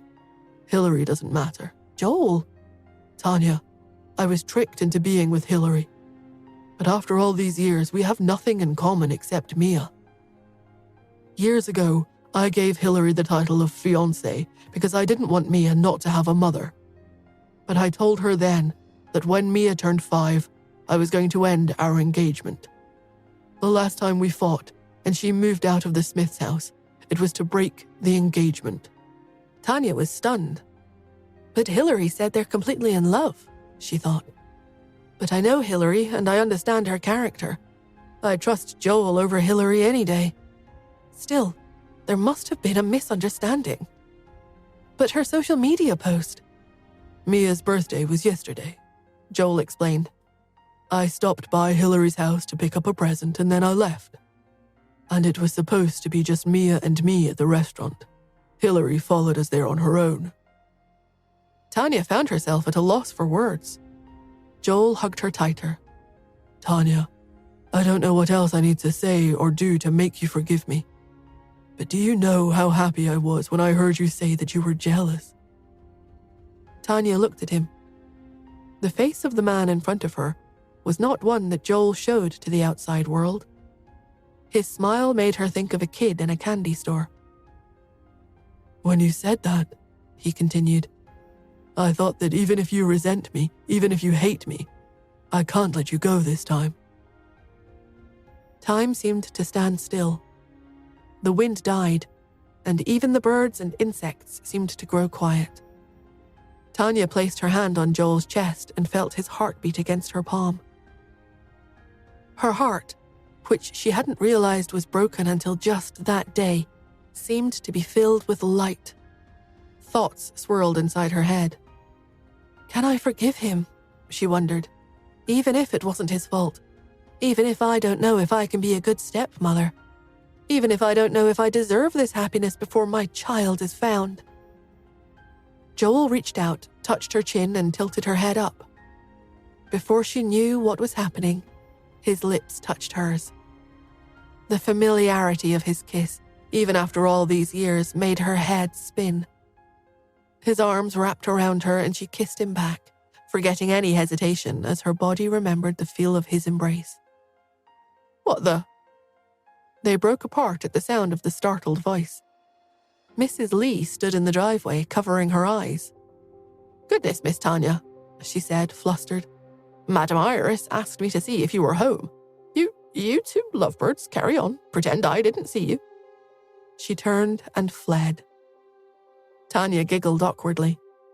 She knew it wasn't appropriate to continue what they had been doing out here on the sidewalk, but she could not bear to let Joel go either. Let's talk inside, she said. She ducked quickly through the door, and Joel followed obediently behind her. He did not look, just now, like the tycoon who ran the business world.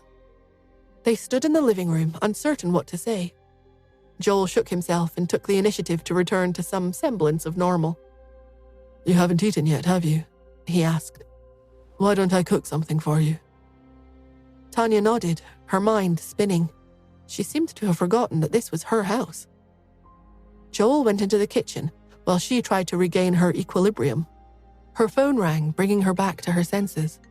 She fumbled when she answered and accidentally put the call on speaker. Hillary's voice filled the room. Tanya, do you really think Joel's going to come running back to you just because you're back in town? I'm the one he loves. He's right here with me now, and our happy little family is about to enjoy a nice family dinner. You need to stop daydreaming.